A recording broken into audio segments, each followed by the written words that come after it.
In the summer of Konoha's 60th year the cicada's clamor was so raucous it seemed to drain the very oxygen from the village. Shiranui Yato crouched beside a swing wholly absorbed in poking an anthill with a dry twig. He was 12 years old with a rare head of silver-gray hair, though now it was dulled by dust and the streaks of mud across his face could not conceal his delicate features. Yet his jet-black eyes were empty and vacant, his lips slightly parted, lending him an air of foolishness unbefitting his age.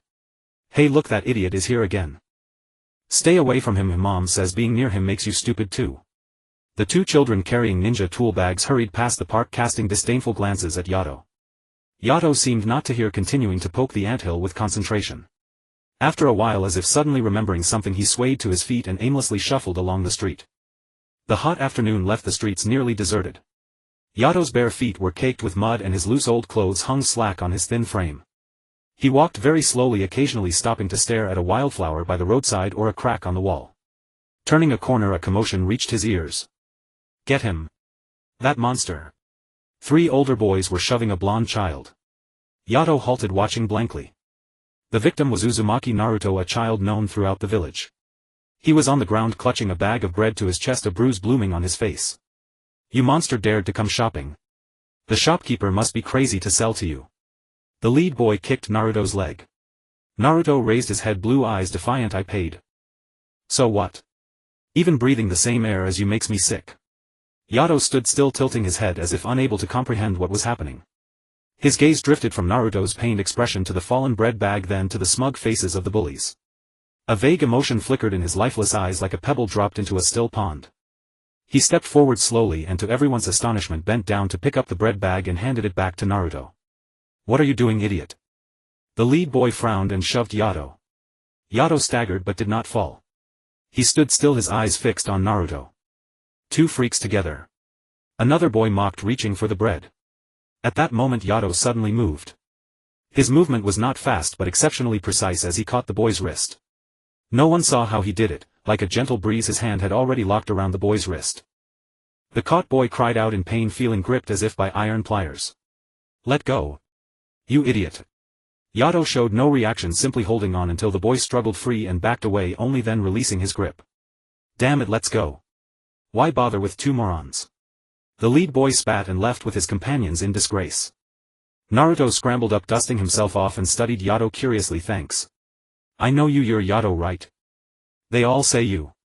He stopped abruptly, scratching his head awkwardly. Yato did not respond, simply staring blankly at the bruises on Naruto's face. Want some bread?" Naruto opened the bag and handed a piece to Yato. Yato took a mechanical bite, then turned and continued his aimless walk. "Hey. I'll be here tomorrow, we can play together," Naruto called after him. Yato did not look back. Night fell. In a rundown house on the edge of Konoha, Yato sat in a corner, several small stones arranged before him in patterns only he understood. "Dirty again, think washing clothes is easy." A middle-aged woman, Yato's mother Shiranui Megumi, frowned, pulled him up and rudely stripped off his filthy clothes, tossing them into a basin. Yato obediently let his mother handle him, putting on clean pajamas. "Don't wander off tomorrow here." Megumi patted his cheek, her tone lacking concern, more like ordering a pet. Yato's father Shiranui Kensuke sat at the table, not raising his head from the newspaper. Why bother telling him? Does he even understand? Megumi sighed. He's 12, already supposed to graduate next year. What's going to happen? What can happen? If he can't graduate from the ninja academy, hell, just stay home. Won't starve anyway. Yato seemed not to hear his parents at all, his attention wholly on the stones, his fingers moving them into complex patterns. The next morning Yato was on the street again. He stood outside a ninja tool shop, staring through the window at the various weapons on display. Kunai and shuriken glinted coldly in the morning light. His eyes blinked, not as if drawn by some invisible force. "Yato!" A familiar voice came from behind. Yato turned slowly to see Naruto standing not far away, holding 2 ice creams. "For you." Naruto handed him an ice cream, beaming. "Thanks for yesterday." Yato looked down at the ice cream, then at Naruto, showing no expression. "Where are you going? Can I come with you?" Naruto licked his ice cream, unbothered by Yato's silence. Yato turned and walked on, and Naruto naturally fell into step beside him. "I'm going to catch fish by the river today, wanna come?" "I'm not great at it, but it's fun." The two walked, one chattering, the other silent as stone. As they passed through a narrow alley, 3 familiar figures appeared ahead, the boys who had bullied Naruto the day before. "Look who it is, the monster and the idiot together." Naruto immediately tensed, raising his guard. What do you want? The lead boy sneered, pulling a kunai from his pocket, clearly a child's training dull blade but still a dangerous weapon in a child's hand. Step aside, we're only after Naruto. Yato stood still, his gaze falling on the kunai, a subtle change flickering in his eyes. Yato, go. Naruto said softly, though afraid he instinctively shielded Yato. This gesture seemed to trigger something. Yato took a slow step forward, positioning himself between Naruto and the three boys. Idiot, last warning, get lost. Yato did not move. His body lowered slightly, hands hanging naturally at his sides, presenting a peculiar state of relaxation.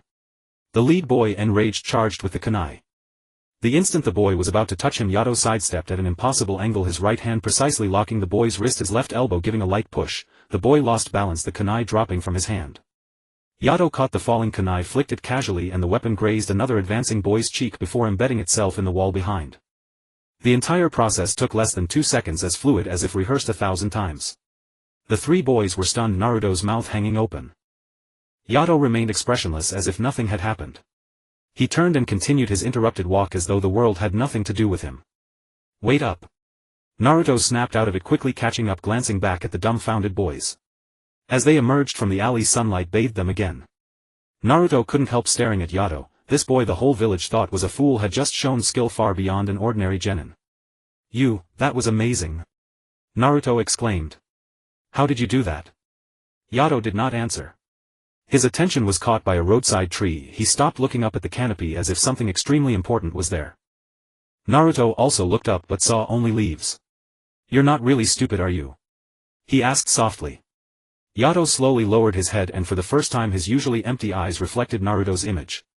It was only a flash, and soon his usual blankness returned. But in that moment Naruto was certain he had seen something.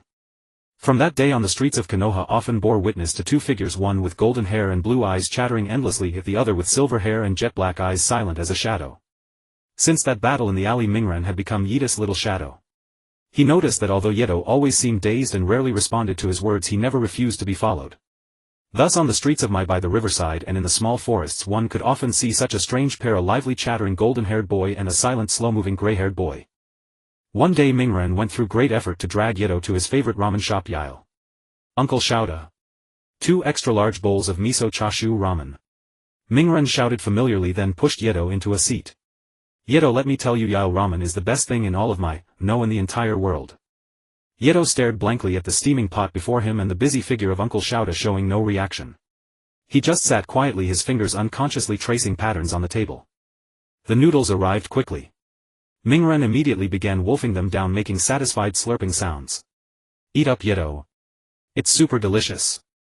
Yato looked at the bowl before him, then at the chopsticks beside it. He picked them up clumsily, trying to grab the noodles. But his movements were uncoordinated, the noodles slipped again and again, splattering broth everywhere. Mingren grew anxious and was about to demonstrate, but Yato seemed to lose patience. He dropped the chopsticks and directly reached out with both hands, lifting the bowl that was bigger than his face. Hey! Wait, it's hot. Mingren's warning was cut short. Yato had already lifted the scalding bowl steadily, as if immune to the heat, and tilted his head back. He gulped down the broth loudly, then grabbed the noodles with his hands and stuffed them into his mouth in a few bites. The entire process was crude and direct, yet remarkably efficient. In less than a minute the full bowl of ramen, broth and noodles, was completely wiped clean. Mingren was dumbfounded, his mouth agape wide enough to hold an egg. Uncle Shouta was also stunned, ladle in hand, his expression pensive. It wasn't that he begrudged the noodles, but he had never seen anyone eat ramen like that. Yato set down the empty bowl, his face smeared with broth and green onions. He licked his lips, and for an instant his hollow eyes seemed to glimmer faintly, but soon returned to their usual void. He turned his head and stared blankly at the noodles remaining in Mingren's bowl. You want more? Mingren instinctively pushed his bowl toward him. Yato didn't stand on ceremony. He reached out again and in the same manner devoured the remaining half bowl of noodles. Are you full? Mingren scratched his head. Yato didn't answer, only let out a silent burp. When Mingren paid using the meager allowance he had carefully saved, Uncle Shouta glanced at Yato, who sat quietly studying the wood grain on the table, and couldn't help lowly asking, Mingren, this kid. Is he the one from the Bazihuo clan? His name is Yato. He's my friend. Mingren puffed out his chest proudly. Uncle, don't judge by his appearance, he's actually really strong. Uncle Shouta smiled and didn't ask further. As Mingren was pulling Yato away, he handed him an extra rice ball. For your friend in case he gets hungry. Thanks, uncle. Leaving the ramen shop, Mingren looked at Yato and suddenly recalled the skills Yato had shown in the alley that day as well as his bare-handed handling of the hot bowl. An idea crossed his mind. Hey Yato, are you really strong? Yato naturally didn't answer. Mingren's eyes darted and he dragged Yato to the training ground at the edge of the village. There some discarded training equipment lay scattered, including several stone locks of different sizes. Come on Yato, try this one. Mingren pointed at a stone lock that looked at least several tens of kilograms heavy. Yato stared blankly at the stone lock, then at Mingren. Lift it up like this. Mingren demonstrated, bending down to hug the smallest stone lock. His face turned bright red as he barely managed to lift it an inch off the ground. Yato copied his posture, bent down, reached out and grasped the handle of the largest stone lock. That lock would require considerable effort even for an adult chunin to lift. Then under Mingren's horrified gaze, Yato lifted the giant stone lock as if picking up a dry branch, his arm seemingly without effort raising it to shoulder height. His arm was steady without a tremor and his face showed no sign of exertion. Monster. Mingren muttered unconsciously, then immediately covered his mouth, looking at Yato in panic, afraid the word would hurt him. But Yato showed no reaction. He just held the stone lock, tilted his head as if unsure what to do next. Put it down, Yato. Mingren stammered. Yato obediently let go. Thud. A heavy sound, the stone lock crashed into the ground, creating a small crater, the earth seeming to tremble. Mingren stared at the crater, then at Yato, who wore a vacant expression as if he had just casually tossed a pebble. He swallowed hard. Maybe. All fools have brute strength. Mingren tried to find a reasonable explanation, scratching his head. Probably. Right? But even he couldn't convince himself with that, probably. What Yato had just displayed wasn't just brute strength, the effortless grace and the complete disregard for heat hinted at something extraordinary. The setting sun cast long shadows of the two boys. Mingren watched Yato walking slowly beside him, his heart filled with curiosity and an indescribable feeling. He felt that Yato was like a treasure chest shrouded in layers of mist. Everyone saw only the shabby exterior, but no one knew what lay hidden inside. Hey Yato, the Ninja Academy starts tomorrow. Mingren suddenly spoke, his tone both expectant and nervous. Will we be assigned to the same class? Yato of course didn't answer. He was absorbed in stepping on Mingren's shadow. But Mingren started laughing to himself. It'd be great if we're in the same class. I can take care of you. If anyone dares to bully you, will teach them a lesson with my that move. Even though I'm not very good at it yet. His voice gradually faded into the evening wind. And Yato, he remained in his own world which no one else could understand. Only in that world a dazzling golden hue seemed to have unwittingly appeared. It was the opening day of the Ninja Academy. The entrance was abuzz with parents escorting their children and new students brimming with anticipation. Standing alone in a corner utterly out of sync with the lively atmosphere was Bazihuo Yato. He still wore that slightly oversized old clothes, his silver gray hair disheveled, staring blankly at the surging crowd ahead as if unable to comprehend the scene before him. His parents did not come, instead it was his grandfather Bazihuo Schwanma who walked with a cane and a hunched figure that brought him here. When he was young, Schwanma was a special jonin of Muyi. During the Third Great Ninja War he earned merits with his exceptional tracking and fire release techniques, losing one leg in the process. At that moment he was speaking to the stern-faced Irika-sensei. That's the situation, Irika-sensei. Xianma's voice carried the hoarseness characteristic of the elderly along with a faint, barely discernible plea. This child. His mind is not sharp, but he carries the blood of the Bazihuo clan. I hope he can at least experience school life, learn something, even if it's just to get a sense of the atmosphere. For the sake of these old bones and the small merits of the past. Irika looked at the boy before him, whose eyes were vacant as if separated from the surrounding world by a barrier, then at the old ninja with a pleading expression, and sighed inwardly. He had long heard about this foolish child of the Bazihuo family, and the higher-ups had indeed made an exception to allow Yato to enroll due to Xianma's achievements and plea. I understand, Mr. Schwanma. Irika gave a gentle smile, trying not to make his sympathy too obvious. I'll take good care of Yato. Please rest assured. Thank you. Schwanma nodded heavily, then cast a complicated look at his grandson, patting his thin shoulder. Yato, be good. Having said that, he walked away step by step with his cane. Yato showed no reaction to his grandfather's departure, still standing there dazedly. Yato. Yato. Over here. Mingren squeezed through the crowd like a little cannonball, waving his arms excitedly. He was wearing a clean orange jacket today, looking much more spirited. Ha, we really get to come to school together. Awesome. Mingren ran to Yita's side, grinning from ear to ear, completely ignoring the strange looks from other children around them. Iluka looked at Mingren, who had proactively come over, and sighed again in his heart. One was the demon fox that everyone avoided, the other a fool with a deficient mind. These two children. He pulled himself together, clapped his hands. Alright, new students according to the class list, follow me into the classroom.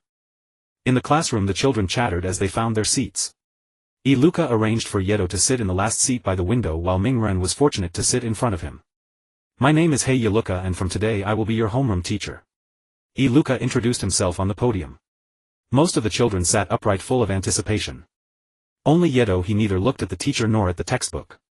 Instead he tilted his head, focused on the clouds drifting past the window, his fingers unconsciously tracing on the desk. That idiot can't understand a thing. Yuzhibo Zhuozhu coolly glanced at the back row, thinking disdainfully in his heart. He noticed that the silver-haired fellow had looked dull and stupid since he came in. During the break children gathered in small groups to chat. Yato sat alone in his seat, motionless like an exquisite sculpture. Mingren was isolated by most children, so he could only sit sulkily in his seat, occasionally turning back to say a few words to Yato, even though he received no response. Hey, look at that silver-haired one, he's like a wooden figure. I heard there's something wrong with his brain, he's an idiot. Why can an idiot come to the ninja school? Whispered discussions could be faintly heard. Mingren was furious, suddenly standing up to retort, but was stopped by Iluka's glare. In the afternoon was basic physical training. On the playground Iluka demonstrated the fundamental movements of throwing shuriken. Steady your wrist, focus your eyes like this, whoosh. The shuriken hit the distant bullseye precisely. The children let out a gasp of amazement. When it was everyone's turn to practice, the scene became much more chaotic. Shuriken flew everywhere, with few managing to hit the target at all. When it was Yita's turn, he clumsily picked up a shuriken, his movements completely lacking form, and casually threw it. The shuriken flew out crookedly, not even touching the edge of the target, disappearing somewhere. Indeed, an idiot. Some children snickered.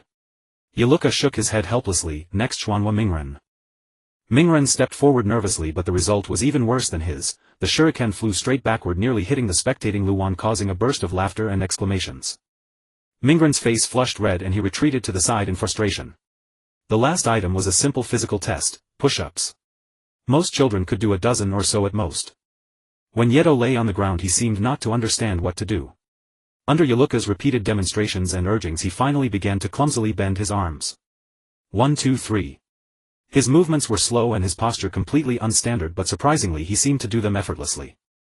After doing more than 20, his breathing remained steady and there was no sign of trembling in his arms. Alright Yato, that's enough. Iluka noticed the anomaly and stopped him. Yato obediently stood up, brushed the dust off his hands and returned to that dazed expression. Tisk, just brute strength after all. Zhuozhu said coldly, arms crossed. He had just easily done 30 standard push-ups. Iluka looked at the record board, hesitated over the physical fitness column behind Yita's name, and finally wrote down, under observation. This child's performance was contradictory, dull and uncoordinated, yet showing extraordinary potential in some aspects, such as his unusual strength and endurance. The school bell rang and the children cheered as they rushed out of the classroom. Mingren grabbed Yita's arm. Let's go Yato, school's over. Yato slowly stood up and followed the crowd out. The setting sun streamed through the window, tinging his silver-gray hair with a warm hue. At the school gate they encountered a group of parents waiting to pick up Jingye, Luan, Dingxi, Xiaoying and Shutian, as well as some other children being taken away by their parents. No one came to pick up Yato, and no one came for Mingren either. Yato, see you tomorrow. Mingren called out to Yita's retreating figure. Yato did not look back but meandered slowly toward home along the street he had walked countless times. His first day of school began in this state of confusion and estrangement from his surroundings. No one had any expectations of him, not even his family. He was like a pebble casually cast by the roadside, unnoticed and uncared for. However, in an unnoticed corner, when a leaf spiraled down from a tree, Yita's hollow eyes instinctively tracked its falling trajectory with pinpoint accuracy until it softly touched the ground. Life at the Ninja Academy was akin to a silent film for Yato. He sat in the corner of the classroom, never participating in discussions, never answering questions, and rarely reacting to his surroundings. Teacher Iluka attempted to guide him several times but eventually gave up in frustration, merely ensuring he remained safely in place. The children's initial curiosity quickly faded and Yato became nothing more than a blurred backdrop in the class. Aside from Mingren, hardly anyone would speak to him voluntarily. Hey Yato, I'll share my lunch with you today. During lunch break, Mingren always cheerfully split his rice balls or ramen packed in a lunchbox with Yato. Yato would silently accept and eat with a clumsy yet remarkably efficient manner. That afternoon the practical lesson on the transformation jutsu was held. Focus your mind, refine your chakra and visualize the form you wish to assume. Iluka instructed on the training ground. Transform. A series of popping sounds and puffs of white smoke ensued. Most children transformed into Iluka's likeness, though some details were rough, colors mismatched or features blurred. Zabuza's transformation into Iluka was nearly flawless, earning admiration from everyone. Xiaoying Jingyi and other girls showered him with praise. Mingren on the other hand strained with a red face. After much effort a pop sounded and the smoke cleared to reveal a comical blob resembling Iluka with droopy eyes and a listless expression. Loud laughter erupted across the training ground. Uzumaki Mingren. Extra practice after class. Iluka said, massaging his temples in exasperation. Next, Shiranui Yato.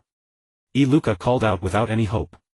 Yato walked forward blankly staring at Iluka without making a move. Yato, concentrate like I demonstrated, picture my appearance and say transform, Iluka repeated patiently. Yato blinked, his empty eyes reflecting Iluka's figure. He made no hand seal, simply stood there. Several seconds passed just as Iluka was about to tell him to step down. Pop. An extremely faint, almost imperceptible puff of white smoke briefly wreathed Yida's body. When the smoke dissipated, the class was astonished to find that Yida's appearance seemed to have undergone a minuscule change. His facial features seemed to have slightly shifted toward resembling Iluka, and his height appeared to have undergone a negligible adjustment. Yet overall he still looked like the same sluggish Shiranui Yato, but with an eerie odd sense of likeness to Iluka. This was less a transformation jutsu and more an imperfect imitation. The training ground fell silent. What was this? Success? Or failure? Even Iluka was stunned. He had never seen a transformation jutsu at such a level. It wasn't complete transformation, yet there was a change. It was as if he had transformed but still looked almost the same. Pfft, someone couldn't help but laugh, and soon more laughter followed. What kind of junk is that? Even worse than Mingren. See, idiots just can't do it. Yato showed no reaction to the mockery. He simply reverted to his original form, standing vacantly awaiting the next instruction. Iluka opened his mouth, then sighed helplessly. Alright, step down. Next. Mingren however glared angrily at those who laughed at Yato. Though he himself was often mocked, seeing Yato being ridiculed made him feel even worse. Days passed one after another. Theoretical lessons: taijutsu, shuriken, basic ninjutsu. Yato performed abysmally in all subjects requiring understanding and skill. His academic exams were always blank or filled with doodles, his shuriken always missed the target, and aside from that bizarre transformation jutsu, he showed no other ninjutsu ability. Only in purely physical tasks did his extraordinary side occasionally emerge. During long-distance runs his form was clumsy and his breathing ragged, yet he could plod along endlessly as if immune to fatigue.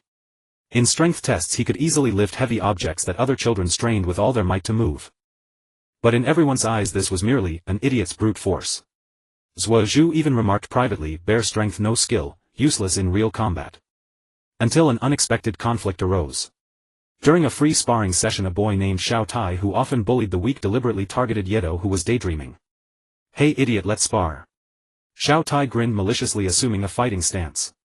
Before Iluka could intervene, Xiao Tai threw a punch. In his view, one punch was enough to deal with an idiot like Yato. Yato seemed completely unaware, staring blankly as the fist hurtled toward his face. Yato! Mingren cried out in alarm. At the moment the fist was about to connect with his nose, Yida's body shifted sideways with an almost imperceptible natural motion. Xiao Tai's fist grazed Yida's cheek and missed. Due to his excessive force, Xiao Tai lost balance and stumbled forward. And in that instant, as Xiao Tai passed by, Yida's naturally hanging elbow seemed to unintentionally lightly nudge backward. Thud. A dull sound. Xiao Tai felt as though a metal rod had struck his ribs. Intense pain shot through him, he cried out, collapsed to the ground, curled up, clutching his stomach, tears streaming from the pain. The whole process was as swift as lightning. To the onlookers it appeared that Xiao Tai had rushed over, missed inexplicably, and then fell hard on his own. Xiao Tai. What's wrong? Iluka hurried over to check. He hit me. Xiao Tai grimaced in pain, pointing at Yato. Everyone looked at Yato. He still stood there, expression blank, as if nothing had happened. He was even staring at a bird flying across the sky. I saw it. Xiao Tai charged and fell by himself. Yeah, Yato never moved. Xiao Tai, are you trying to frame him? Children chattered. They had only seen Xiao Tai's attack and fall, and none had caught Yida's subtle dodge and counterstrike. Iluka examined Xiao Tai. His ribs were fine, only soft tissue contusion. He glanced at Yato with suspicion, but the latter's pure vacant look made it impossible to believe he had acted deliberately. Eventually Iluka could only conclude that Xiao Tai had accidentally bumped into Yida's elbow. Alright, be careful in future sparring. No more deliberate provocations. Xiao Tai, go to the medical room. Luca scolded Xiao Tai sternly. Mingren ran over to Yato, inspecting him closely, and whispered, Yato, are you okay? Was that you? Yita's gaze shifted from the bird in the sky to Ming Ren's face, still empty. But from that day on, Ming Ren's belief that Yato was just strong began to waver. He vaguely sensed that the slumbering power within Yato might be far greater than he had imagined. And Yato continued his monotonous routine of school streets and home day after day. Amid the neglect, mockery, and occasional pity of those around him, he remained like a plant growing in the shadows, quiet, silent, understood by none and explored by none. Only Mingren, that unyielding little sun, stubbornly tried to illuminate his silent world. Time passed, the leaves of my turned yellow and then green again. The days at the Ninja Academy for most children were steps of growth and learning, but for Bujihwa Yato they seemed like frozen frames. He still sat in the last seat by the window, his gaze drifting beyond the classroom, his fingertips unconsciously tracing unfathomable patterns across the desk. Naruto had always been the most noisy yet steadfast presence by his side. Despite receiving no response, he still enthusiastically shared his life with Yato every day, what new ramen flavor he had tried, what prank he had invented, how he had failed for the nth time in challenging Sasuke, and the feelings he had while staring blankly at Sakura's back. Hey Yato, Naruto complained after school that day, kicking a pebble while walking slowly beside Yato, what's so great about that guy Sasuke? Why does Sakura always only look at him? I'm strong too. The setting sun stretched their shadows, long and golden afterglow spilled onto Yita's silver-gray hair, casting a soft luster.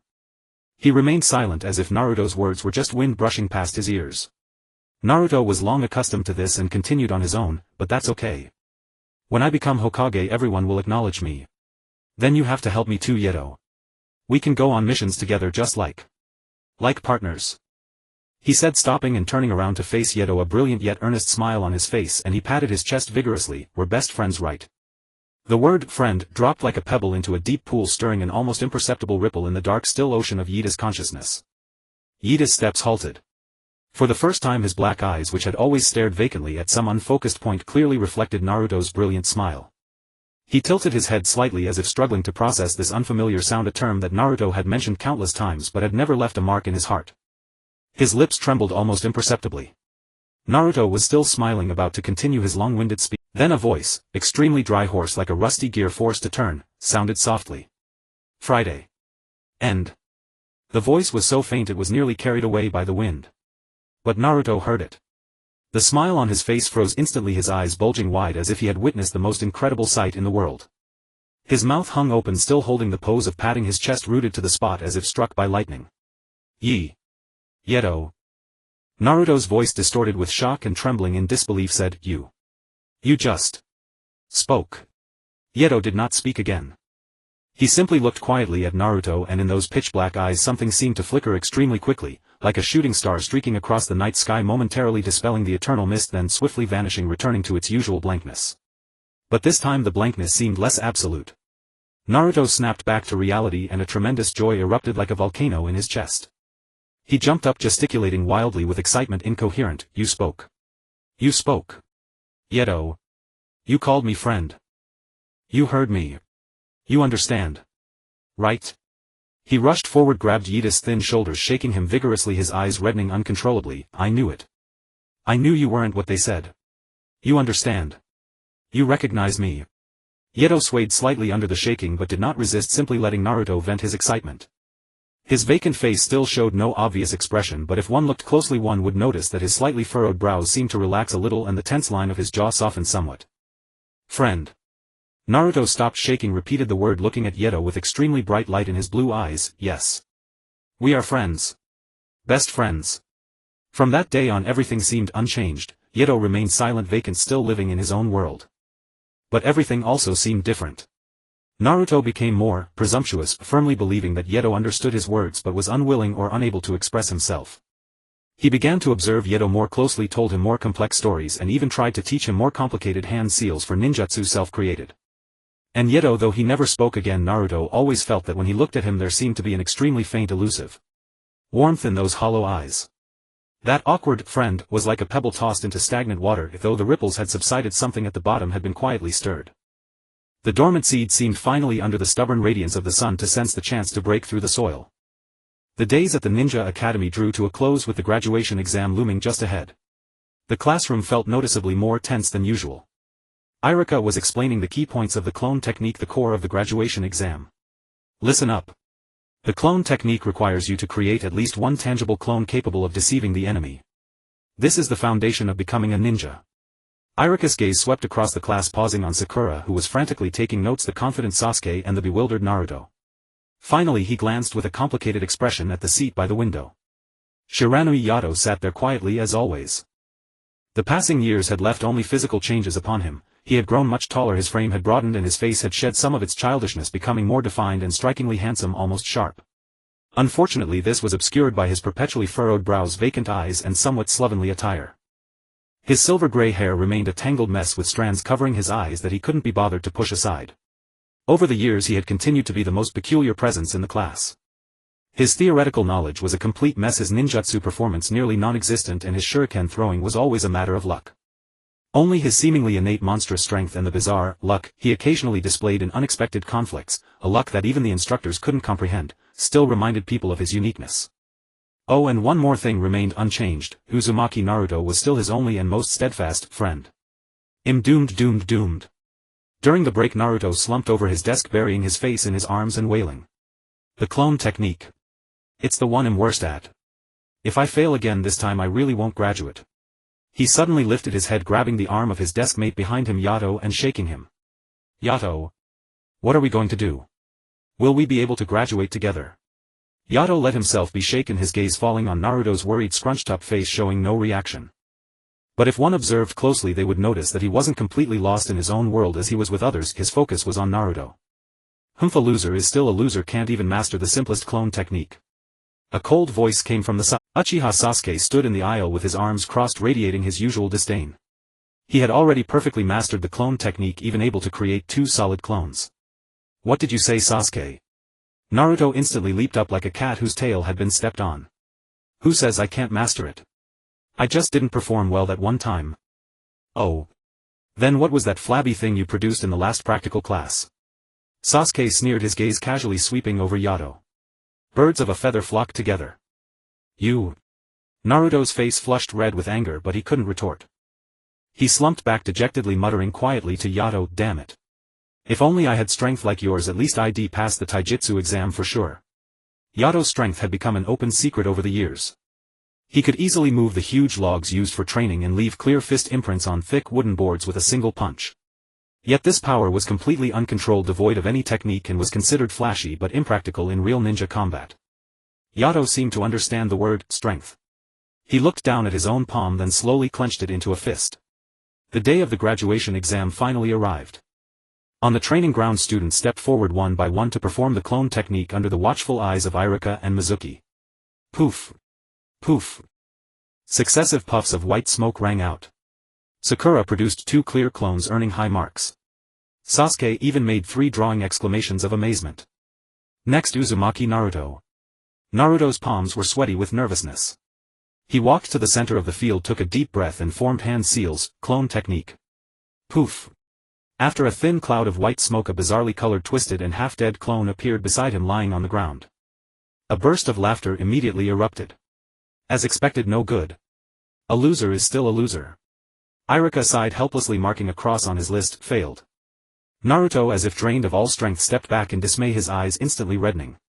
He stole a glance at Yato, who stood at the end of the line, feeling bitterness and unwillingness churning inside him. He couldn't even graduate. How could he talk about becoming Hokage, about going on missions with Yato? Next, Shiranui Yato. Hearing his name, Yato shuffled forward slowly. He stood in the center of the field facing Irika, his eyes still vacant, as if he didn't understand why he was there or what he was supposed to do. Yato performed the clone technique like we practiced in class. Irika tried to guide him in a gentle tone, though he knew it was probably futile. Yato blinked, making no hand seal, simply standing there. Second after second passed, and whispers and suppressed laughter began to emerge from the sidelines. Irika shook his head, ready to announce the result. At that moment Yato seemed to notice Naruto, who was slumped in despair not far away. Naruto's drooping shoulders and nearly tearful expression seemed to touch an extremely fine thread in Yato's mind. His lips moved almost imperceptibly, but no one heard what sound he made. Then very slowly and with extreme clumsiness he raised a hand, imitating the way others formed hand seals from memory, his fingers twisted awkwardly together. There was no flow of chakra, no sign of a jutsu being activated.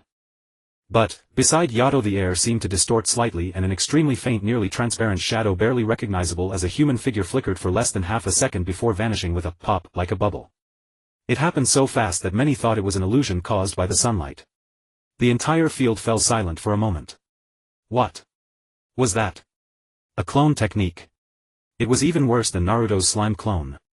At least Naruto's clone had color and substance. An even louder burst of laughter erupted. Ha ha ha. What was that? Can't even feel any chakra. Indeed, a fool is still a fool. Iruka and Mizuki exchanged glances, both seeing helplessness in each other's eyes. Iruka took a deep breath and forcefully wrote, failed, after Yato's name on the list. The exam was over. The successful students were jubilant while the failures were dejected. Naruto didn't rush to Yato as usual, he was immersed in great disappointment, squatting alone in a corner of the training ground, burying his face in his knees. Yato still stood in place. He seemed not to understand what failed meant. He looked at the laughing crowd, then at the small orange-clad figure squatting in the distance, radiating an aura of sorrow. He tilted his head, and for the first time the form of sadness was clearly reflected in those vacant eyes. Slowly, step by step, he walked toward Naruto. Reaching Naruto's side, he stopped and looked down at the golden-haired head. Then, mimicking the way Naruto had comforted him long ago, he extended a hand, dusty from years of aimless wandering, and patted Naruto's back very gently, very clumsily. The movement was stiff, devoid of any skill. But Naruto, still crouching, stiffened abruptly. Yato did nothing more, just stood silently beside him like a silent tree. The setting sun cast their overlapping shadows, stretching them very, very long. That night, driven by Mizuki, Naruto fled into the forest outside the village with the scroll of seals. Unbeknownst to him, he was stepping step by step into the trap carefully laid by Mizuki. Deep in the forest, Naruto leaned breathlessly against a large tree.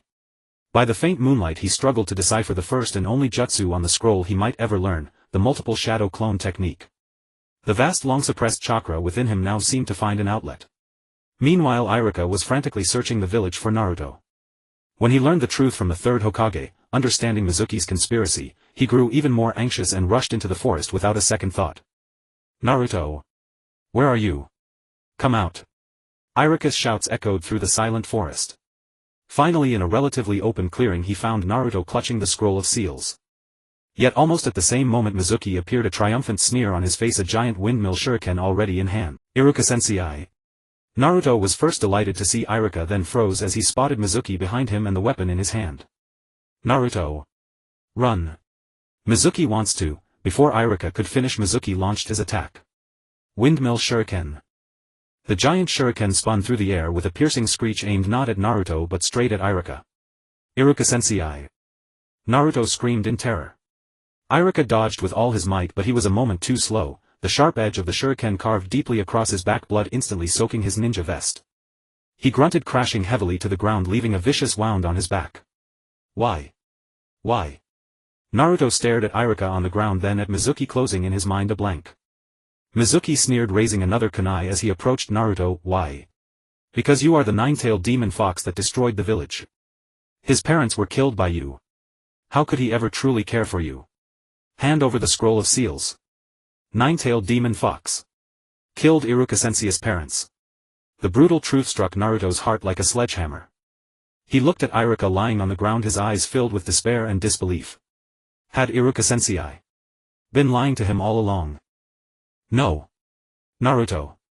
Iruka, enduring excruciating pain, struggled to lift his head and looked at the trembling Naruto, his eyes full of sincerity and grief. That's not true. To me you are. Just as Mizuki's kunai was about to strike, just as Naruto was drowning in the deepest despair, just as Iruka was using his last strength to protect Naruto, a figure like a phantom appeared silently between Naruto and Mizuki. His arrival was so abrupt, as if he had been standing there all along unnoticed by anyone. Silver-gray hair gleamed coldly in the moonlight. His tall frame blocked Naruto from view, his handsome yet vacant face devoid of expression save for his eyes, which stared straight ahead at Mizuki, kunai in hand from the shadows. It was Yato. He still wore that shabby casual clothes, barefoot, covered in grass clippings and dirt, as if he had simply wandered aimlessly through the forest and happened to end up here. Yeah. Yato. Naruto was stunned, forgetting even to cry. Mizuki was also taken aback, then his face twisted into disgust and contempt. The fool from the Shiranui clan. What are you doing here? Get lost. This has nothing to do with you. Yato did not move. His hollow eyes first glanced at Iruka sprawled on the ground, noting the blood seeping through his back, then they turned to Naruto, who was trembling and tear-streaked behind him. Naruto's expression of despair, fear and sorrow was like a key once again inserting itself into the rusted lock deep within Yato's consciousness.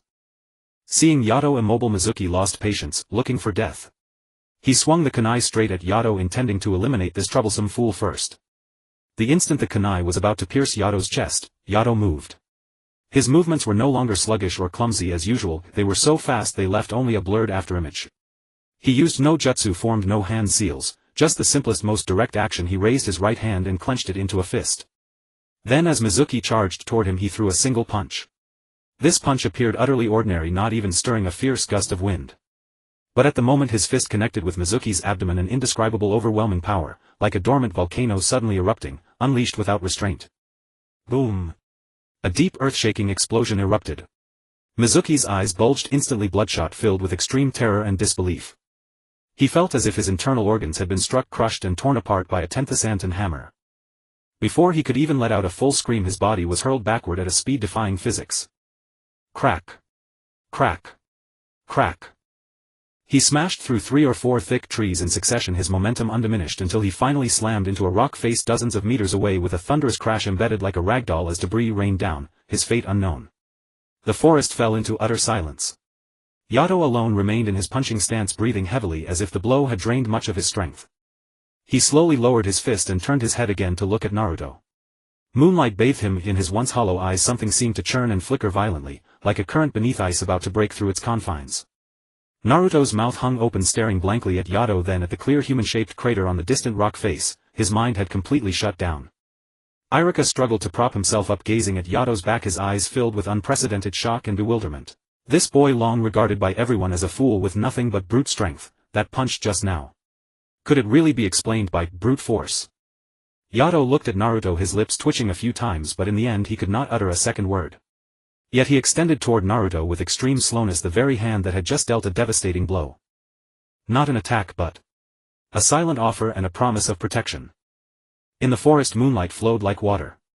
3 figures were frozen into a surreal tableau: a wounded teacher on the ground, a student shaken by the harsh truth, and that fool, always seen as a burden, who had now appeared with absolute power at the most critical moment. The next day within the Ninja Academy classroom, the atmosphere stood in stark contrast to the previous day's graduation examination. A subtle tension and anticipation permeated the air. Though exhilarated by their success, the students seemed to have caught wind of the astonishing events in the forest the previous night. Their gazes frequently drifted toward the 2 empty seats at the back, those belonging to Uzumaki Naruto and Shiranui Yato. Iruka-sensei stood at the podium, thick bandages wrapped around his back. His face was still a shade pale, yet his eyes burned with an extraordinary resolve and clarity. The 3rd Hokage, Sarutobi Hiruzen, stood conspicuously beside him, pipe in mouth, his profound gaze sweeping across the classroom. The classroom door slid open and every pair of eyes instantly converged upon it. Naruto entered, head lowered, a trace of trepidation in his steps. Behind him walked Yato, still moving with sluggish deliberation, his expression blank. Naruto's forehead protector was already properly worn on his forehead. Yato's, however, was crookedly tied around his neck like a scarf, either because he had no idea how to wear it correctly or simply didn't care. At the sight of Yato's comical neckwear, suppressed snickers rippled through the classroom. But the laughter quickly died down as everyone noticed the stern expressions on Iruka-sensei and the 3rd Hokage. Silence. Iruka's voice was low yet carried an unyielding authority. The classroom fell into absolute stillness. The 3rd Hokage spoke slowly, his voice steady and powerful. You have likely all heard of the events that transpired last night. Uzumaki Naruto, though led astray by another's instigation and committing errors, displayed in the critical moment his perseverance and talent by mastering a high-level ninjutsu, the multiple shadow clone technique. His gaze shifted toward Naruto, carrying a faint, barely perceptible warmth. Moreover, he protected the village's vital secrets. His intentions were not malevolent. After deliberation, we recognize that he possesses the determination and potential to become a ninja. Naruto's head shot up, his blue eyes shimmering with disbelief, exhilaration and excitement, his body trembling slightly with emotion. Next, the 3rd Hokage's attention fell upon Yato. Yato was busy playing with his fingers, seemingly oblivious to the Hokage's words. As for Shiranui Yato, the 3rd Hokage paused and the classroom air seemed to solidify. In the dire situation where Iruka-sensei's life was imperiled and his comrades were in crisis, he displayed extraordinary courage and strength. He chose a deliberately vague phrasing. The details of Yato's earth-shattering punch had been classified as top secret, forbidden from disclosure. The way of the shinobi is not merely about the number of techniques one masters. The third Hokage swept his gaze across the entire class, his voice rising. It is also about the will to protect one's comrades and the courage to stand up in the face of danger. This protective heart is also an indispensable quality for a ninja. He looked toward Iruka-sensei as their homeroom teacher. What is your opinion? Iruka took a deep breath, his gaze shifting between Naruto and Yato. He saw Naruto's desperate yearning for recognition. He saw Yato oblivious to everything, yet who had at the most critical juncture stood before his comrades to shield them, together with the forehead protector now crooked around his neck. The wound on his back still throbbed faintly, but a genuine relieved and resolute smile spread across Iruka's lips. He announced in a loud voice that carried clearly to every corner of the classroom, Uzumaki Naruto Shiranui Yato, I am proud of you. Congratulations. From today onward you are officially graduated and become Konoha's genin. Yata. Naruto instantly sprang from his seat, pumping his fists, his face flushed with overwhelming excitement. All his previous anxiety and unease dissolved into a roar of sheer ecstasy. I made it. I've become a ninja. He spun around and firmly embraced the still dazed Yato, shaking him vigorously. Yato. Did you hear that? We passed. We succeeded. We can be ninjas together. Yato was swayed left and right by the shaking, his neck protector nearly slipping off. He stared blankly at the exuberant Naruto, seemingly unable to grasp the meaning of passing or graduation. But Naruto's pure overflowing joy surrounded him like sunlight. A faint glimmer of light seemed to reflect in his hollow eyes. He raised a hand, not to push Naruto away but awkwardly gently to grasp Naruto's excitedly waving arm, as if confirming that this moment was real. Sporadic applause began in the classroom, gradually swelling. Sakura watched Naruto, her expression complex, but ultimately she too clapped. Sasuke, arms folded, let out a cool snort, but his gaze paused for an instant as it swept over the crookedly worn forehead protector on Yato's neck. Iruka watched the two problem students tightly embracing, one burning with passion, the other silent as an enigma, and felt a multitude of emotions surge within him. He knew that the request to place them in the same team had already been approved.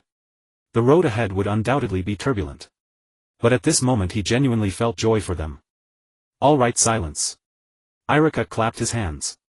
Next I will announce the team assignment. When the roster for Team 7 was announced, Uzumaki Naruto, Uchiha Sasuke, Haruno Sakura and the additionally included Shiranui Yato under the guidance of Hatake Kakashi, it sparked widespread attention and discussion. A genius from the Uchiha clan plus a deadlast with a fool thrown in, this combination seemed inherently bizarre. However, shortly after the team assignment results were made public, an encrypted report from the Special Examination Department of Konoha Hospital was secretly delivered to the desk of the third Hokage Sarutobi Hiruzen. Inside the Hokage's office, smoke lingered in the air. The third Hokage set down his pipe, furrowed his brows and picked up the thin report again, his fingers lightly tapping on a particular column. Standing across from him was Hatake Kakashi, who had just been appointed as the leader of Team 7. He still wore his usual languid demeanor, but in his visible eye there was a trace of gravity. A chakra meridian system. Functional seal. Kakashi repeated the key term from the report, his tone laced with disbelief. And an extremely ancient, complex type at that. No wonder. The report detailed the startling discovery made during Yita's routine, though in reality a high-level authorized in-depth physical examination. This seemingly dim-witted youth did not lack chakra within his body, on the contrary, initial probing revealed he possessed a considerable amount of chakra potential. Yet these energies were firmly locked deep within his meridian system by an extremely precise and powerful sealing technique, like a ferocious beast bound by countless invisible chains unable to flow or be extracted normally. This seal had not been applied recently, judging by its traces it had existed for a very long time, likely since the severe illness he suffered in his early childhood. So his inability to refine and use chakra is not due to an intellectual impairment but because of this seal. Kakashi stroked his chin. To be unable to use chakra yet still send the Chunin Mizuki flying with a single punch using only physical strength. That alone is astonishing enough. If the seal were removed. The third Hokage nodded solemnly. Yes.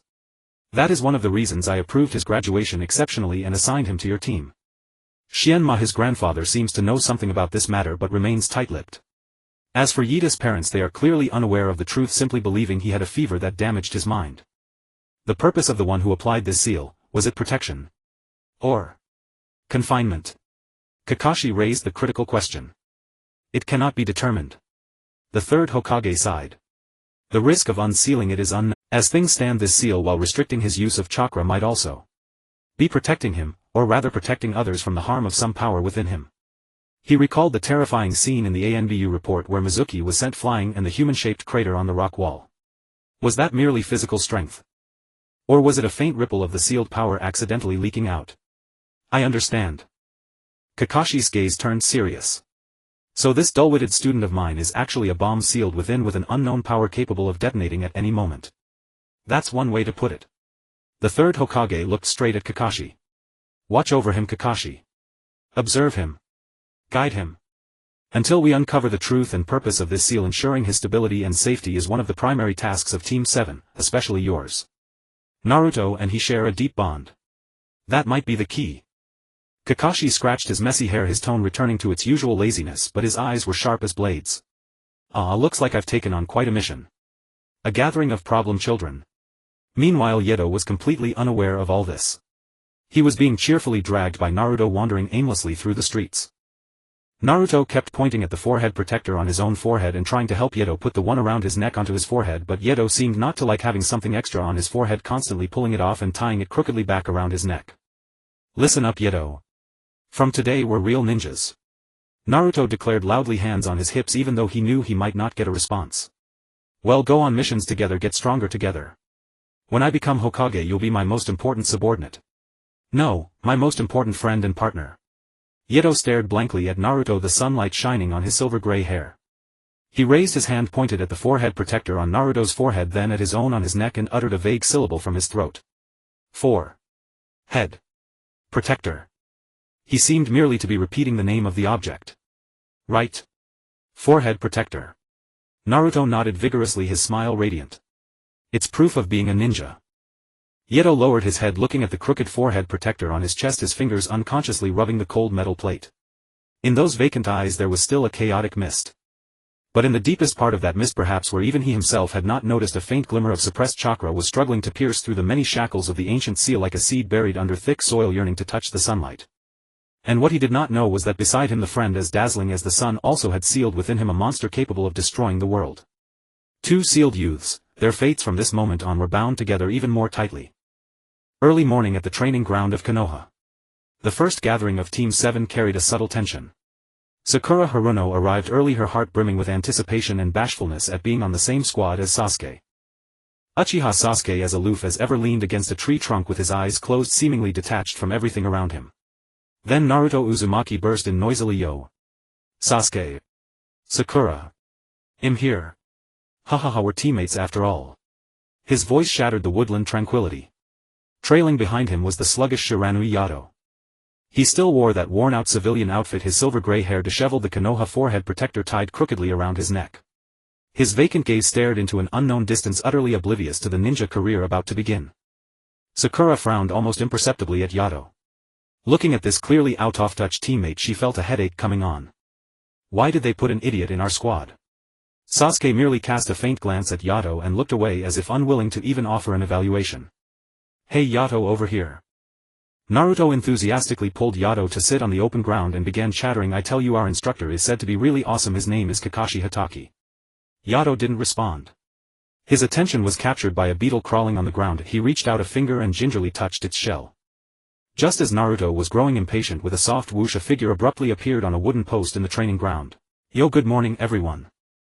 Kakashi Hatake greeted lazily, his trademark mask covering most of his face, silver hair sticking up in all directions, forehead protector tilted to hide his left eye. The only visible right eye curved into a crescent, yet carried an air of casual drowsiness. You're late. Naruto immediately jumped up to accuse. Kakashi ignored Naruto's protest, his gaze drifting lightly over the four. Well, my first impression of you. His eyes swept over energetic Naruto, lovesick Sakura and brooding Sasuke, finally resting on Yato, who was still crouched on the ground poking a beetle. That visible eye narrowed almost imperceptibly. Not bad, he said in his usual languid tone. Now let's start with self-introductions. Like what you hate, future dreams, that sort of thing. Huh? Shouldn't the teacher go first? Naruto retorted. Me? My name is Kakashi Hatake. Things I like and dislike, don't want to tell you. Future dreams. Well, my interests are varied. That was essentially saying nothing. Sakura and Naruto grumbled inwardly. Then, starting with Naruto followed by Sakura and Sasuke, they each introduced themselves. Naruto dreamed of becoming Hokage. Sakura's introduction was laced with hints towards Sasuke. Sasuke coldly declared he would kill a certain man. Finally, everyone's eyes fell on Shiranui Yato. He was still crouching there, seemingly oblivious that his turn had come. The beetle had already crawled away and he was drawing meaningless lines in the dirt with his finger. Yato. Your turn. Naruto nudged him. Yato slowly lifted his head looking blankly at Naruto then at Kakashi, Sakura and Sasuke who were all watching him. He opened his mouth, his lips moving a few times as if trying to say something, but in the end only a few indistinct syllables came out. Sure. Ranui. Yato. Then there was nothing more. What did he like? What did he hate? Dreams. These concepts seemed far too complex and distant for him. The atmosphere grew somewhat awkward. Kakashi looked at Yato, the classified report about the seal flashing through his mind. He smiled and broke the silence. All right. That's enough for introductions. Starting tomorrow we'll carry out our first mission. What is it? What is it? Naruto asked impatiently. A survival exercise. Kakashi dropped the bombshell in the most matter-of-fact tone, elaborating on the brutal elimination rate of 66% and the rule that failures would be sent back to the academy. No way. Naruto and Sakura were horrified. Only Sasuke remained calm while Yato had no idea what this meant. Don't eat breakfast tomorrow morning, you might throw up. Leaving these meaningful words, Kakashi vanished with a poof in a puff of white smoke. After Kakashi left, the atmosphere in the training ground grew heavier. Naruto tugged at his hair nervously. What do we do? A 66% elimination rate. If we fail. Sakura was also worried. She stole a glance at Sasuke then at Yato, standing dumbly, feeling utterly uncertain. With a teammate like this, could they really pass the test? Sasuke snorted coldly, his gaze sweeping over Naruto and Yato. If you hold me back, I'll abandon you without hesitation. Then he turned and walked away. What did you say, Sasuke? Naruto fumed. Sakura hurriedly chased after Sasuke. Only Naruto and Yato remained on the training ground. Naruto looked at Yato's oblivious face, then slapped his own cheeks to rally. Listen, Yato. Tomorrow's exercise, we have to pass. We absolutely cannot be sent back to the academy. We're going to become ninjas together. He grabbed Yato's shoulders, forcing him to look at him. I'll help you. We're friends after all. Yato stared blankly at Naruto's excited, flushed face. In those hollow eyes a faint glimmer seemed to flicker. He raised his hand, pointing first at the forehead protector on Naruto's head, then at the one around his own neck. Forehead protector. He repeated the word again. Yeah. Forehead protector. Naruto nodded emphatically, his gaze unwaveringly firm. Well, wear it together. Forever. The next morning at dawn. Following Kakashi's instructions, Team 7 arrived early on empty stomach. Naruto was raring to go, Sakura nervous and tense, Sasuke poised and ready, while Yato, he was gazing up at the birds flying across the sky, his eyes still hollow as if today were just another ordinary day. Kakashi was late again, strolling in just as Naruto was about to explode. Yo, everyone's early. Too slow. Naruto roared. Ignoring the protest, Kakashi took out an alarm clock, set it to noon, then produced 2 bells tied with ribbons. The rules are simple, he said, jingling the bells with a crisp sound. Snatch these bells from me before noon. Those who fail won't get lunch and will be tied to those stakes over there watching us eat. His gaze swept across the 4, lingering momentarily on Yato. Remember, you can't get the bells without the resolve to kill me. Only 2 bells. Sakura immediately realized the problem. That means at least 2 of us will be eliminated. Exactly, Kakashi confirmed with a grin. Naruto and Sakura's faces fell and Sasuke's eyes grew even sharper. Only Yato seemed captivated by the jingling bells, tilting his head and staring at them in Kakashi's hand. Then, begin. The moment Kakashi gave the order, Naruto, Sasuke and Sakura scattered instantly, quickly hiding themselves to seek an opportunity to attack. Only Yato remained standing there blankly looking at Kakashi as if he didn't understand what begin meant. Kakashi watched the unresponsive Yato and mused inwardly, so he really can't grasp complex instructions. Yato, aren't you going to try for the bells? Kakashi attempted to guide him.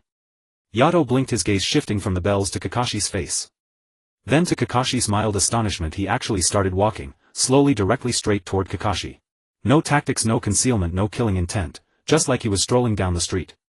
Hidden in the shadows, Naruto nearly cried out. Sakura covered her face and Sasuke wore an expression of, I knew it, contempt. Kakashi watched Yato approach him, amused and exasperated. This kid's way of thinking was indeed completely different from normal people. Just as Yato came within a few steps and reached out as if to touch the bells, Kakashi moved. His form vanished in an instant. The next moment he appeared behind Yato, the tip of a kunai lightly pressed against the center of his back. Too naive. Kakashi's voice sounded in his ear. On the battlefield, walking straight like that will get you killed. Yato stopped moving. He didn't turn around, nor did he show fear. He just blinked in confusion as if wondering why Kakashi had suddenly appeared behind him and what that cold touch on his back was. Kakashi sheathed the kunai and gently patted Yato's shoulder. Go find a place to hide like them. He pointed toward where Naruto and the others were concealed. Yato looked in the direction Kakashi indicated, then back at Kakashi, his face still wearing a bewildered expression. But he seemed to understand. Go over there, so he shuffled slowly toward the woods, glancing back every few steps. Kakashi watched his receding figure, the report about the seal becoming clearer in his mind. This child lacked basic combat awareness and common sense, yet his physical reactions and that raw power. The battle that followed turned into a showcase for Naruto, Sasuke and Kakashi. Naruto's shadow clone tactics were easily seen through Sasuke's ambush, effortlessly countered, and Sakura, preoccupied with worrying about Sasuke, contributed almost nothing. Kakashi even pulled out his copy of Make Out Paradise and read it leisurely, completely dismissing the three children's attacks. As for Yato, after entering the woods he did not hide, as Kakashi had expected. He found a large tree, sat down with his back against the trunk and began drawing on the ground with his finger, as if the battle outside had nothing to do with him. Only occasionally did he lift his head, listening to the sounds of combat and Naruto's shouts in the distance, his hollow eyes showing no ripple of emotion. Until, one of the ninja tactical principles, taijutsu. Kakashi's cold voice rang out. He held back no longer, instantly suppressing Sasuke and Naruto with taijutsu and sending them flying with brutal kicks. A fierce killing intent spread, nearly suffocating the hidden Sakura. This icy bloodlust like tangible needles pierced through the woods and reached Yato, who was sitting beneath the tree. Yato's tracing finger abruptly stopped. He slowly raised his head, and for the first time during the training a distinct change appeared in those hollow eyes. No longer pure blankness, but a very faint alertness, like an animal sensing danger. He heard Naruto's pained groan. That icy killing intent and Naruto's pained voice seemed to stir some instinct buried deep within his consciousness, sealed away behind a barrier. He stood up slowly. In the center of the training ground, Kakashi was about to deliver a final lesson to the fallen Naruto on the rules of the ninja world. At that moment an extremely faint, almost imperceptible footstep came from his side and rear. Kakashi's heart stirred and he whirled around. There stood Shiranui Yato, having emerged from the woods at some point just a dozen meters away. He wasn't hiding nor in an attack stance, just standing there quietly watching Kakashi. But Kakashi's exposed right eye narrowed slightly. The Yato before him now seemed subtly different from the bewildered blank youth of moments ago. His gaze remained hollow, yet his body exhibited an incredibly natural, delicate balance, like a beast poised to strike but holding back. His eyes fixed on Naruto, who was pinned under Kakashi's foot. Yato, run. Naruto forced out the words with difficulty. Kakashi put away Make Out Paradise, his expression turning serious. He sensed it, though extremely faint. There was an indescribable pressure emanating from that motionless boy. Oh. Finally getting interesting. Kakashi studied Yato, his tone laced with curiosity. Are you going to try for the bells? For your friend. The word friend once again acted like a key. Yato's gaze shifted from Naruto to the bells jingling at Kakashi's waist. Then he took a step forward again. Still unhurried, still walking straight toward Kakashi. But this time Kakashi did not relax his guard in the slightest. He could feel the very flow of the air around him becoming sluggish as Yato approached. The moment Yato entered Kakashi's attack range, Yato moved. His movement was no longer slow but lightning fast. No hand seals, no flourishes, just the simplest, most primal straight punch aimed at Kakashi's face. The fist tore through the air with a low whistle. So fast. Such a heavy punch. Kakashi's heart tightened. This speed and power surpassed genin level. He immediately raised his arm to block. Bang. Fist met arm with a deafening thud. Kakashi's arm went numb and his body involuntarily slid back half a meter. Genuine surprise flickered in his eyes. The force of that punch was astonishingly heavy. Yet Yato's assault didn't stop. The moment his first punch was blocked, his other hand shot out like a phantom, aiming directly for the bells at Kakashi's waist. The motion was fluid, precise, nothing like what a fool should be capable of. Kakashi reacted instantly, twisting his body to barely evade the hand. But the bell's ribbon was brushed by Yato's fingers, swinging violently and emitting a rapid jingle. Interesting. Kakashi's eyes lit up. He no longer held back, unleashing genuine taijutsu as he clashed with Yato. Yato's attacks were unorthodox, all instinctive punches and kicks, yet every blow was devastatingly powerful and astonishingly fast. Moreover, his physical reactions and evasive instincts were incredibly acute, often allowing him to dodge Kakashi's strikes by a hair's breadth. The two exchanged blows, producing heavy thuds that left Naruto and Sasuke on the ground dumbfounded. This was Yato. That same Yato who could barely string words together. Sasuke clenched his fists, his eyes filled with chagrin and shock. This fool he had regarded as a burden actually possessed such terrifying strength. Relying solely on taijutsu, he could briefly hold his own against Kakashi Sensei. Naruto on the other hand was both amazed and elated. Go for it, Yato. As the fight progressed, Kakashi grew increasingly astonished. Yato's power and speed were secondary. What impressed him most was that combat instinct, as if something dormant deep within his body was awakening. Moreover, he could sense that the sealed chakra inside Yato was producing an extremely faint ripple stirred by the intense battle and emotional fluctuation.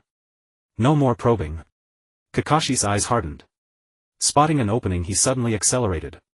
Leaf whirlwind. A sharp leg sweep aimed at Yato's lower body. Yato tried to leap away, but Kakashi changed his moves faster, his other hand shooting out like a viper, precisely grabbing Yato's wrist that had attempted to snatch the bell. With a smooth pull and trip. Thud. Yato was slammed heavily to the ground, Kakashi's knee pressing against his back, pinning him firmly. The fight was over. Yato lay prone, struggling a few times but unable to break free. He turned his head, looking at Naruto still pinned under a shadow clone nearby, letting out guttural beast-like sounds from his throat. For the first time the emotion called anxiety clearly flickered in his hollow eyes. Kakashi glanced at the Yato beneath him, then at the stunned Naruto and Sasuke. He slowly released his grip and stood up. The alarm clock rang just in time. Ring ring ring. Noon arrived. The test was over. No one had obtained the bells. Kakashi looked at his 4 students, some on the ground, some standing frozen, some struggling to rise, and finally fixed his gaze on Yato, who was slowly getting up, his expression reverting to blankness but still occasionally glancing toward Naruto. This Team 7 was indeed more interesting than he had imagined. Alright, Kakashi clapped his hands, his tone returning to its usual laziness. The test is over. Everyone fails. What? Naruto, Sakura and even Sasuke cried out in shock. Only Yato blinked blankly, as if the word fail held no meaning for him at all. He walked over to Naruto, looked at his disheveled state, reached out and clumsily brushed the dust off Naruto's clothes just as he had done before. This simple action made a gleam of understanding flash in Kakashi's eyes. He changed his mind. However, Kakashi shifted gears, looking at Naruto and Yato supporting each other, at Sakura, who despite her failure still cared about her teammates, and at Sasuke, who though aloof had not truly abandoned his comrades. I've decided to make an exception and let all of you pass. Amid Naruto's incredulous joy and the astonishment of Sasuke and Sakura, Kakashi began his lecture on teamwork. And Yato simply stood quietly beside Naruto, listening to Kakashi's words, his gaze occasionally drifting to the now silent bells at Kakashi's waist. After passing the bell-snatching test, Team 7 officially began their daily routine as genin. The initial tasks were mostly trivial errands, helping an old lady find her cat. Yido once climbed to the top of a tree tens of meters high, bringing down the terrified cat along with a bird's nest, astonishing everyone. Weeding babysitting Mingren was flustered while Yido was passively used as a climbing frame by the children, and cleaning river garbage. Yido alone moved more stones than Mingren and Xiaoying combined. These drank missions were monotonous and dull. Mingren quickly began complaining incessantly, and Suozhu also appeared uninterested. However, Yido seemed to execute every instruction with equal impartiality. Whether searching for a cat or moving stones, he worked with a nearly pure concentration. Though his movements remained slow and his gaze vacant, the tasks assigned to him were always completed in some unexpected manner, typically relying on his seemingly inexhaustible monstrous strength. Kakashi, on the other hand, had been secretly observing Yido. He discovered that Yido was not entirely incapable of understanding instructions, he merely required extremely specific and simple commands and showed no response to abstract concepts such as teamwork or ninja spirit. However, his learning ability, or rather his imitative ability, was astonishingly powerful in certain aspects. After watching Kakashi demonstrate how to climb a tree using chakra, although Yido could not refine chakra, he managed to walk up a vertical tree trunk through sheer physical control and the strength of his toes. His posture was strange, but the result was astonishing. That day in the mission assignment hall, an idle Mingren once again loudly complained about wanting more exciting missions. Perhaps guided by fate, or perhaps by the deliberate arrangement of a certain Hokage, and seemingly ordinary crank escort mission fell upon Team 7, escorting the bridge-building expert Mr. Dazina back to Bojigua. A crank mission? That means there won't be any ninja combat, right? Xiaoying confirmed. At most we'll deal with some wandering samurai or bandits. Affirmed the third Hokage. Great. Mingren jumped up excitedly. We're finally leaving the village. Yido, did you hear that? It's a crank mission. He vigorously shook Yido, who was beside him studying the patterns on the edge of the mission. Shaken by Mingren, Yido raised his head, looked blankly at the excited Mingren, then at the cool-faced Suozhu and the somewhat worried Xiaoying, and finally fixed his gaze on Kakashi, who was yawning nearby. Mission? He repeated. Yes. A big mission. Mingren nodded vigorously. On the day of departure, Team 7 gathered at the main gate of Muyi. Ming-ren fully equipped was bursting with excitement. Xiaoying was well prepared, carrying a mix of anticipation and nervousness for the unknown journey. Zhuozhu remained calm, but a hint of eagerness glinted in his eyes. Kakashi on the other hand still wore his usual lazy demeanor. As for Yido, he still wore his casual clothes, his forehead protector hanging crookedly around his neck, and on his back was a small seemingly empty pack.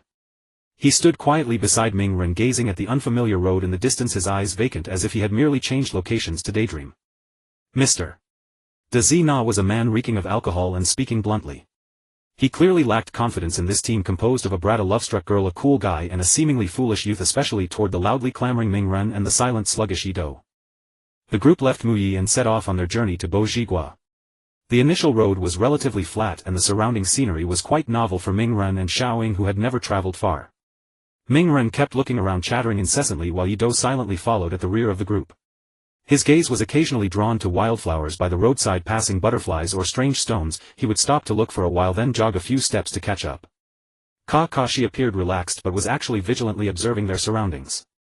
His gaze occasionally swept over Yido, noting that although the boy seemed absent-minded whenever there was a stir in the wind or grass, such as a flock of birds suddenly taking flight, his body would tense in an extremely subtle, almost instinctive manner, though it would soon relax again. This intuition for potential danger further confirmed his unusualness. Sure enough, as they passed a puddle-filled hollow, an unexpected change occurred. Two rogue ninja brothers from the mist, Wuin disguised as wandering samurai, suddenly burst out of the water. Chains carrying killing intent shot out like venomous snakes, targeting the one they judged as the weakest and easiest to capture, Bujihua Yido, who was staring blankly at his reflection in a puddle. "Watch out!" Kakashi shouted a warning, but it seemed too slow. Ming-ren, Xiaoying and Zhuozhu were all stunned by the sudden assault. The chains were about to coil around Yido's neck. At this critical moment, Yido, who had always appeared sluggish and dull, had his body move as if possessing its own consciousness. With a motion so minuscule yet exquisitely precise, he gently tilted his head to one side. Whoosh! The chain flew past his ear, taking with it a few silver-gray strands of hair. There was no trace of fear on Yido's face, only a hint of puzzled confusion at having been disturbed. He turned his head and looked at the two attackers, who were dumbfounded as if unable to comprehend why they had attacked him. The next moment Kakashi had already struck. Bam! Bam! Two crisp sounds and the ghost brothers were subdued on the ground. Well done, Kakashi-sensei. Xiaoying patted her chest in relief. Ming-ren rushed to Yido's side, anxiously checking on him. Yido, are you okay? That scared me to death. Yido looked at Ming-ren, then at the mist rogue ninja pinned under Kakashi's foot. He raised his hand and touched his ear where the chain had grazed it, leaving a faint trace of blood. He stared at the red on his fingertips, his eyes filled with pure bewilderment. Kakashi watched Yido's reaction, his suspicion deepening. That dodge was no coincidence. It was a battle instinct honed through thousands of exercises, perhaps even the Boda's optimal automatic response under the suppression of a seal. Dazina, pale with fright, finally broke under the pressure and revealed the truth. He was indeed targeted by a powerful enemy, the rogue ninja from the mist, Tao Dizai Bujan. The mission rank was far from crank. Upon learning the truth, Ming-ren and the others were both angry and tense, but the mission had been accepted, there was no turning back. Kakashi looked at this group of problem children, his gaze lingering for a moment on Yido, who was still blankly studying the blood on his fingertips, then announced sternly, "The mission continues. But from now on everything goes according to my command. The enemy is a real ninja, not a game." The atmosphere of the team completely changed. Even Ming-ren restrained his exuberance and stuck close to Kakashi. Zhuozhu became more vigilant while Xiaoying was filled with worry.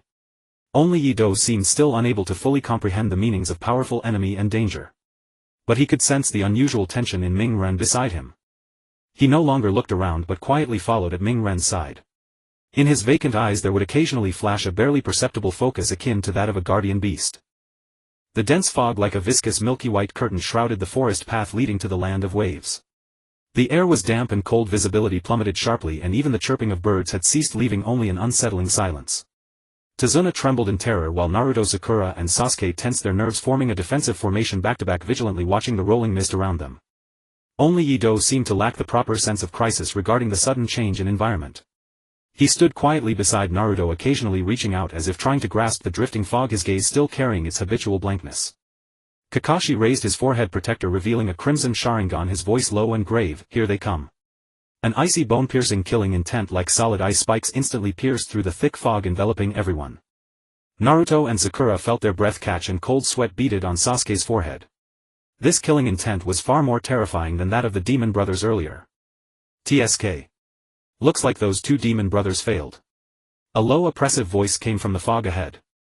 Accompanied by heavy footsteps, a massive figure gradually emerged within the thick mist. A tall burly physique with a bare muscular upper body, face wrapped in bandages revealing only a pair of ruthless eyes, and a huge blade wrapped in bandacles slung across his back, nearly as tall as himself. Zabuza Momochi. He swept his gaze over Team 7 as if inspecting prey, pausing momentarily on Kakashi's Sharingan, showing a hint of surprise then reverting to coldness. Didn't expect to run into Kakashi of the Sharingan here. Looks like it's going to be a bit troublesome. His voice carried a hint of mockery, but my target is just that old man. Before his words faded, Zabuza's figure vanished instantly. Behind us! Kakashi shouted sharply. Almost simultaneously with Kakashi's warning, Zabuza appeared like a phantom behind Tazuna, his massive executioner's blade slicing down with a shrill whistle, merciless and swift. Water-style water formation wall. Kakashi reacted instantly, forming hand seals. A spinning wall of water rose from the ground, barely blocking the fatal strike. Water splashed everywhere. Oh! Not slow. Zabuza sneered, his form merging back into the fog. Everyone be careful. This is the hidden mist technique. He moves within the mist, making it hard to pinpoint his location. Kakashi warned loudly, his Sharingan spinning rapidly, trying to track Zabuza's chakra. Within the thick fog, killing intent surged from all directions as if countless Zabuza were watching. Naruto, Sakura and Sasuke's hearts raced with tension. If this invisible pressure nearly broke them. Just then Yido, who had been standing still, tilted his head slightly. His gaze was unfocused, but his ears twitched almost imperceptibly. He possessed no chakra sensing ability, yet his beast-like intuition isolated by the seal caught an extremely subtle anomaly in the wind within the dense fog, different from the flow of moisture. Just behind Sasuke, the mist twisted faintly. Sasuke. Left. Kakashi, using his Sharingan to see chakra flow, shouted a warning. But Zabuza was faster. The tip of the executioner's blade pierced through the mist, aimed straight at Sasuke's back. Sasuke's blood ran cold, his body frozen, almost unable to move. In the nick of time, a silver-gray figure faster than Kakashi's warning appeared in front of Sasuke as if teleported. It was Yido. He still wore that dazed expression, as if he had merely moved to this position by instinct. Facing the giant blade capable of cutting steel, he neither dodged nor assumed a blocking stance. He simply raised his right hand, fingers spread, reaching for the sharp edge. Idiot! Get out of the way! Kakashi and Naruto both screamed in horror. Grabbing the executioner's blade with bare hands. It was suicide. A flash of cruel mockery flickered in Zabuza's eyes. Yet the next moment stunned everyone. Clang! A piercing, deafening sound utterly unlike flesh striking metal exploded. Yido's hand firmly caught the front edge of the executioner's blade. The immense impact slid his body half a meter backward, carving two shallow grooves in the ground. But he had indeed caught the thunderous strike with his bare hand. The razor-sharp blade could not cut into his palm. Only a deep white mark was left on his palm, not even breaking the skin. The mockery on Zabuza's face instantly froze, replaced by stunned disbelief. He felt as if his blade had struck a piece of tempered steel. The recoil numbed his arm. How? How was this possible? This brat. Yido tilted his head, gripping the blade, looking at Zabuza inches away. For the first time his hollow eyes clearly reflected the enemy's figure. He seemed puzzled by the immense force and the stinging sensation in his palm, his brow slightly furrowed. Bastard! Zabuza, both shocked and enraged, strained to pull back the executioner's blade. But Yido's hand clamped down like iron pincers, the terrifying strength preventing Zabuza from withdrawing it. Seizing the moment, Kakashi moved. Lightning-style lightning cutter. A dazzling blue light crackled in Kakashi's hand. The piercing chirp of birds echoed as Kakashi transformed into a bolt of blue lightning, thrusting toward Zabuza. Zabuza made a swift decision, abandoning the executioner's blade seized by Yido, his body retreating sharply, narrowly dodging Kakashi's fatal strike, vanishing once more into the thick fog, leaving only heavy breaths and an incredulous murmur. Damn brat. What kind of freakish strength is that? The executioner's blade clattered to the ground. Yido released his grip, looked at the indentation on his palm that was gradually turning from white to red, then gazed up into the deep fog, his face still wearing that bewildered expression. The scene fell into dead silence. Naruto's mouth hung open wide enough to hold an egg. Sakura covered her mouth, her eyes round as saucers. Even the usually composed Sasuke, watching Yido's nonchalant demeanor, felt his worldview profoundly shaken. Catching a blade with bare hands. And against Zabuza Momochi's executioner's blade. Kakashi dismissed his lightning cutter and looked at Yido with a deeply complicated expression. The report about the seal resurfaced in his mind. Was his physical strength alone already at this level? If the seal were to be undone. Gee. Great job, Yido. Naruto was the first to react, charging over excitedly, about to pat Yido's shoulder, but stopping when he saw the red mark on his palm. Your hand. Are you okay? Yido extended his hand toward Naruto as if showing the red mark and uttered a vague syllable. Hurts. His tone was questioning as if confirming what this unfamiliar sensation was. This scene left everyone speechless. He had withstood the executioner's blade and only felt a little hurt. From within the thick fog Zabuza's voice rang out again, but this time devoid of its previous composure, carrying a tone of irritation and deep wariness. Kakashi. Where did you find such a monster of a brat?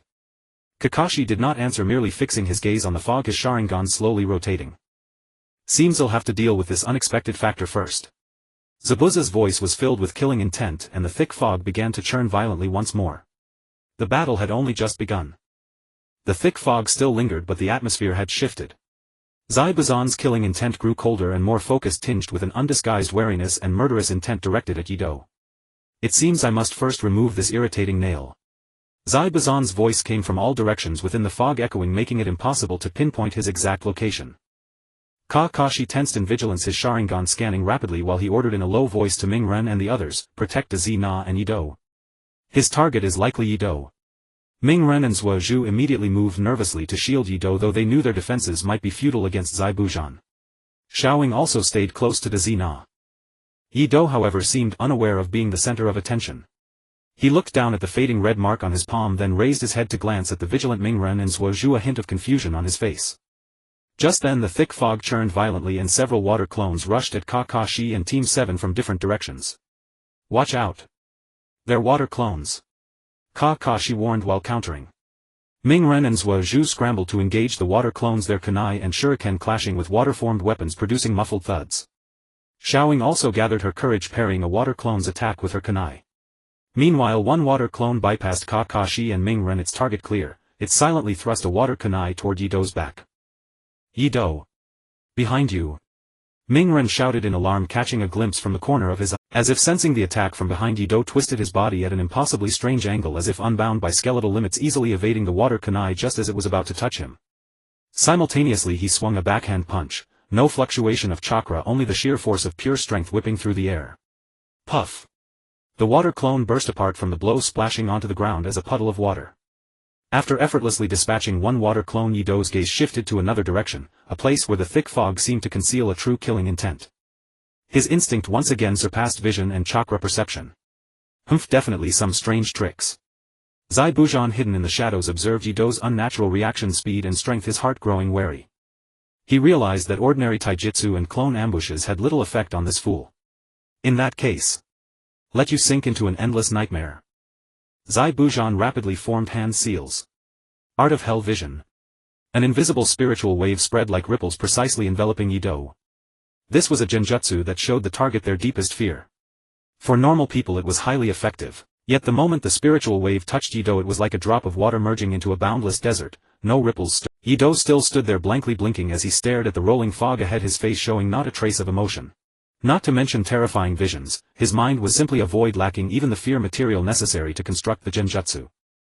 Zabuza, hidden in the fog, grunted softly, feeling his genjutsu vanish like a stone dropped into the sea, chakra wasted with no feedback. He could not comprehend. How is it possible? My genjutsu has no effect on him. Kakashi also noticed this, a flash of understanding and a subtle hint of amusement in his eyes. He probably guessed the reason. For a being whose mind was so simple and pure as to be nearly empty, complex genjutsu were indeed hard to take hold. Bastard! Zabuza was thoroughly enraged. Being repeatedly bested by a fool was a severe affront to his pride as the ghost of the hidden mist. Water Release Water Dragon Bullet Technique. A massive water dragon rose from a nearby river with a deafening roar, carrying a devastating force as it charged toward Team 7, especially Yido's position. Scatter! Kaka's expression changed as he hastily formed seals. Water Release Water Dragon Bullet Technique. The two water dragons clashed violently in midair, producing a thunderous explosion, then rained down in a torrent. Taking advantage of the moment when the water mist thickened and vision grew even more blurred, Zabuza's real body lunged forth like a cheetah, his target still Yido. He abandoned flashy ninjutsu and genjutsu, deciding to use pure taijutsu and battle experience to finish this nuisance up close. Die brat! Though the decapitating carving knife was temporarily lost, Zabuza's fists and feet were equally lethal. His fist wrapped in chakra tore through the air, aiming straight at Yido's head. Seeming to sense the difference in this attack, Yado's hollow eyes for the first time clearly reflected Zabuzon's ferocious face and the killing intent-laden fist. Instead of meeting it head-on with his hand, he drifted backward like a willow catkin just as the fist was about to strike, while simultaneously kicking at Zabuzon's wrist with a tricky angle. Huh! Zabuzon was startled, transforming his fist into a claw to grab Yado's ankle. But Yado reacted faster. He retracted his leg, spun and drove his elbow like a hammer towards Zabuzon's ribs. The movements were fluid and seamless, as if honed through countless battles, completely unlike the actions of a dull-witted person. Zabuzon was forced to block, and the immense power transmitted through his arm sent another shock through him. The two engaged in a fierce pure taijutsu clash amidst the swirling mist and pouring rain. Yado's strength, speed and that almost preternatural battle instinct made it impossible for the experienced Zabuzon to overpower him for the moment. Though Yado's attacks were wild and instinctive, his terrifying physical condition and occasional flashes of brilliant counters made Zabuzon fight with extreme frustration. This guy. What kind of monster is he? The more Zabuzon fought, the more alarmed he became. He felt as if he were battling a humanoid-tailed beast cub. Kakashi observed clearly from the sidelines, not intervening immediately but fixing his gaze on the battle, his Sharingan continuously replicating and analyzing Yado's movements and Zabuzon's openings. He noticed that Yado's fighting style, though primitive, was exceptionally efficient. Every dodge and counter was perfectly timed, as if his body itself knew how to fight. I can't let this drag on any longer. A fierce glint flashed in Zabuzon's eyes. He deliberately left an opening, took a Naruto-heavy kick from Yado, used the momentum to retreat and began forming seals again, gathering massive chakra. He was about to unleash a large-scale indiscriminate water-release ninjutsu. However, the moment he formed the seals. Swoosh! A kunai with an explosive tag flew precisely toward Zabuzon's forming hands. It was Zhuozhu. He seized the chance. At the same time, Mingren roared and split into over a dozen shadow clones, charging at Zabuzon from all directions to disrupt his movements. Don't you dare hurt Yado. Xiaoying also gathered her courage and hurled her kunai at Zabuzon. Team 7's teamwork began to take its initial form at this moment. Facing multiple disturbances and the silver-haired youth with uncanny taijutsu and terrifying strength, Zabuzon knew today's operation had already failed. He shot a hateful glare at Yado, who stood in the center surrounded by the others, still looking utterly bewildered, before melting back into the thick fog. Kakashi. And that strange brat, I'll remember you. The mist gradually dissipated, leaving behind a scene of chaos and the still shaken group. Mingren plopped down on the ground, panting heavily. Zhuozhu leaned against a tree, his face pale, yet his eyes burned with unwillingness and a hunger for strength. Xiaoying was nearly exhausted as well. Only Yado, aside from having his clothes soaked and appearing somewhat disheveled, remained calm in his breathing. He walked over to Mingren, looked at his panting state and again awkwardly patted him on the back. Kakashi approached Yado and gave him a long deep look. This student was surprising him time and again, immune to genjutsu, withstanding the decapitating carving knife, sparring in taijutsu with the ghost of the hidden mist. What secrets did the seal within him conceal? After the harrowing battle with Zabuza, Team 7 escorted the terrified Tazuna and finally arrived at the Land of Waves, a land shrouded in mist and poverty. This island nation appeared lifeless, with dilapidated houses, muddy roads and the faces of its people marked by numbness and sorrow. The bridge that was to connect them to the outside world and bring hope remained unfinished, looming like a giant skeleton extending into the sea mist. Tazuna's home was equally humble, and they were greeted by his daughter Tsunami and grandson Inari. Inari was a silent boy with eyes full of hostility and fear, holding a deep prejudice against ninjas. Naruto tried to engage him but was met with a cold shoulder. Temporary respite did not bring ease. Kakashi, having overused his Sharingan to copy Zabuza's water release, was exhausted and needed several days of bed rest. This meant that until Kakashi recovered, Team 7 had to rely on themselves to fend off any potential return of Zabuza. The pressure weighed heavily on Naruto and Sasuke like the mist of the Land of Waves. Sakura also felt the inadequacy of her own strength. We have to get stronger. Naruto shouted in Tazuna's backyard, clenching his fist at Sasuke and Yato. We can't always rely on Kakashi-sensei. The next time that bandaged freak comes, we'll protect everyone ourselves. Sasuke didn't speak, but his clenched fists and the burning fire in his eyes showed the same determination. He looked at Naruto, then glanced at Yato, who was crouching on the ground watching ants, and said in a low voice, "Dead last, shouting slogans won't help. Remember the tree climbing training Kakashi-sensei showed us?" Of course. Naruto's competitive spirit was instantly ignited. It's a delicate task of controlling chakra. I can definitely do it. So by the woods near the backyard, Naruto and Sasuke began their tree climbing. As for Yato, after another fall that left him sprawled on his back, Naruto rubbed his sore bottom and looked at Yato. Yato, you should try too.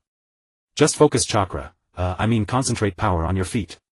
He trailed off, remembering that Yato couldn't use chakra. Yato looked up, watched Sasuke walking steadily on the tree trunk, then glanced at the bruised Naruto. He slowly approached a large tree, imitated their movements, lifted his foot and pressed it against the trunk. Without chakra adhesion he naturally couldn't walk like Sasuke. But he didn't give up. He bent his knees slightly, then suddenly exerted force with his toes. With a cracking sound, the bark where his toes touched was actually gouged out in a small piece. Then his other foot followed suit. Relying solely on the terrifying strength of his toes and leg muscles, he literally nailed small pits into the vertical trunk, climbing upward step by step in a bizarre yet remarkably stable manner. Naruto watched in stunned silence.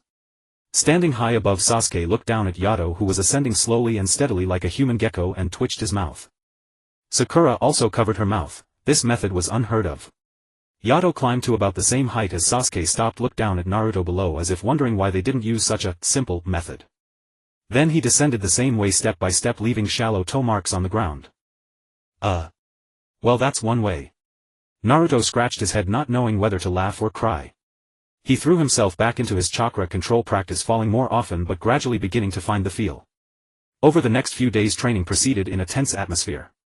Naruto and Sasuke frantically practiced tree climbing and shuriken techniques, while Sakura honed her fundamentals and theory. As for Yato, he seemed to have no clear concept of training. He merely mimicked his companion's movements.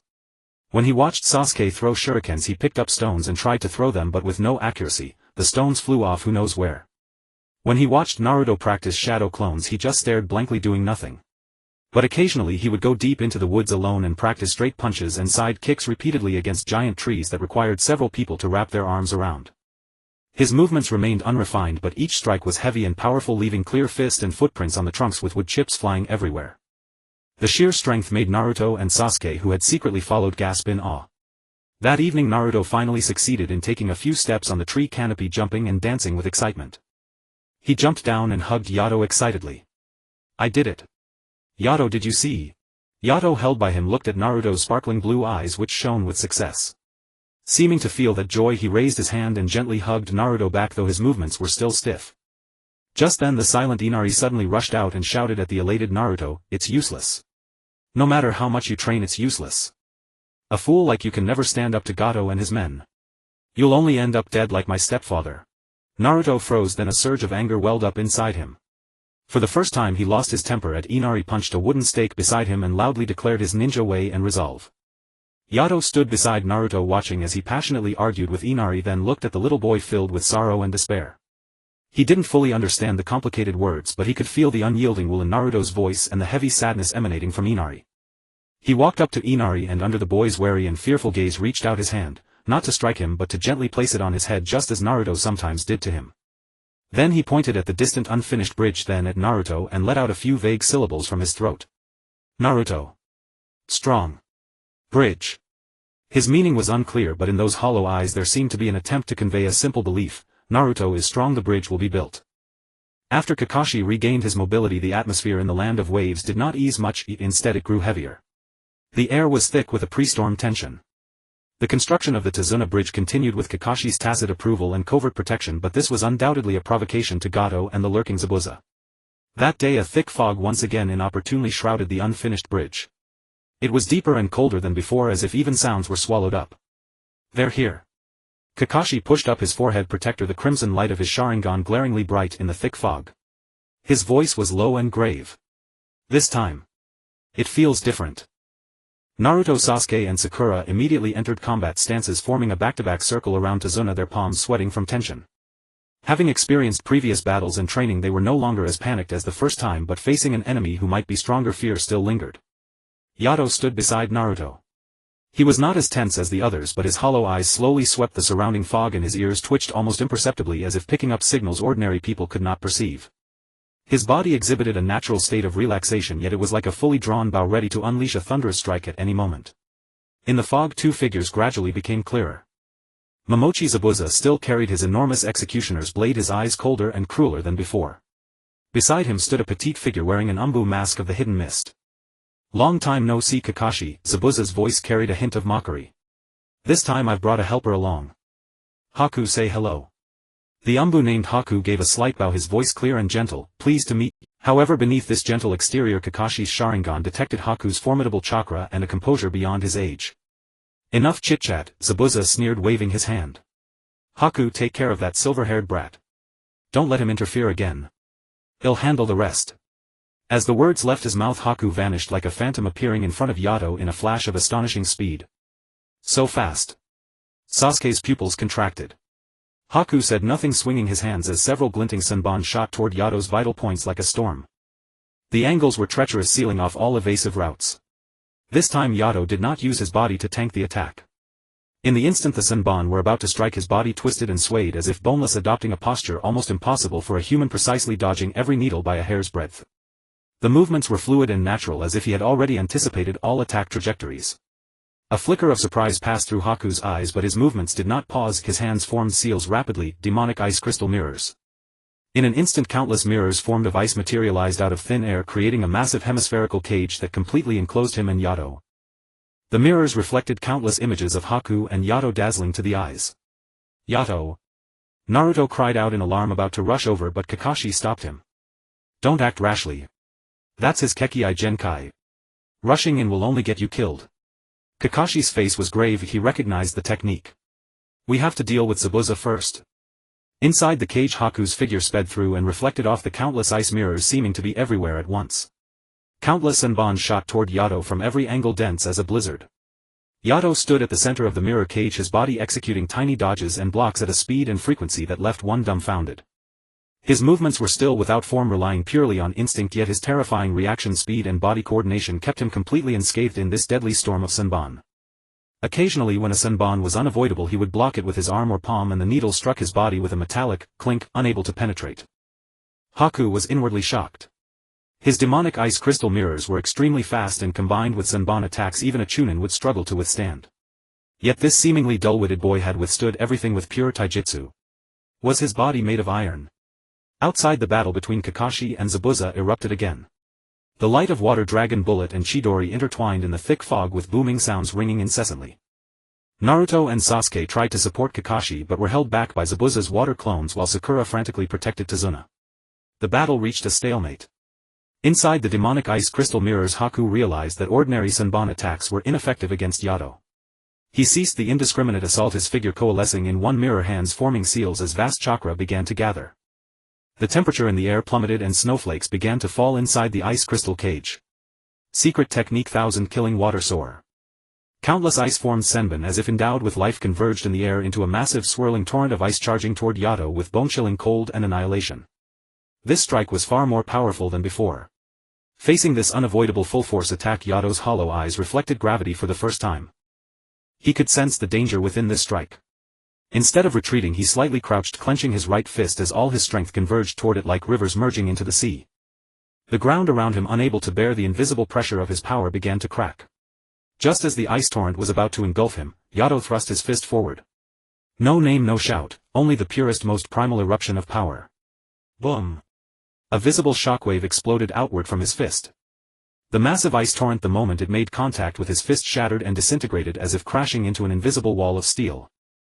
It turned into a flurry of sparkling ice powder scattering in all directions. The entire demonic ice crystal mirror cage, under the impact of this terrifying power, emitted a cracking sound of strain, and cracks instantly covered the mirrors. What? Haku's figure stumbled out from a shattered mirror, his face beneath the mask filled with horror.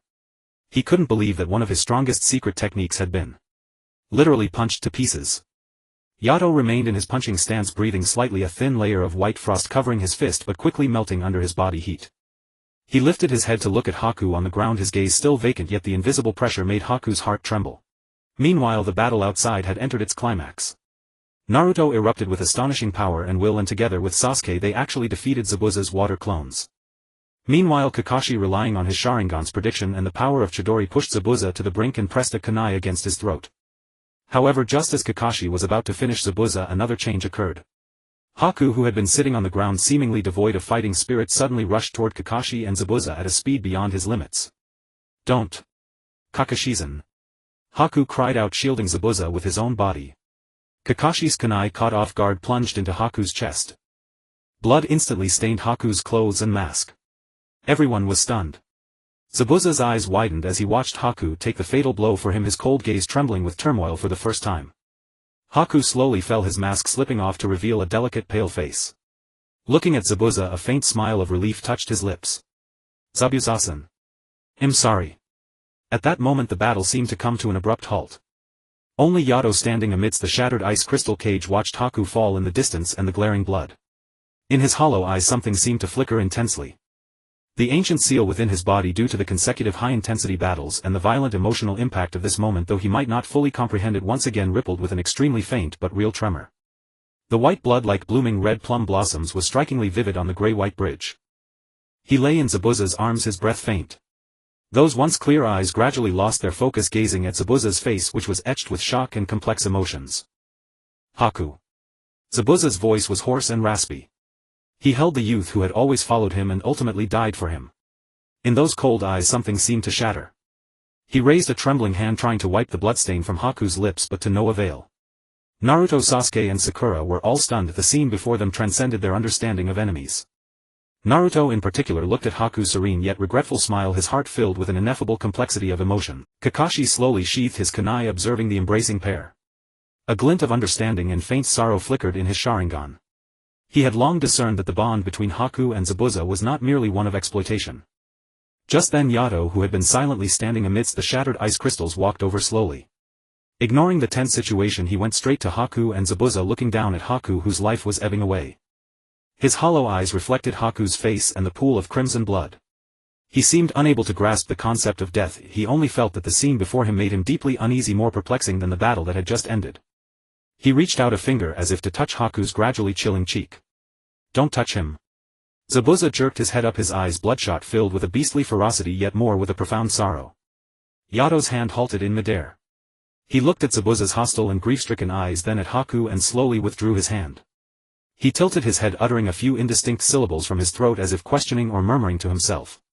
Why? No one could answer his question. Kakashi sighed and said, Zabuza, this ends here. Zabuza did not respond. He only held Haku tightly as if trying to retain the fading warmth of his body. After a long while he lifted his head. The savagery in his eyes had largely dissipated, leaving only exhaustion and emptiness. He glanced at Kakashi, then at the dejected Team 7 beside him, and finally his gaze settled on the dazed Yato. Kakashi. Could I ask you one thing? Zabuza's voice was low and hoarse. A few days later, on a silent hillside overlooking the sea at the edge of the land of waves, 2 new graves were erected. There were no tombstones, only simple wooden plaques. Team 7 and Tazuna stood before the graves. Naruto placed a bouquet of wildflowers before one of them, his expression somewhat somber. Though he could not fully comprehend the bond between Haku and Zabuza, he could feel its weight. Yato stood beside Naruto, staring at the 2 mounds of earth, his eyes still blank. He seemed not to understand why people were buried underground. Mimicking Naruto, he picked a few wildflowers from the side and placed them before the graves. Kakashi watched this scene, his gaze profound. On the road back to Konoha the atmosphere was heavy. Naruto seemed to have matured somewhat, no longer shouting as he used to. Sasuke grew even more silent. Haku's bloodline limit and Yato's anomalous strength both stimulated his desire to grow stronger. Sakura reflected on the cruelty and helplessness of the ninja world. Yato remained the same as ever, as if everything that happened in the land of waves were a vague dream. He quietly followed Naruto, occasionally stopping for wild fruits or butterflies by the roadside. Upon returning to Konoha, Kakashi immediately submitted an exceedingly detailed classified mission report to the 3rd Hokage. In the report he highlighted Shiranui Yato's performance during the mission. The subject Shiranui Yato exhibited pure physical strength, speed and resilience far exceeding that of a genin. His strength allowed him to directly intercept Momochi Zabuza's executioner's blade with bare hands without significant injury, and he could briefly contend with Jonin-level opponents using pure taijutsu. More notably, the subject displayed exceptional combat instincts and intuition, enabling him to predict and evade high-speed attacks with acute perception of killing intent and danger. His immunity to the Mist Trader Haku's demonic mirroring ice crystals derived attacks and possible other genjutsu influences is presumed to be related to his special mental state, extremely simplistic thinking, lack of complex emotions and concept of fear. During combat, the unknown seal within the subject's body showed extremely faint fluctuations correlated with emotional arousal, protecting teammate Uzumaki Naruto facing lethal threats and high-intensity battle. The seal is extremely ancient and complex, suspected to possess both confining and protective properties. Its stability requires continuous monitoring. Conclusion: Shiranui Yato poses both high potential risk and value. Recommendation: continue close observation and guidance by Team 7 under Hatake Kakashi, focusing on cultivating his bond with Uzumaki Naruto as a key factor in stabilizing his state. It is not recommended to attempt contacting or removing the seal within him at present. Further information gathering is needed. His trait of being immune to genjutsu and his pure taijutsu potential possess special tactical value and can be developed as appropriate. After reading the report, the third Hokage remained silent for a long time, the ember in his pipe flickering on and off. He looked out the window. The silver-haired youth was being pulled by the blonde Naruto running down the street in the twilight, their figures gradually merging into the dusk. A seal. Immunity to Genjutsu. A pure taijutsu monster. The third Hokage murmured to himself. Kakashi, it seems the burden on your shoulders is heavier than imagined. At that moment Yato was oblivious to the attention and evaluation from the higher-ups. He was being dragged by Naruto toward Ichiraku Ramen, listening to Naruto's excited chatter about how to celebrate the completion of the mission. To him the important things were simple, the noisy friend beside him and that steaming bowl of ramen that brought him a sense of satisfaction. As for the seal inside him and future dangers, those were far too distant, far less real than the warmth before his eyes and the smile of his companion. After parting with Ming-ren, Yido stood still for a moment, then began to walk, ambling lethargically along the familiar street he had traversed countless times, heading home. His pace remained unhurried, his gaze still vacant, yet upon closer inspection one would notice he was moving slightly faster than usual, as if executing a command that required no thought but was deeply ingrained in his muscle memory. The scenery along the street remained unchanged, but for the other members of Team 7 who had just survived a life-and-death ordeal in Bojigwa it might now hold a different significance. For Yido, however, everything seemed unchanged, the same houses, the same trees, and the same occasional glances filled with pity, disdain, or indifference. He approached the somewhat dilapidated and desolate house, its wooden door slightly ajar. He reached out and pushed it open. The hinges let out a soft creak. In the living room his mother Bujihua Hui was mending clothes at the table. Hearing the sound she looked up and upon seeing him showed no surprise, merely furrowing her brow out of habit. "You're back. You're so filthy, go wash yourself. Dinner's in the pot, heat it yourself." His father Bujihua Xuanjia sat on the other side reading the newspaper, not even lifting his head, merely grunting in acknowledgement. They seemed to harbor little worry or concern for their son's multi-day absence on a mission, as if he had merely been out playing foolishly for a day and just returned. Yido was completely unfazed by his parents' reaction, as if long accustomed to it. Silently he changed out of his dust-covered coat and prepared to wash himself as his mother had instructed. Just then the curtain of the inner room was pushed aside and Bujihua Xuanma, Yido's grandfather, slowly emerged leaning on a walking stick.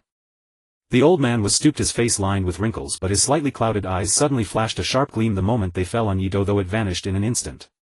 His gaze, like the most precise ruler, swiftly swept over Yido's entire body.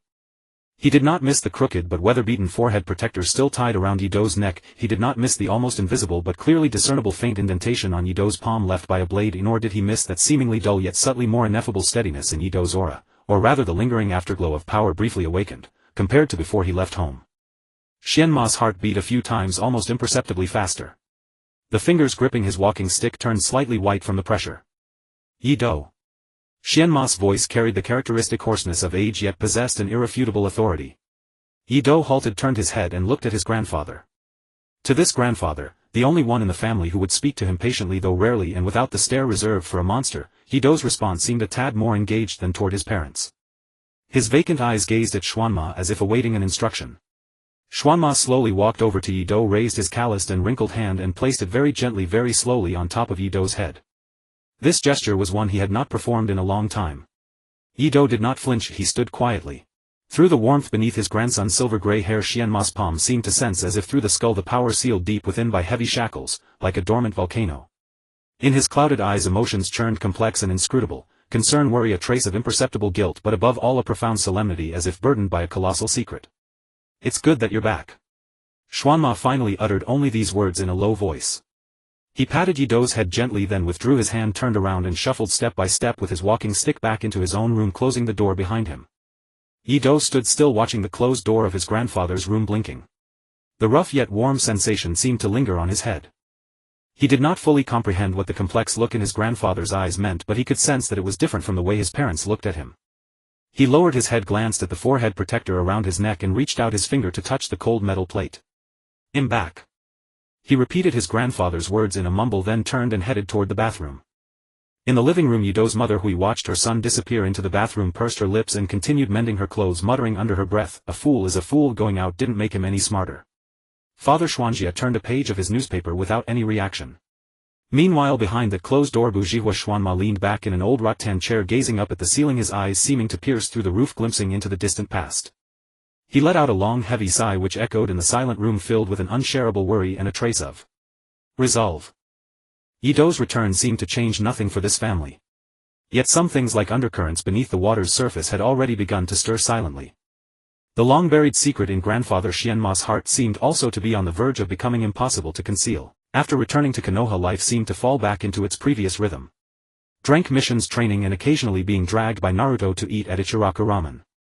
Yato still appeared to be the same silly, clumsy yet incredibly strong Nara Yato, with his forehead protector perpetually tied at an awkward angle. One day Kakashi gathered Team 7 at the training ground to announce a significant piece of news. The Chunin exams will be held in a month. I have recommended all 4 of you to participate, Kakashi said, shaking the application form in his hand. Chunin exams? Naruto exclaimed, jumping up excitedly. That's amazing. I can finally show off my skills. Right, Yato? He patted Yato hard on the back. Yato swayed slightly from the pat, looking bewildered at the excited Naruto, then at Kakashi, seemingly not understanding what the Chunin exams meant. A spark of determination ignited in Sasuke's eyes. If this was an excellent opportunity for him to grow stronger and gain the power needed to take revenge on that man. Sakura, however, felt nervous, both hopeful and afraid of dragging the team down.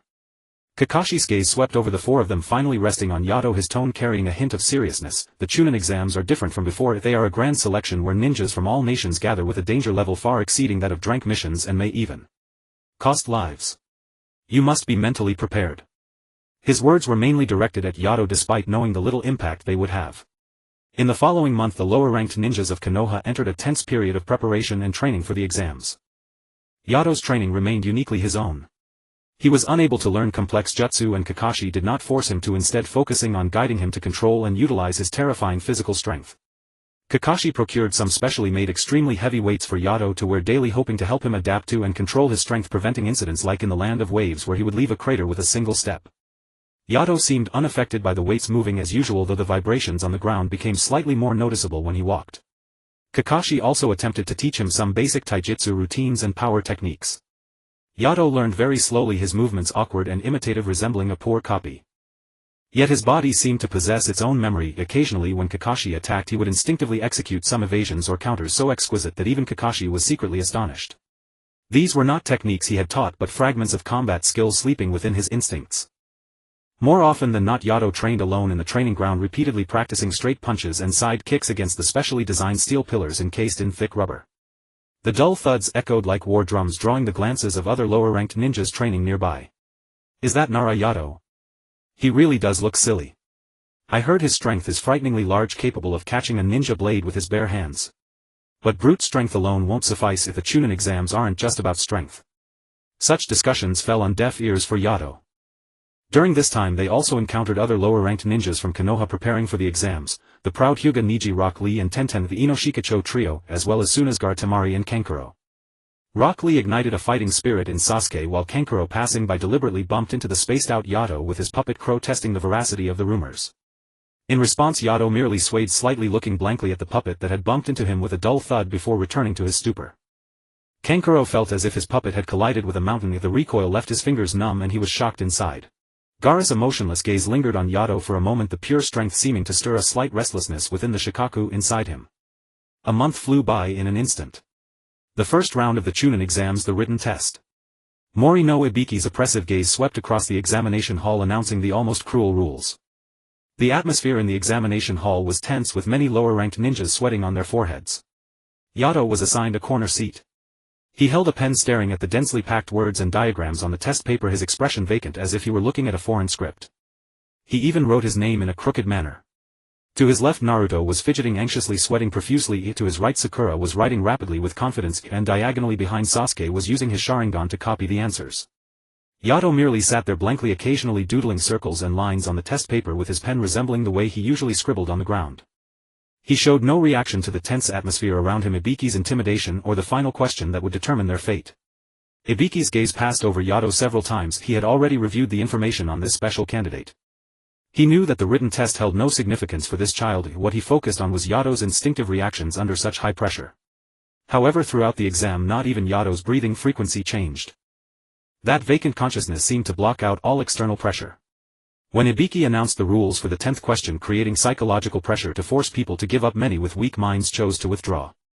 Under immense pressure, Naruto slammed his hand on the desk, shouting out his ninja way, inspiring the remaining candidates. Yato was startled by Naruto's sound, lifting his head to look at the flushed face of the excited Naruto, then glancing at the other candidates who had regained their resolve due to his words, still wearing a blank expression. Yet he seemed to sense Naruto's fervent emotions, his gaze fixed on him. Ultimately, in the first round of the exams, thanks to Naruto's unexpected act and Ibiki's profound test, all members of Team 7 passed. Just when everyone thought it was over, Mitarashi Enko burst in through the window announcing the second round of the exam, the Forest of Death. The Forest of Death lived up to its name. Towering ancient trees blotted out the sky, and the humid sweltering air was thick with the scent of decay and peril. A towering barbed wire fence sealed off this area from the outside world like a colossal green prison. Even Enko Mitarashi's vibrant voice could hardly mask the brutal essence of this exam, the scroll scramble. 5 days to reach the central tower alive. The Celestial Scroll and the Earth Scroll, missing either means failure. Team 7 drew the Celestial Scroll. They needed to seize a team carrying the Earth Scroll. Before entering the forest, Kakashi gave his final instructions, his gaze lingering especially on Yato. Remember, the enemies here are ninja from other villages. If they won't show mercy, protect yourselves and the scroll, and above all, come out alive. He knew that saying this to Yato might have limited effect, and he could only hope Naruto would keep an eye on him. Naruto brimmed with confidence. Sasuke's eyes were sharp and Sakura gripped her kunai nervously. Yato. He was looking up at a dazzlingly colored giant insect that flew out of the forest, his eyes filled with curiosity. Once inside the forest, a suffocating pressure enveloped them. Rustling sounds came from all sides, could be animals or lurking enemies. As the team's strategist, Sasuke formulated a cautious advance. However, peace was soon shattered. They were ambushed by several teams, from rain and grass villages. Most of these battles were handled by Sasuke and Naruto, while Sakura kept watch and provided support. Yato mostly stayed quietly by Naruto's side, only intervening when an attack was directed straight at Naruto or Sakura. His movements remained simple and direct, catching a swinging kunai, blocking a kick, or punching an assailant clean away. That raw power gave those who tried to pick on an easy target a harsh lesson, and the reputation of Team 7's monster spread through the Forest of Death like wildfire. On the third day they found a small stream and decided to take a short rest. Naruto went to fetch water, Sakura checked her tools, and Sasuke remained alert, scanning their surroundings. Just then a chilling, viscous, snake-like killing intent descended upon the area without warning. This malice was different from Zabuza's coldness, it carried a sadistic cruelty that toyed with its prey. Sasuke and Sakura instantly felt as if plunged into an ice cave, where their bodies stiffened and even breathing became labored. Sakura let out a short gasp. From the shadows of the trees across the stream 3 figures had appeared as if from nowhere. The one in front was tall and gaunt, with a deathly pale face, long black hair, golden slit pupils that exuded an inhuman aura, and a grin that crawled with dread. It was Orochimaru disguised as a grass ninja. The 2 behind him were his subordinates. Orochimaru's gaze slithered like a tangible tongue over the trembling Sakura and the forcibly composed Sasuke, finally settling on Yato, who still crouched by the stream, idly playing with the water, utterly unaffected by the terrifying killing intent. He. Orochimaru let out a low chuckle. The Uchiha brat. The Sharingan. What a splendid vessel. And this one? His golden snake eyes fixed on Yato with keen interest. I can sense no decent chakra, yet he possesses such an intriguing body. Konoha never ceases to surprise me. Sasuke forced down his fear and assumed a combat stance. Who are you? Someone who's come to give you a gift, Sasuke-kun. Before he finished, Orochimaru's figure vanished. The next instant he was right in front of Sasuke, moving at an inconceivable speed. He extended his long tongue, licked the kunai, and aimed it at Sasuke's neck. Sasuke couldn't react in time. Sasuke-kun! Sakura screamed in terror. In that split second, whoosh! A fist-sized rock whistling through the air with terrifying speed shot toward Orochimaru's temple. The attack came from behind Orochimaru.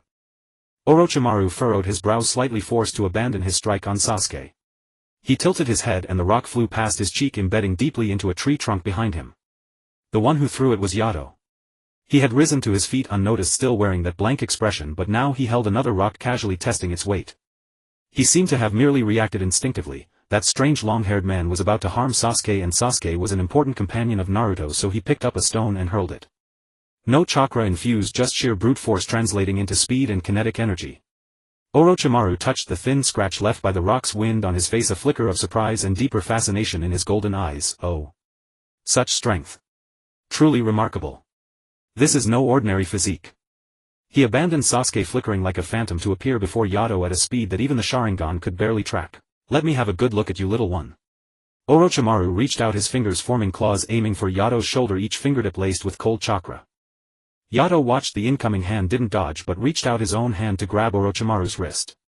The motion seemed slow yet carried an uncanny precision. A hint of mockery flashed in Orochimaru's eyes, his wrist twisted bonelessly, easily evading Yato's hand, his fingers still aiming for Yato's shoulder. But the instant his fingertips were about to touch Yato's clothes, a barely perceptible transparent ripple seemed to flicker over Yato's body surface. Orochimaru's chakra-infused fingers struck what felt like an invisible unyielding barrier and was gently repelled. The mockery on Orochimaru's face vanished, replaced by genuine shock and disbelief. Is this the backlash of a seal? An automatic defense? What kind of formidable seal is this? Just as Orochimaru was distracted by this unexpected development, Naruto, who had returned from fetching water, witnessed the scene. His eyes blazed with fury. Let go of Yato. He roared and charged recklessly at Orochimaru, simultaneously manifesting a dozen shadow clones. Humph, annoying brat. Orochimaru, irritated by the interruption, casually waved his hand. A burst of powerful chakra dispersed all of Naruto's shadow clones, and the real Naruto was sent flying backward, coughing blood, crashing into a tree. Naruto! Sakura screamed. Seeing Naruto fall, blood at the corner of his mouth, something seemed to flicker violently in Yato's vacant eyes. An extremely faint ripple, primal ancient, leaked through the layers of seals deep within his body, just a wisp. He whipped his head around to face Orochimaru, and for the first time his usually vacant eyes clearly reflected an emotion ray. Though still hazy, it was unmistakably real. A low guttural sound, inhuman, escaped his throat. His muscles tensed slightly and fine cracks spiderwebbed across the ground beneath his feet.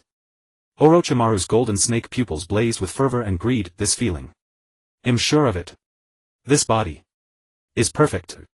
More valuable than Sasuke's Sharingan. He became utterly captivated by Yato, temporarily setting aside his desire for Sasuke.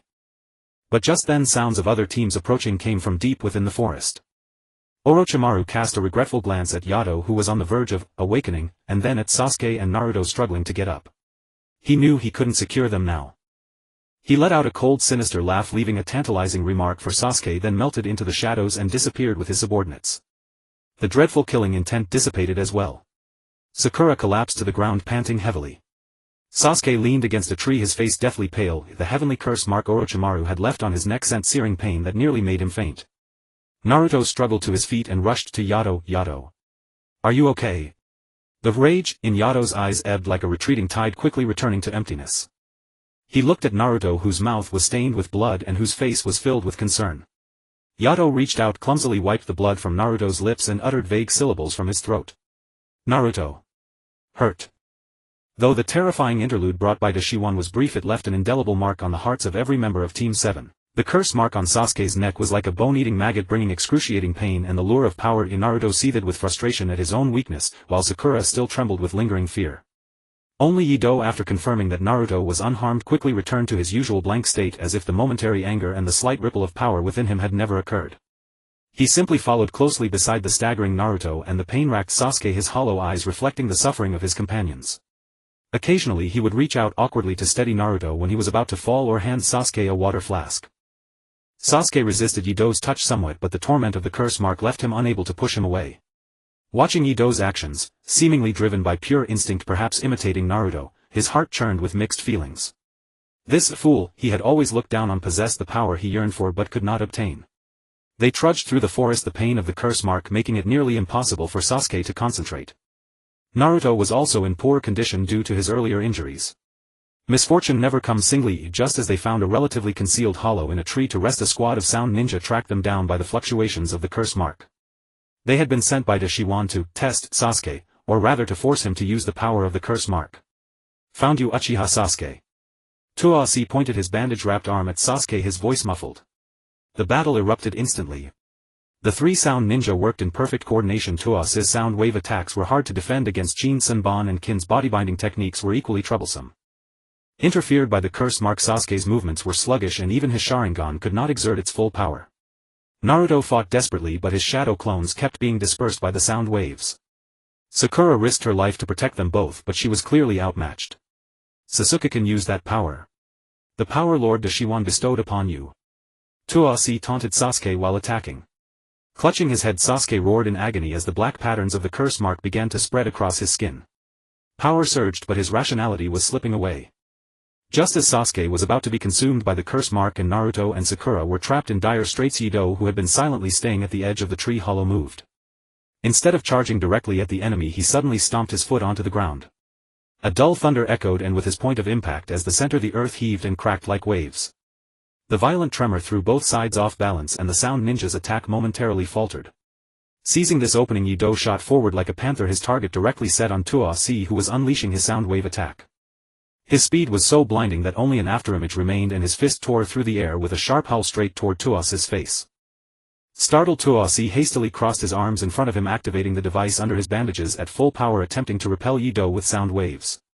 Buzz! A piercing sonic blast erupted, forcing Naruto and Sakura to cover their ears.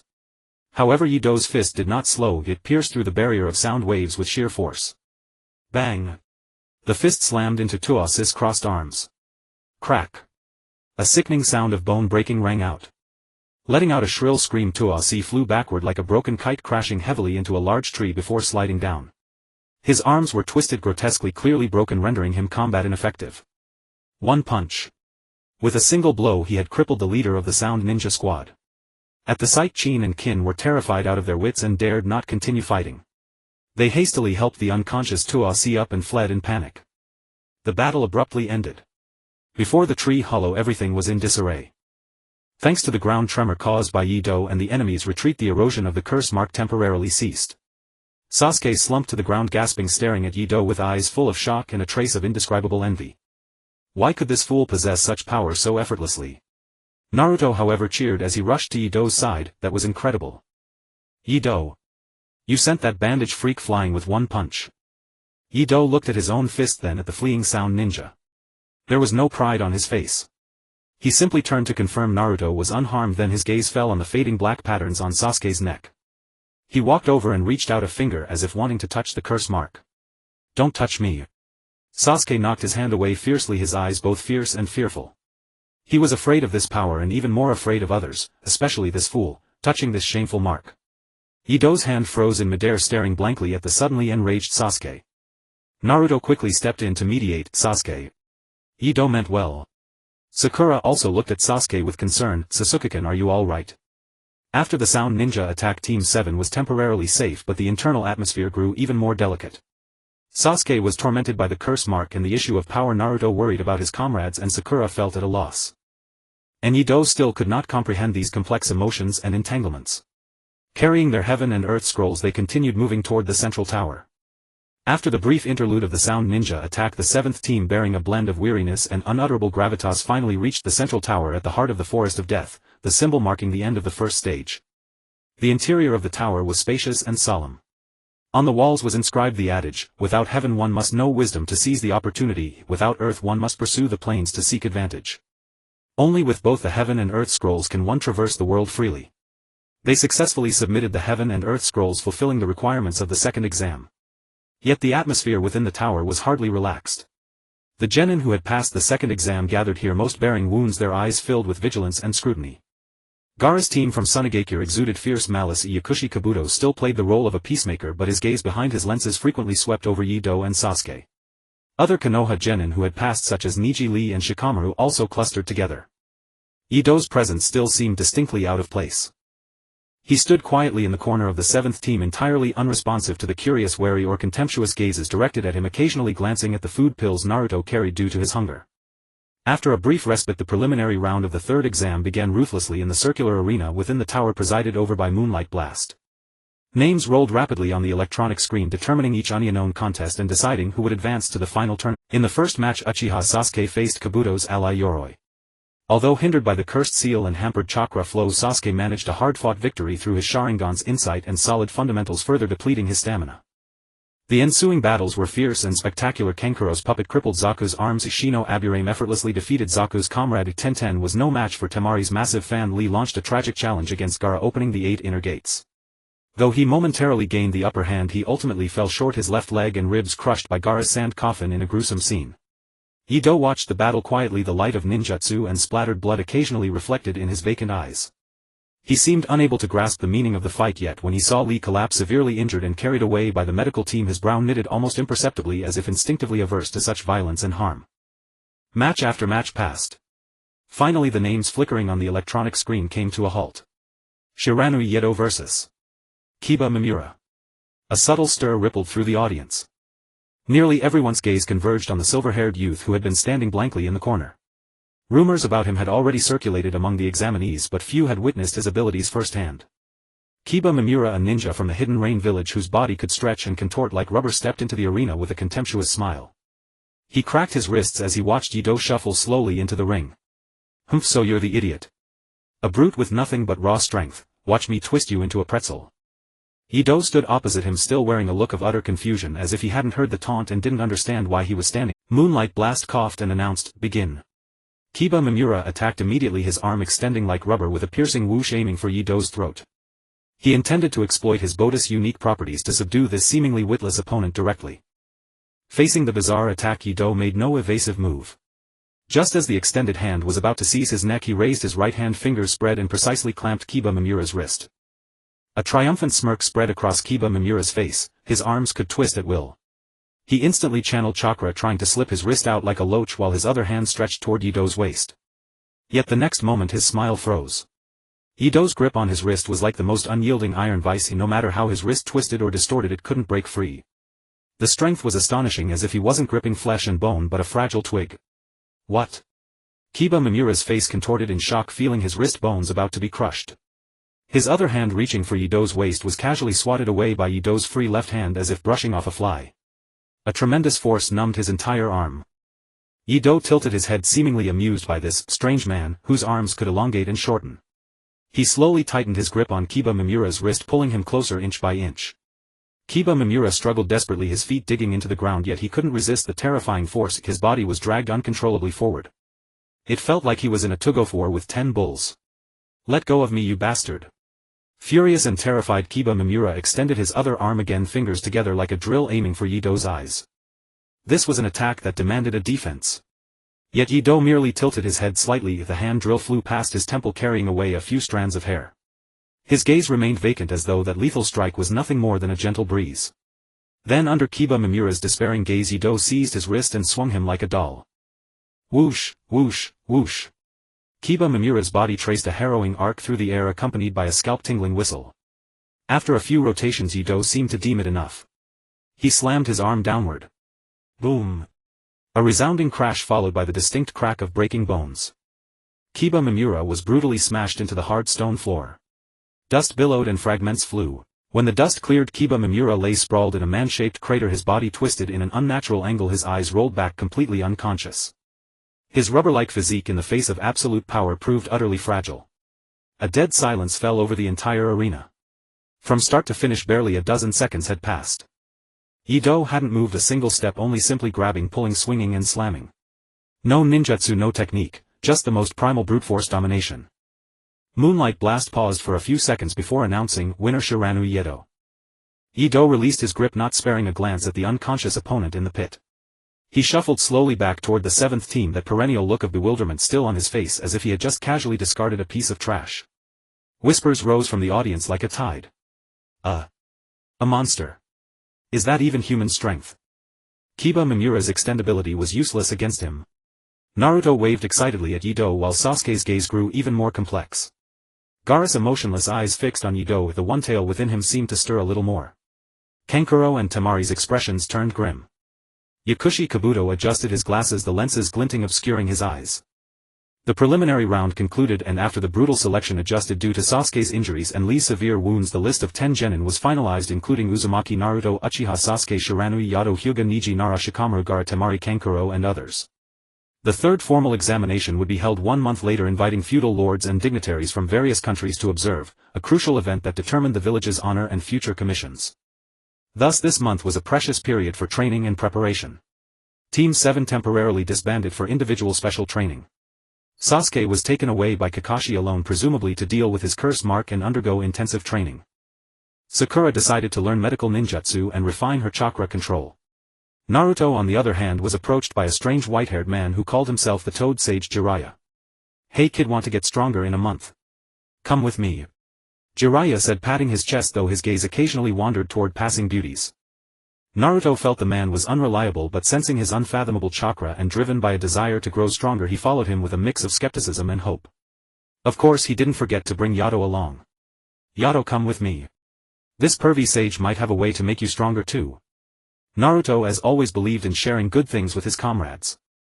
Thus on the training grounds of Mount Myobaka's forest an odd trio formed, Naruto striving to master the summoning technique and the Rasengan, Jiraiya occasionally offering guidance while writing his naughty book under the guise of collecting material, and Yato sitting on a large rock nearby watching Naruto fail time and again yet rise again. Jiraiya appeared nonchalant, but he was secretly observing Yato. The third Hokage had shared classified information about the seal within Yato. The pure power and vacant consciousness within this silver-haired boy amazed even the seasoned sage. "Hey." Jiraiya closed his book, approached Yato, crouched down to his eye level and said, "You're Yato, right? You've got incredible strength." Yato stared blankly at the white-haired man, showing no reaction.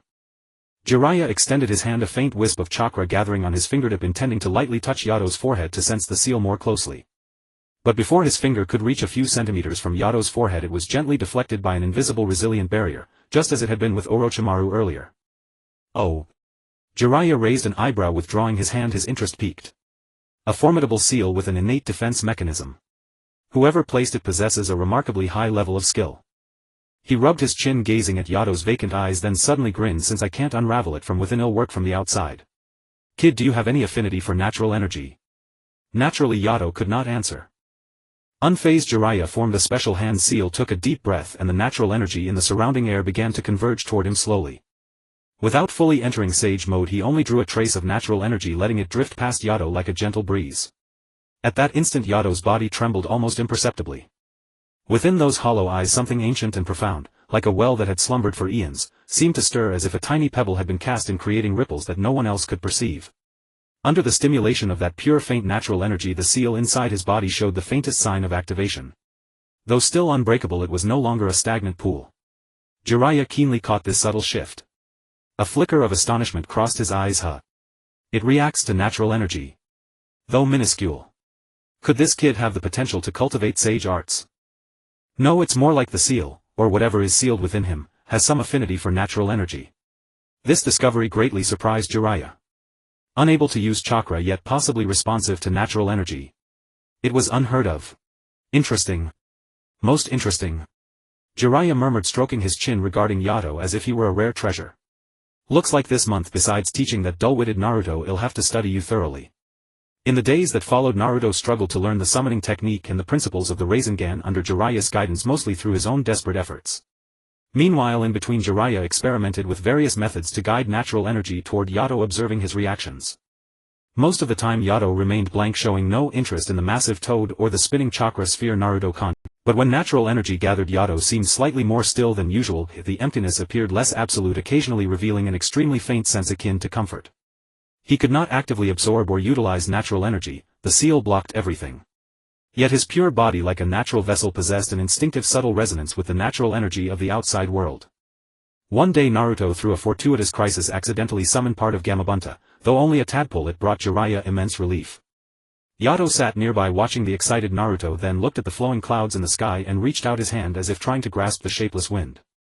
Observing this scene, Jiraiya thought to himself, a taijutsu monster unable to use chakra, with a peculiar constitution faintly sensitive to natural energy, plus a hardworking Jinchuriki of the Nine Tails. The future of Konoha is indeed both promising and worrisome. A month passed in an instant, and the highly anticipated third stage of the Chunin exam officially began in the newly renovated magnificent arena. The stands were packed. Daimyo nobles and ninja leaders from various countries gathered together, the atmosphere both excited and tense. The first match, Naruto Uzumaki vs. Niji Hyuga. Naruto, relying on his never-give-up ninja way and unexpected tactics, defeated Niji, who was called a genius, causing a sensation throughout the venue. Then the second match, the third match until the return of Uchiha Sasuke. Under the pressure of Gaara's absolute defense and terrifying killing intent, he pushed his limits and unleashed the Chidori taught by Kakashi. Although he failed to defeat Gaara, he tore through his sand armor, displaying astonishing power and speed. However, at the critical moment, an anomaly occurred. Orochimaru, disguised as the fourth Kazekage, collaborated with the sound and sand ninja in the stands to launch the long-planned Konoha Crush plan. Boom! A huge four-violet flame formation rose, trapping the third Hokage Hiruzen Sarutobi and Orochimaru, who had shed his disguise, inside a barrier on the rooftop. At the same time, a large number of sound and sand ninja surged out from all corners of the stands and from underground, launching indiscriminate attacks on Konoha ninja and civilians. Chaos, screams, explosions instantly replaced the clamor of the matches. The plan is ahead of schedule. Move out, ordered Baki to Kankuro and Temari. Sand coffin. Gaara on the field had long been influenced by Shikaku's will, falling into a half-tailed beast frenzy state. Endless sand surged toward the stands like ocean waves, beginning to attack indiscriminately. Protect the Hokage. Evacuate the civilians. Counterattack. The elite ninja of Konoha quickly reacted. The Umbu Jonin and even some Chunin and Genin threw themselves into the battle. The entire arena instantly turned into a tragic battlefield. The position of Team 7 also came under attack. Damn it! It's that Tanuki bastard! Naruto shouted, both shocked and angry as he watched the raging Gaara. Sasuke! Naruto! You go stop him! Kakashi appeared beside them instantly, his tone urgent. Yato, Sakura, you go help evacuate the civilians. However, Yato's reaction was once again unexpected. As chaos erupted and killing intent and chakra violently filled the entire space, something seemed to be injected into Yato's always empty eyes. Not fear, not anger, but a kind of instinctive agitation stimulated by the massive energy and chaotic atmosphere. The ancient seal inside his body, stimulated by the chaotic chakra storm and the faint leaking-tailed beast aura, rippled more noticeably than ever before. Threads of extremely faint yet primal energy began to seep through the cracks of the seal, affecting his body. He did not follow Kakashi's orders. Instead, he stood still, tilting his head slightly, watching the raging sand waves and the half-tailed beast Gaara in the distance, emitting a low beast-like warning growl from his throat. His body crouched slightly, muscles tense like a beast that sensed a threat and was about to pounce. Yato! Run!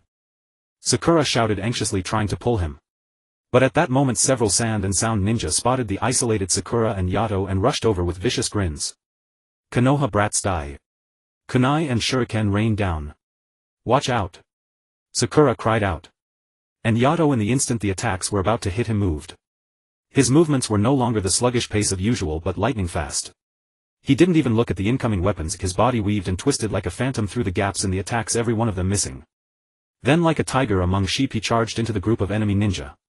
There were no flashy techniques, only the most concise violent punches, kicks, elbows and knees. Thud. Crack. The dull impact sound, bone-breaking sound and shrill screams echoed almost simultaneously.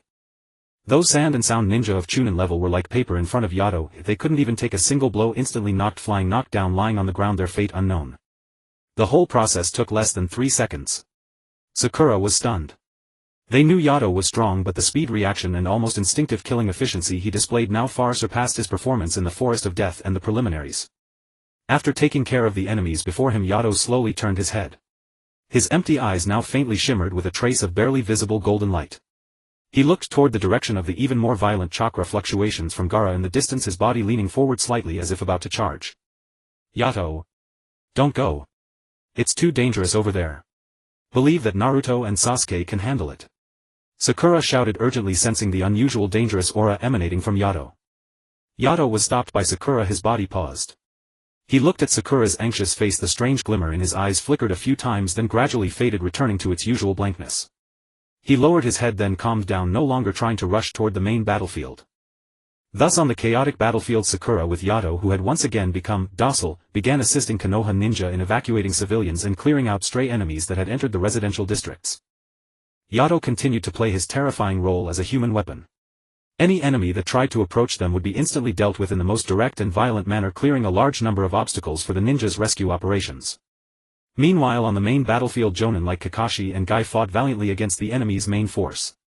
The third Hokage inside the rooftop barrier engaged in a brutal master-disciple duel with Orochimaru, ultimately sealing Orochimaru's hands at the cost of his own life. Sasuke, who was pursuing Gaara, managed to injure Shikaku's body with Chidori at one point, but ultimately was no match for the fully tailed beast and fell into crisis. At the critical moment, Naruto, with the help of Gamabunta, used his newly learned incomplete Rasengan and together with Sasuke dealt a heavy blow to Gaara, awakening a trace of humanity deep within him, thus resolving the crisis of Shikaku. With the third Hokage's sacrifice, Orochimaru's retreat and the Sand Village's timely realization, this sudden attack ultimately ended in a Pyrrhic victory for Konoha. Konoha village suffered massive damage and lost the beloved third Hokage, sinking into grief. The funeral of the third Hokage ended in a somber and mournful atmosphere. Konoha seemed to have lost its backbone, with sadness and unease permeating the air. The immense destruction needed repair, the lives lost required mourning, and most importantly, a new Hokage had to be appointed as soon as possible to stabilize morale. However, Jiraiya, entrusted with the task of finding the fifth Hokage, made a decision that somewhat surprised the higher-ups. He would take Uzumaki Naruto with him when leaving the village to search for one of the legendary Sannin Tsunade. "Why must you bring Naruto?" asked Koharu, frowning. Jiraiya crossed his arms, his expression unusually serious. Naruto is the Nine-Tails Jinchuriki, his safety is of utmost importance. Staying in Konoha as it is now, there's no guarantee that someone like Orochimaru won't covet him again. Besides, you know Tsunade's temper. Bringing this brat along might increase our chances of persuading her. He paused, then added pointedly, moreover he needs more systematic guidance, especially in controlling the Nine-Tails chakra. This reason was sufficient and the higher-ups eventually agreed. When the news reached Team 7, Naruto was both excited and reluctant. Excited to go training with the pervy sage, but reluctant to leave Sasuke, Sakura and Yato. Listen up, Sasuke, Sakura and Yato. Naruto announced loudly to his comrades on the training ground, I'm going on a training trip with the pervy sage. When I come back, he'll be stronger than ever. Strong enough to protect everyone. Sasuke, hands in his pockets, snorted coldly, but his eyes were complicated. He craved power, yet everyone seemed to be focusing more on Naruto in his view, which only made him more restless. Sakura looked at Naruto with concern. Take care, Naruto. Yato, however, stood quietly beside Naruto, watching him gesticulate excitedly about his future training plans, his hollow eyes reflecting Naruto's animated figure. On the morning when Naruto shouldered his pack and prepared to leave the village with Jiraiya, he specifically ran to find Yato. Yato, in leaving. Naruto looked at Yato seriously. You need to stay in the village, listen to Kakashi-sensei and Sakura, and don't wander off, got it? Yato stared blankly at him as if not fully comprehending what leaving meant. Naruto sighed, pulled something from his ninja tool pouch and pressed it into Yato's hand, a brand new bell engraved with the Konoha emblem tied with a red silk thread. This is for you. Naruto grinned. Just like Kakashi-sensei's bell. When I get back, we'll snatch it again. So you take care and wait for my return. Yato looked down at the cold jingling object in his palm and flicked it with his finger. The bell gave a soft dingling. He lifted his head, looking at Naruto. His lips moved as if he wanted to say something, but in the end he only vaguely repeated the word he remembered best. Friend. Naruto's eyes grew hot and he hugged Yato tightly. Yeah. Friend. Wait for me. With that he turned and ran toward the village gate, where Jiraiya was waiting impatiently, waving back as he ran. Yato stood rooted to the spot, clutching the bell tightly, watching Naruto's figure disappear around the street corner. He remained motionless for a long time, only occasionally shaking the bell gently, listening to its faint dingling. In the days that followed, Konoha slowly recovered its vitality amidst grief and reconstruction. With Naruto gone and Kakashi busy with missions and secretly investigating certain matters, Team 7's group activities were temporarily suspended. Sasuke grew more silent and withdrawn, throwing himself into training frantically. The temptation of the cursed seal's power and the anxiety of not being able to catch up to Naruto, who had obtained guidance from one of the Sannin, gnawed at his heart like a venomous serpent. Sakura pored over medical texts, training her chakra control while worrying about Sasuke and the faraway Naruto. As for Yato, he reverted to his previous state. Every day he wandered aimlessly through the village, his headband still askew, often clutching the bell Naruto had given him. Sometimes he would stand outside Ichiraku Ramen in a daze, sometimes he would go to their usual training ground, staring at the place where Naruto had once trained so hard, sitting there for hours. Kakashi would occasionally come to see him, bringing food and trying to communicate, but receiving little response. Kakashi could sense that Naruto's departure seemed to have made Yato's already hollow world even more silent. Evening, the setting sun dyed the sky into a mournful orangeade. Uchiha Sasuke ended a day of frenzied training, dragging his weary and increasingly agitated body, walking alone on a secluded path back to his residence. The stinging sensation from the curse mark and his almost paranoid craving for power made his eyes terrifyingly gloomy. Just as he turned a street corner, two figures in black cloaks with red clouds like specters appeared silently not far ahead of him. Tall figures, calm yet unfathomable eyes, and the iconic features, Uchiha Itachi and Hoshigaki Kisame. Sasuke's breath stopped abruptly, the blood in his veins seeming to freeze instantly. Those Sharingan eyes burst forth with deep-seated hatred, fear, and a tremor he himself was unwilling to acknowledge. Yo, is this your foolish little brother Itachi-san? Kisame, shouldering the bandage-wrapped Samehada, grinned with a mouthful of shark-like teeth, observing the tense Sasuke with interest. Itachi's gaze calmly fell upon Sasuke, his eyes as if looking at an insignificant object without any ripple. Sasuke, you are still so weak. That casually spoken sentence, yet like the sharpest kunai, fiercely pierced Sasuke's heart. He let out a roar, the hatred and humiliation suppressed for years erupting instantly. His Sharingan spun wildly, and clutching a kunai he charged recklessly at Itachi. However, the gap in strength was like a chasm. Itachi didn't even move his feet, he simply waved a hand casually. Bang! Sasuke was sent flying back even faster than he had charged, crashing heavily into the wall, spitting out a mouthful of blood.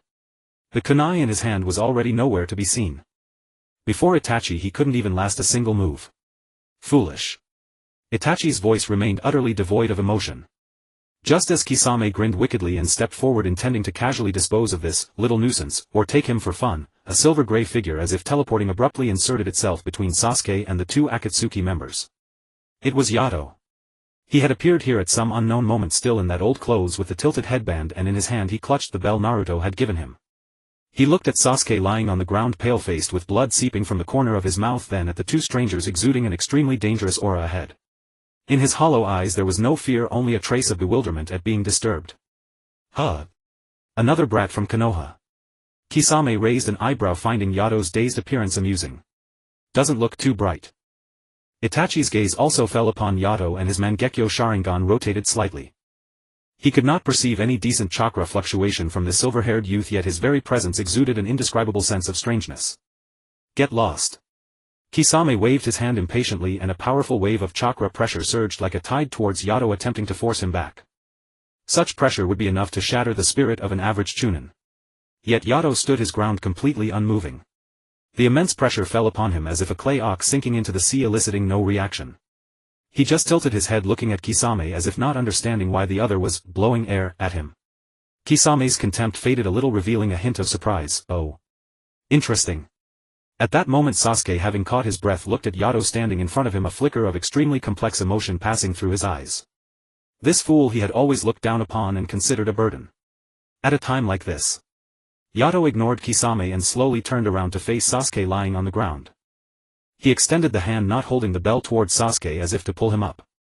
At the same time, looking at Sasuke's face twisted with hatred and pain, his lips moved a few times, and in a dry, hoarse yet exceptionally clear voice he said haltingly, "Sasuke. Comrade." These words exploded like thunder in Sasuke's ears. Comrade. This fool actually considered him a comrade. In front of Uchiha Itachi, the enemy who destroyed his clan and brought him endless pain, before this monster he regarded as his lifelong goal, yet despairingly realized the gap like clouds and mud. This fool he had always despised actually stood in front of him and called him comrade. An indescribable torrent mixing absurdity, anger, humiliation, and a trace of warmth so faint he hadn't even noticed it surged violently into Sasuke's heart. He fiercely slapped away Yato's outstretched hand and roared, "Who asked you to meddle? Get lost." Yato's hand stopped midair, staring blankly at the suddenly enraged Sasuke. At that moment, for the first time, a faint glimmer of what could be called interest flashed in Itachi's eyes. He looked at Yato, then at the vehemently reacting Sasuke, as if understanding something. "It seems Konoha isn't entirely useless," Itachi said lightly, then to Kisame, "Kisame, let's go. The target is not here." "Tch, no fun," Kisame pouted, but still put away Samahata. Their figures, just as they had appeared, silently merged into the deepening twilight and vanished. On the street only Sasuke, slumped on the ground and panting heavily, and Yato standing quietly before him with a bewildered expression, remained. Sasuke lowered his head, his hands clutching the dirt tightly, his body trembling slightly from extreme emotion. Shame. Immense shame. Not only because he was utterly powerless before Itachi, but also because he actually needed this fool's protection and was called comrade by him. Yato looked at him, seemingly unable to comprehend Sasuke's surging negative emotions. He crouched down and reached out again, this time not to pull him up but to gently pat Sasuke's shoulder, much like Naruto sometimes did to him, and repeated the word. Comrade. Sasuke abruptly lifted his head, his Sharingan bloodshot, glaring fiercely at Yato, his gaze almost devouring him. But in the end he said nothing. He just struggled to stand up, staggered, and without looking back dashed into the dark. Yato remained alone where he was, watching the direction Sasuke had disappeared, then looked down at the cold bell in his palm and gently shook it. Ding-ling. The clear sound of the bell echoed on the quiet evening street, carrying a trace of loneliness and a trace of innocent steadfastness. A few days later an exhilarating piece of news spread from Konohagakure. Lord Jiraiya had successfully convinced Lady Tsunade, and the fifth Hokage was about to return. When Jiraiya, Tsunade, and a markedly more composed Naruto returned to the village, they were greeted by the cheers and anticipation of the villagers. Naruto eagerly looked around, searching for his comrades. Kakashi-sensei. Sakura. I'm back.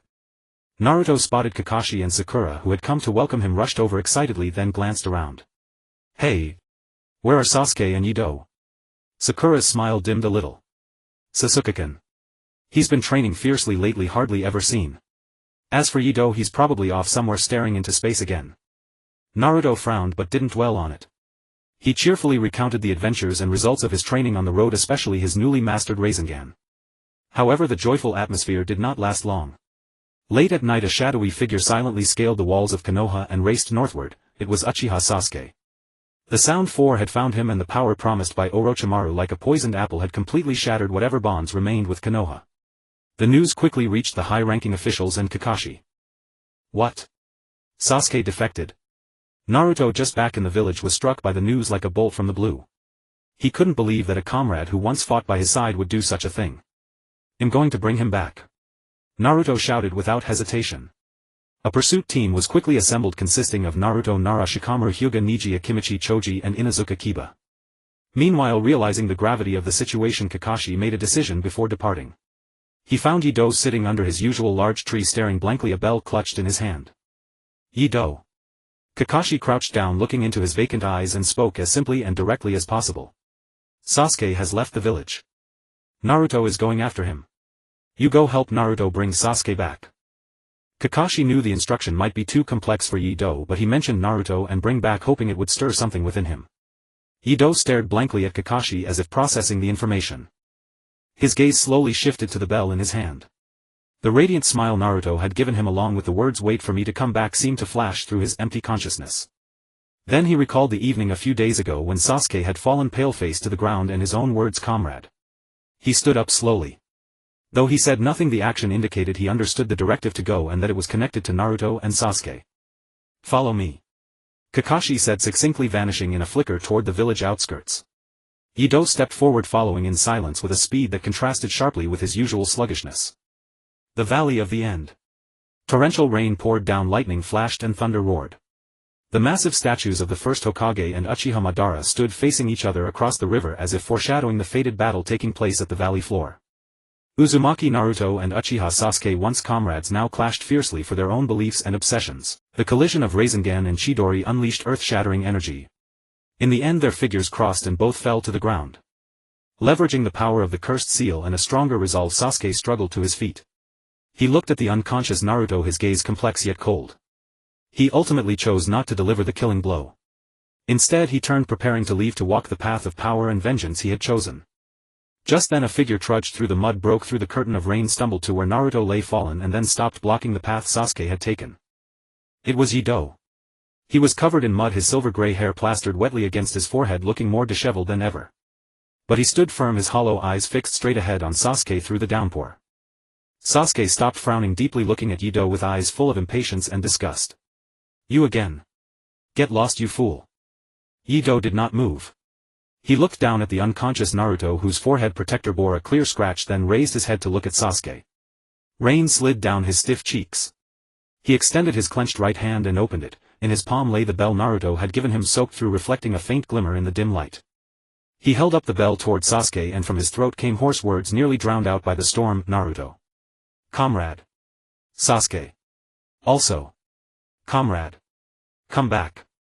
His words were broken and his logic confused, but the meaning was unmistakable. He was trying to reach out in the only way he knew. Looking at the bell and at Yido's stubborn vacant eyes, the irritation and darkness that had momentarily subsided after defeating Naruto surged up in Sasuke once more. This pointless, foolish bond. Comrade. Sasuke sneered, his laughter chilling and biting amidst the thunderstorm. Don't make me laugh. What do you think you are? A fool who can't even speak clearly. A monster with nothing but brute strength. How dare you call me comrade? You people living in the sunlight, how could you ever understand my pain and hatred? His voice grew louder, filled with cathartic malice. Take your ridiculous bell and that dead last and go back to Konoha. I don't need so-called comrades like you. The path I walk is only power. Only revenge. Yido's hand holding the bell slowly lowered. He stared blankly at Sasuke, at his face twisted and unfamiliar with hatred. Sasuke's words struck like blunt knives against his empty mind, unable to comprehend the complex malice. He didn't fully grasp the specific meanings, but he could clearly feel the icy rejection and disgust emanating from them. That feeling stirred a primal discomfort within him more than any enemy kunai or jutsu ever could. He opened his mouth as if wanting to say something more, but in the end only a few meaningless syllables escaped. Sasuke no longer looked at him.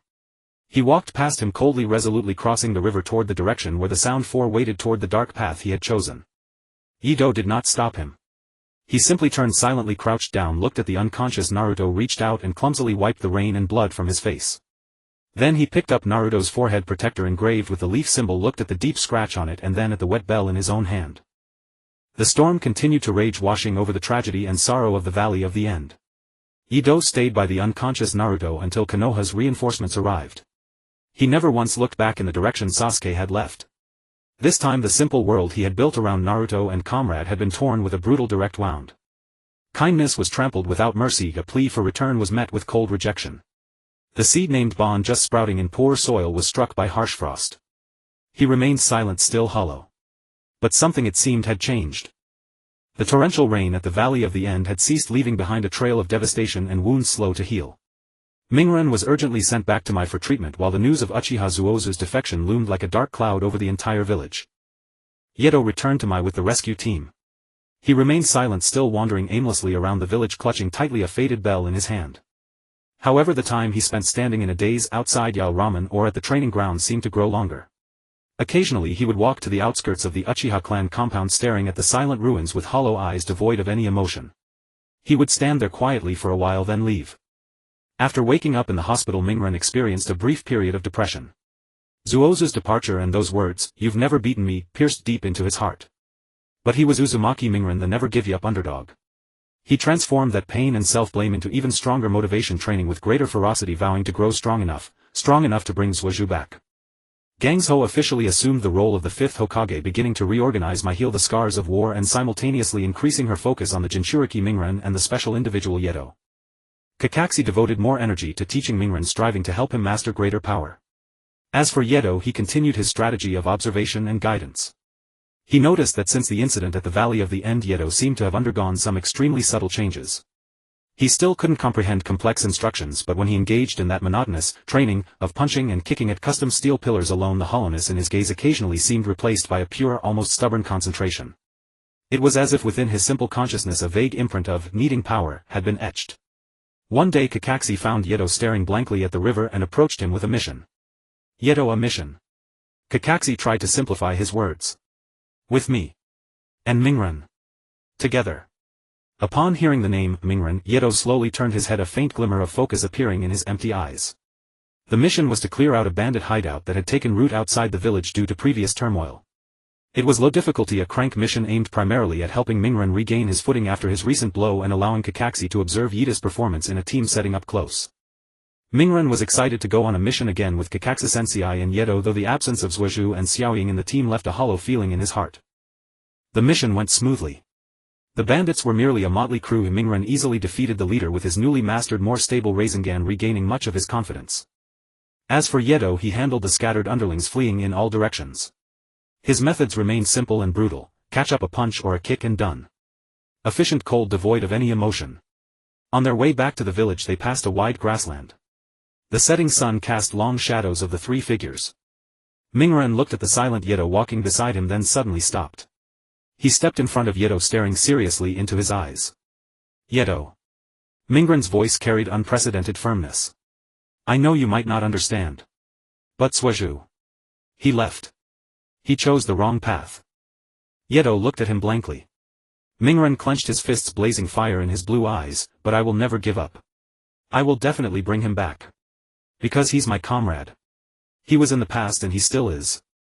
He stretched out his hand, pointed at Yato, then at himself. "Yumi, Kakashi Sensei, Xiaoying and Zuozu. Our squad 7 is indispensable. So Yato, you must keep getting stronger too. When I'm strong enough, we'll go together and drag that stubborn guy back." Yato listened quietly to Mingren's passionate, determined words. He might not fully grasp those complex vows and emotions, but he could feel the unshakable conviction and warmth in Mingren's voice. That warmth, like sunlight, dispelled some of the coldness and confusion left by the rain at the Valley of the End. He looked down at the bell in his hand, then raised his head to meet Mingren's gaze, nodding slowly yet distinctly. A single syllable, yet it seemed to exhaust all his comprehension and expression. Kakashi stood aside watching this scene, a faint smile tugging at the corner of his mouth beneath his mask. He knew that Mingren's unyielding blaze might be the only, and most effective, light to illuminate Iida's hollow world. Time passed steadily, and under the governance of the fifth Hokage Tsunade, Konoha gradually recovered from its wounds. One day Naruto received a rank escort mission that required him to leave the village for several days, and he set off with an experienced Jonin squad. Before leaving, he went to bid farewell to Yato as usual. "Yato, I'll be gone for a few days. Be good and I'll bring you something delicious when I get back." Naruto patted Yato on the shoulder vigorously, his smile still radiant. Yato watched the ready Togo. Naruto clutched the bell in his hand, said nothing and simply nodded silently. After seeing Naruto off, Konoha seemed to become a little emptier for Yato. He still repeated his monotonous life day after day, wandering aimlessly through the village, punching the steel pillars at the training ground and staring blankly at the flowing water by the river. That night the moon was bright and the stars were sparse. Yato as usual trudged slowly back to the desolate home. His parents seemed to have already gone to sleep. The living room was pitch black except for a faint glimmer of light coming from his grandfather Shiranui Yato's room. Instead of going to his own small room, Yato inexplicably walked to his grandfather's door. He had no concept of eavesdropping, he simply stopped there. From inside the room came the old man's suppressed murmurs filled with endless exhaustion and pain, as if he were confessing or pouring out his heart to an invisible presence. "It's all my fault. I was too cowardly. If back then. If I had been more resolute, maybe things wouldn't have." Genma's voice was hoarse and trembling, steeped in the vicissitudes of time and a heavy burden of guilt. That child. Yato. He was supposed to. But I. With this damned seal. Personally locked away everything about him. Yato stood outside the door, his vacant eyes fixed on the thin line of light beneath the crack. Grandfather's words fell like broken pebbles into the placid sea of his consciousness. He couldn't understand the profound meaning of complex terms like seal or lock away, but he could clearly feel the sorrow and guilt that were almost overflowing from his grandfather's voice. That intense negative emotion stirred an instinctive discomfort within him, one more confusing than hunger or cold. I don't know if what I did was right or wrong. Seeing him like this now, living like an empty shell. Genma's voice choked with sobs. But I'm afraid. That power. It's too dangerous. Once it goes out of control, it would bring catastrophe to the village and to the child himself. I had no choice but to seal it. To let him live as an ordinary person, even if he's a fool, at least. At least he'd survive. Is living like this really right? Yato. Grandfather is sorry. Sorry to your father. Sorry to the ancestors of the Shiranui clan. Then came a long oppressive silence, broken only by the old man's heavy painful gasps. Yato stood outside the door for a long time, until the light in the room went out and darkness and silence swallowed everything. He slowly lowered his head, staring at his own open palm. Under the moonlight the lines on his palm were clearly visible. The skin that had once blocked the decapitating carving knife and left only a white mark now looked no different from an ordinary person's. He could not grasp the meaning of his grandfather's words. Yet fragments of phrases like seal, lock away, dangerous, and alive, along with his grandfather's overwhelming sorrow, quietly enveloped his empty mind like an intangible mist. For the first time a faint instinctive confusion arose within him about this utterly empty state he was in. He did not enter the room. Instead he turned and silently walked out of the house, merging into the silent night of Konoha. The bell in his hand let out a faint dingling in the night breeze, crisp yet carrying an indescribable loneliness. Grandfather's midnight confession was like a silent thunderclap. Though it could not split the chaos in Yato's consciousness, it left a shallow, almost invisible scratch upon that absolute blankness.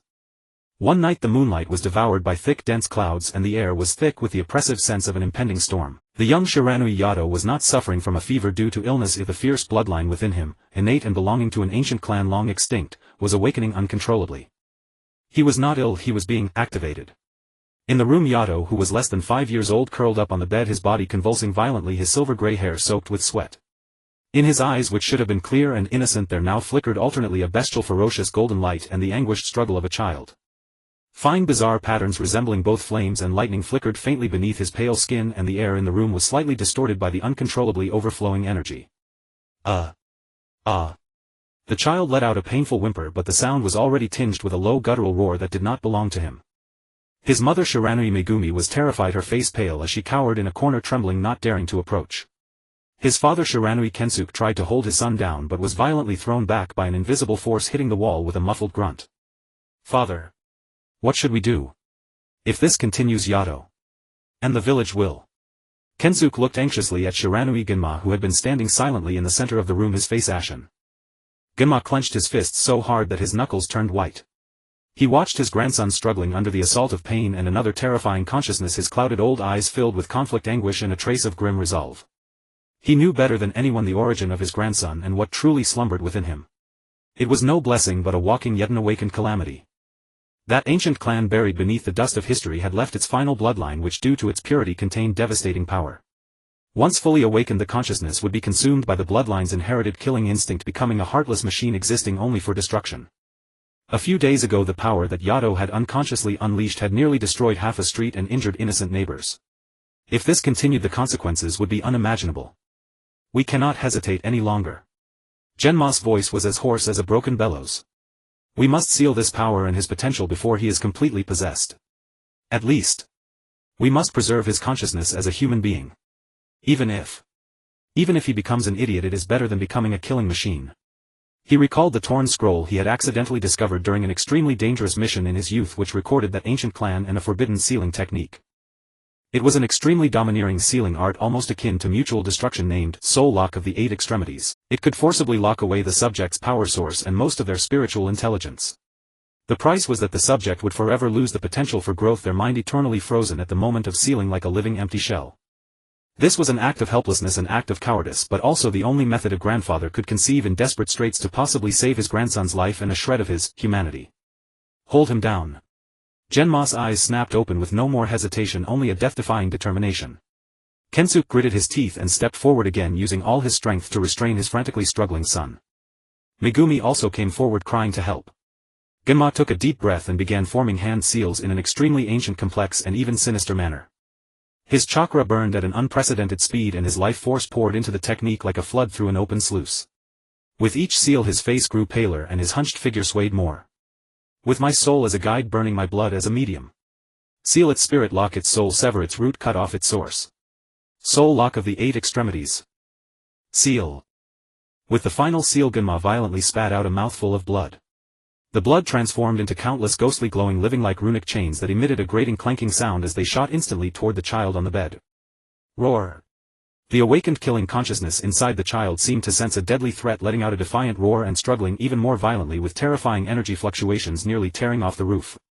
But the forbidden seal that Genma had cast at the cost of most of his own life force and soul had already taken form. Countless ghostly chains as if alive tightly bound the child's body, then forcibly inch by inch bit into his skin, flesh and bones, finally coiling around his savage bloodline source and fragile soul core. Crack. Crack. The sound of invisible shackles being tightened layer by layer echoed on the soul level. The fierce golden light in the child's eyes quickly extinguished like a candle in the wind, and the bizarre patterns under his skin gradually faded away. His violent struggles ceased, his body went limp, and the pain and struggle in his gaze vanished, replaced by a complete primordial wasteland-like emptiness. It was a success. The power was sealed and the killing consciousness that had been about to possess him was forcibly suppressed and isolated. The cost was that Shiranui Yato's mental development was completely halted. He remained forever frozen at that night, becoming a fool, with a deficient mind and only a powerful physical body. As for Shiranui Genma, he was gravely injured in his vital energy, aging overnight with his strength reduced by 90%. He also bore a lifetime of guilt and the secret regarding his grandson. Under the moonlight, Yato stood on the silent street looking down at his hands. His grandfather's words of remorse filled with pain and guilt from that night still echoed in his blank mind. He could not understand the meaning of those words, but the heavy sorrowful emotions associated with seal and lock hung like a lock without a key on the door of his consciousness. He did not know that he had once teetered on the edge of becoming a killing machine, nor did he know the price his grandfather paid to let him live, and even less did he know that beneath his terrifying power and blank consciousness lay a secret that could shake the entire ninja world. He only felt that the moon tonight seemed especially cold. He tightened his grip on the bell in his hand. The icy touch was the only physical thing he could hold on to right now, associated with Naruto, carrying a trace of warmth. That night his grandfather's shattered confession fell like a stone dropped into a deep pond. He could not comprehend the heavy words about seals, bloodline, and guilt, but the pervasive sorrow hung like an intangible mist, adding an indescribable oppression to his already monotonous world. Days continued to flow by, placid and repetitive. Yet Yido seemed to spend even longer periods sitting alone in the training ground or by the river. He still mechanically punched the specially forged steel pillar, the dull thudding sound seemingly his only connection to this world. Occasionally he would pause, lower his head to gaze at his own fists, and in those hollow eyes a faint undefined confusion, one he himself could not articulate, would flicker. During this time before setting off on his long-term training, Naruto came specifically to bid him farewell. It was a clear morning. Naruto carried a pack larger than himself, his face a mix of excitement and reluctance. Yido. Naruto ran up to him, his tone unprecedentedly serious. I'm going to train with the pervy sage and it'll be a long time. I'm going to become super strong and bring that bastard Sasuke back. Yido stared blankly at him, instinctively tightening his grip on the slightly worn-out bell in his hand. Seeing Yido's usual vacant expression, Naruto felt a pang in his heart. He patted Yido's shoulder firmly and said loudly, "Listen, you take care. While I'm gone, eat on time, don't always sit on the ground, you'll catch a cold. If anyone bullies you, well, I guess no one can really bully you. He scratched his head then, as if remembering something, said more solemnly, "Anyway, you wait for me. When I come back stronger, we're going to bring Sasuke back together, it's a promise." He extended his pinky finger in the gesture of a pinky swear. It was a gesture he had learned from Iruka Sensei, representing a promise. Yido looked at Naruto's extended pinky, then up at Naruto's blue eyes brimming with determination and expectation. He did not fully understand the meaning of this action, but he could feel the unwavering resolve and warmth in Naruto's words. After a moment's hesitation, very slowly and somewhat clumsily he extended his own pinky and gently hooked it with Naruto. The instant their fingers touched, Naruto grinned, sunlight spilling over his face, radiant and bright. "It's a promise." In that moment, for an extremely brief instant, the dazzling gleam of gold seemed to reflect in Yido's hollow eyes.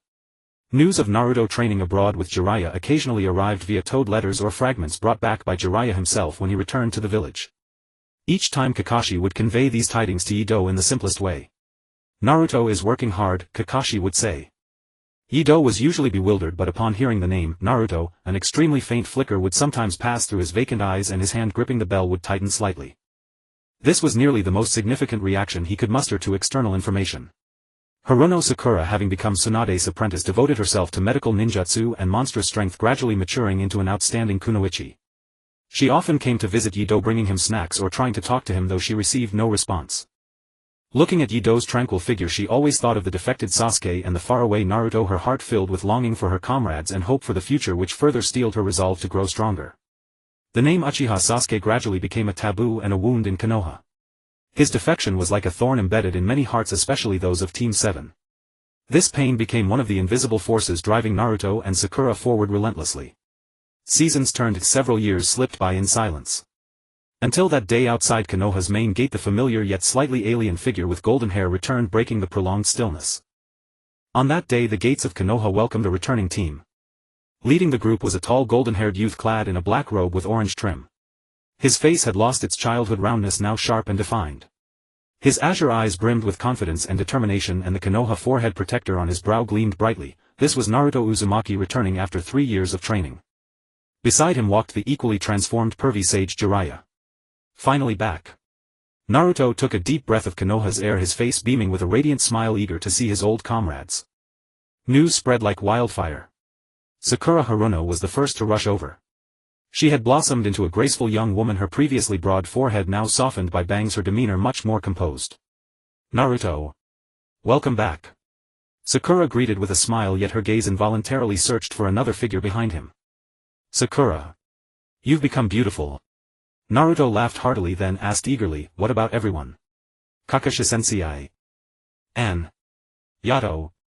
At the mention of Yato, Sakura's smile faded slightly, revealing a complicated expression.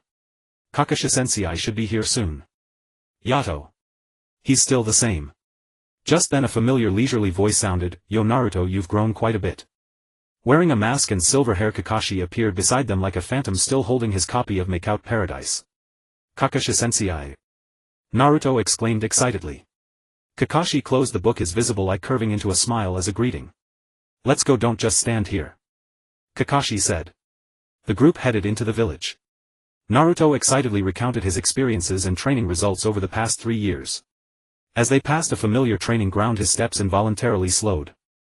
In the training ground a figure was practicing monotonous straight punches against a specially reinforced steel pillar, thickened and reinforced several times over. His silver-gray hair was longer than remembered, hanging loosely and still somewhat disheveled. His frame had stretched significantly, even slightly taller than Naruto, with broad shoulders and long powerful limbs. His face had shed the innocence of youth, his features strikingly handsome, but those eyes, still like dust-covered glass beads, empty, blank, unfocused. Around his neck the Konoha forehead protector was still tied crookedly. This was none other than Shiranui Yato. His movements were mechanical yet precise. Each punch against the steel pillar produced a thunderous dull boom, causing the pillar, which would take several people to wrap their arms around, to tremble faintly. Its surface was covered with a dense array of fist-sized dents inches deep.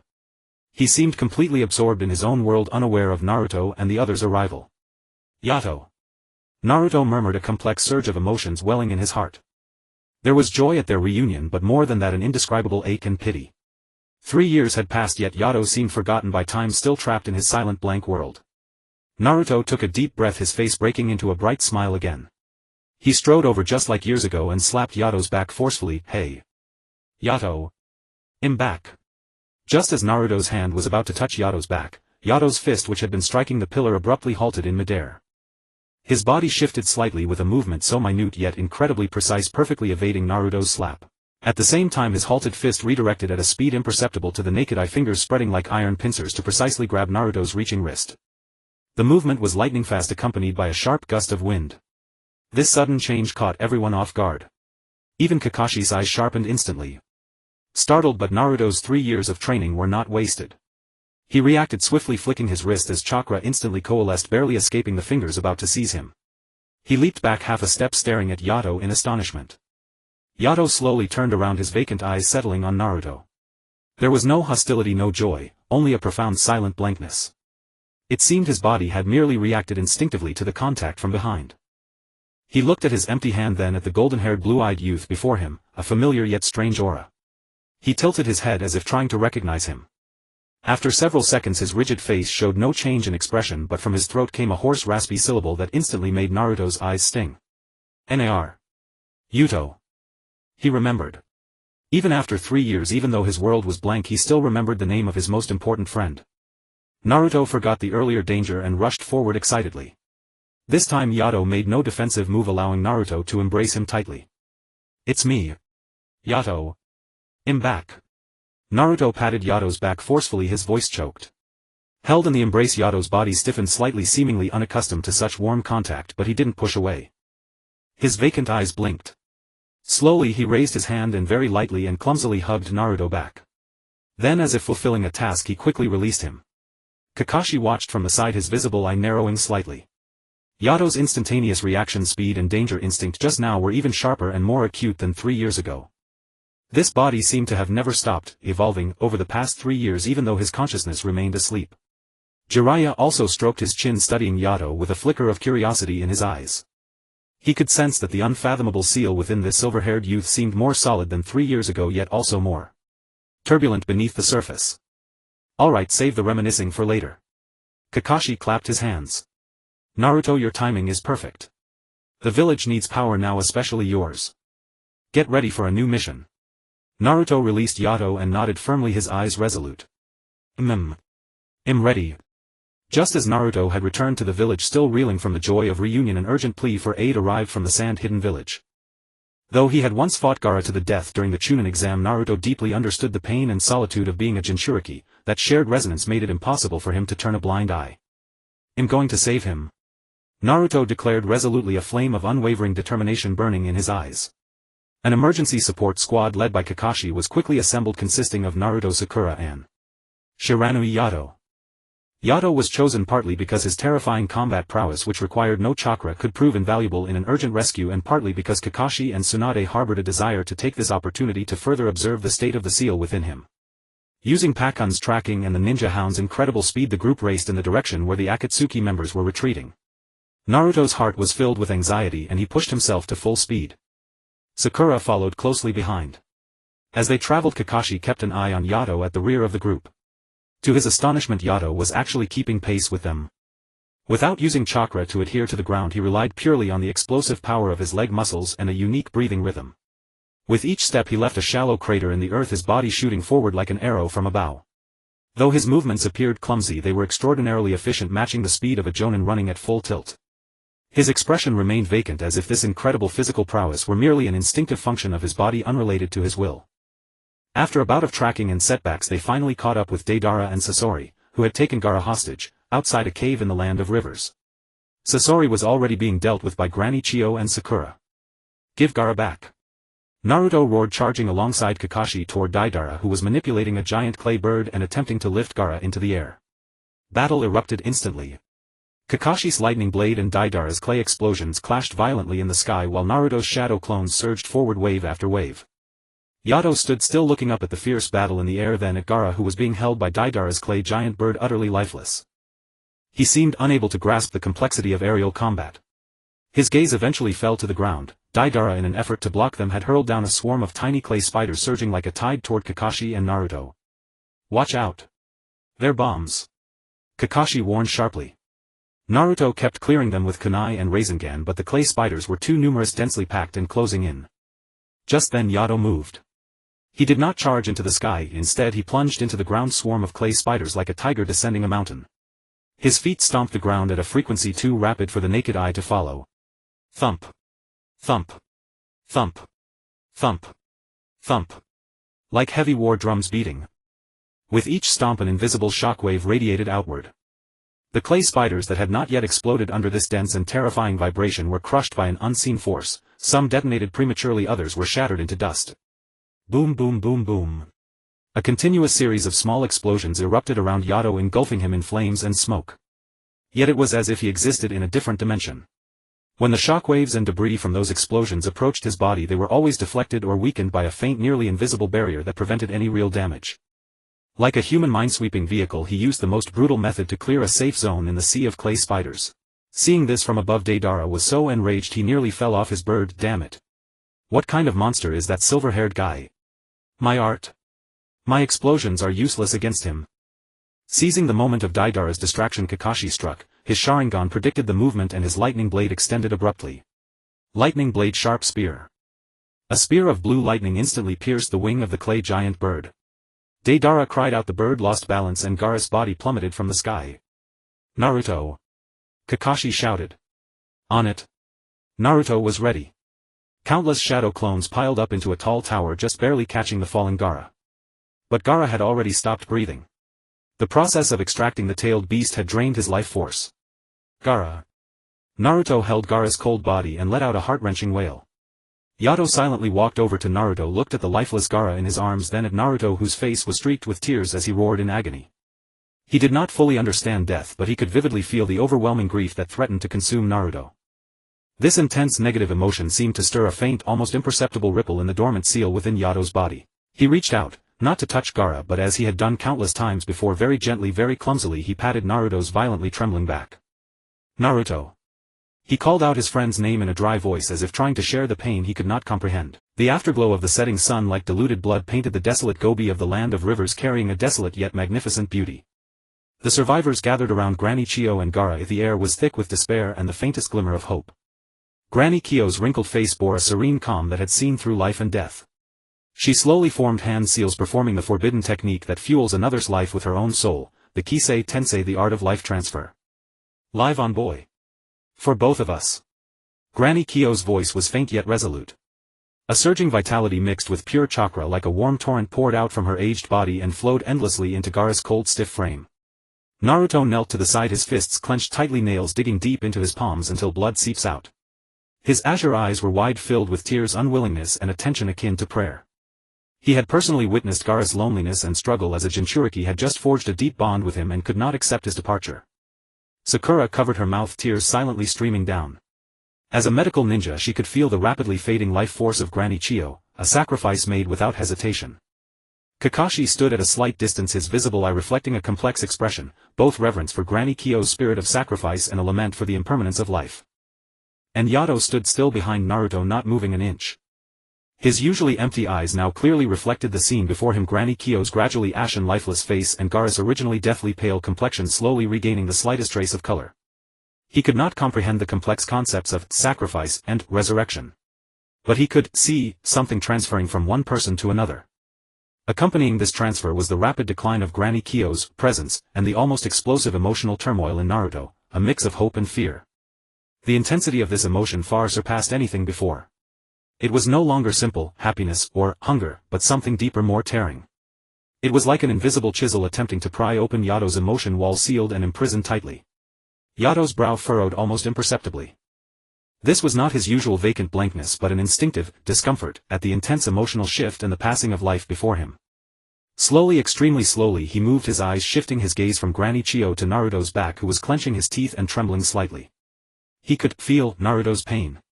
Subconsciously he shuffled forward a small step closer to Naruto. He wanted to do something like pat Naruto's back as before or hand him a soldier pill. But the scene before him was too complex, his meager repertoire of actions held no suitable response. The hand he had extended froze in midair and eventually curled up unconsciously. At that moment Granny Chio's life force transfer reached its peak, then abruptly ceased. With a smile of relief she peacefully closed her eyes, her body gently falling like a withered leaf. Almost simultaneously Gaara's chest heaved, suddenly emitting a faint but distinct intake of breath. His tightly shut eyelids fluttered then slowly opened revealing his confused and weary jade-colored eyes. Ga. Gaara. Naruto called out softly in disbelief, his voice trembling. Naruto. Gaara replied weakly, confirming he was still alive. He saw Granny Chio, who had passed away, to save him, and his eyes instantly filled with a complex mix of grief and gratitude. Overwhelming joy and the sorrow of relief struck Naruto simultaneously. He could no longer hold back, tears streamed down as he smiled and hugged the newly awakened Gaara tightly. Yato looked at Naruto and Gaara embracing, then at Granny Chio, who had passed away peacefully. His knitted brows slowly relaxed, returning to its usual blankness. Yet deep within his empty eyes something seemed to have settled. He still could not describe it with words, could not understand it with logic. But the extreme opposites of sacrifice, resurrection, sorrow, and joy, like two utterly different colors, left two blurred yet indelible marks for the first time so intensely and directly in his pure white world. He stood in place watching Naruto crying and laughing at the same time, not looking away for a long time. His blank consciousness, as if touched by witnessing the blurring of life and death and the ultimate collision of emotions, became no longer so absolutely empty. After the mission to rescue Ai Luo concluded, the air in Muyi still seemed to retain a trace of tension. That morning Ming Ren was summoned to the Huiying's office. A new Team 7. Ming Ren blinked, looking at Gang Shou, the grandmother behind the desk. That's right, Gang Shou crossed her arms. Kakashi is temporarily on another mission, so he will be your captain. Xiaoying remains a member and two new members have been added, Zhuo Jing and... She paused, her gaze shifting to the boy standing quietly in the corner as if merging with the wall. Yido also assigned to your squad. Yido is here too. Great. Ming Ren's face lit up with joy and he ran over to throw his arm around Yido's shoulder. We can be together again. He was slightly jostled by the embrace. His hollow eyes looked at the excited Ming Ren, then down at the bell clutched in his own hand. He made no response, but neither did he pull away. He was a young man who appeared steady and dependable with a gentle smile on his face. Nice to meet you, Ming Ren Yido. Meanwhile Zhuo Jing, the other new member, wore a smile that looked as if it had been measured with a ruler. He handed over a booklet. Hello, I am Zhuo Jing. This is a gift to foster friendship. Ming Ren took it and glanced at the cover, which read, How to Make Friends Quickly, the Intimacy Series Special Edition. His face immediately fell. What is this? Xiaoying sighed and rubbed her forehead, feeling a twinge of worry about the future of this new team. She stole a glance at Yido, who was staring at Zhuo Jing's fake smile. He tilted his head as if finding the stiff expression a little odd, but quickly lost interest and returned to his state of being lost in thought. The first gathering of the new Team 7 began in this rather chaotic and awkward atmosphere. Captain Dahi's first mission assignment was to clear a river channel at the edge of the village that had been blocked by recent rainfall, a typical Drank mission. This kind of mission again. Ming Ren complained, drawing out his tone. Zhuo Jing maintained his smile. Obeying orders is a ninja's duty. Xiaoying had already rolled up her sleeves. Stop complaining, let's finish it quickly. Meanwhile, upon hearing Dahi's instruction to clear the river, Yido silently walked over to the section piled with gravel and mud. Unlike the others who used shovels or ninjutsu, he simply reached out his hands, plunged them into the icy mud and then heaved upward with a sudden jerk. Splash! A large mass of mud mixed with rocks was hurled into the air, landing far away on the open ground by the bank with terrifying efficiency. Ming Ren watched in amazement. Wow! Yido! You're so amazing! Zhuo Jing's smile stiffened slightly as if re-evaluating the danger level of this teammate. Captain Dahi's eye twitched and he quickly added, Yido, be careful. Control your strength, don't tear up the river. Yido glanced blankly at Dahi, seemingly not quite understanding, but he still lightened his movements and continued clearing the river with his inhuman strength, though each time he lifted mud the commotion was still considerable. During the break, Ming Ren took out soldier pills and distributed them. He gave one to Yido, who took it and as usual shoved it into his mouth in a couple of bites, then stared longingly at the other pill in Ming Ren's hand. Still not full. Here, take it.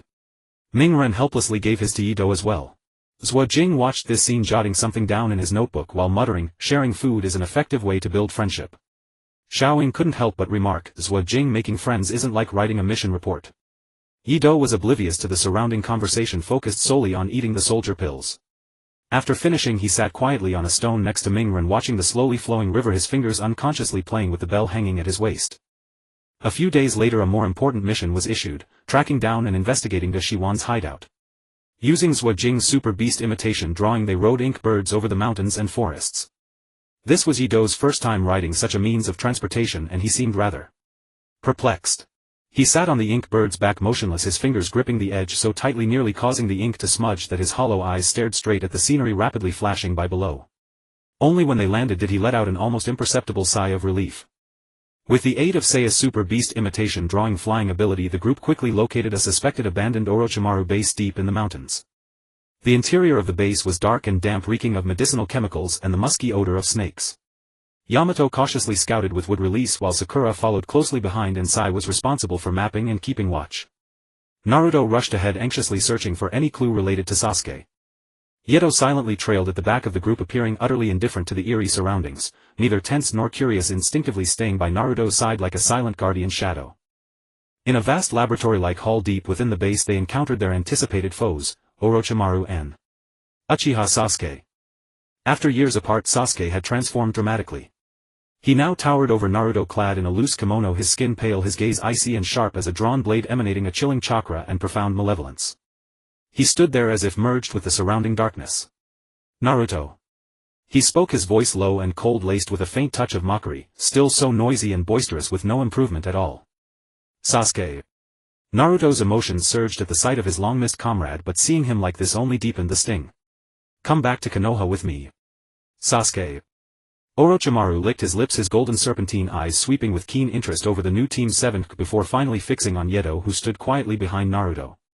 A flicker of greed and wariness passed through his gaze. How we meet again, intriguing little one. It seems you've been well nourished these past few years. He could sense that the sealed power within Yato had grown even more matured than before.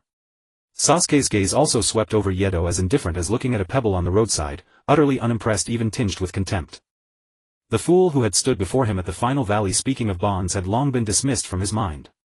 What he now pursued was the power to kill that man, not these pointless ties.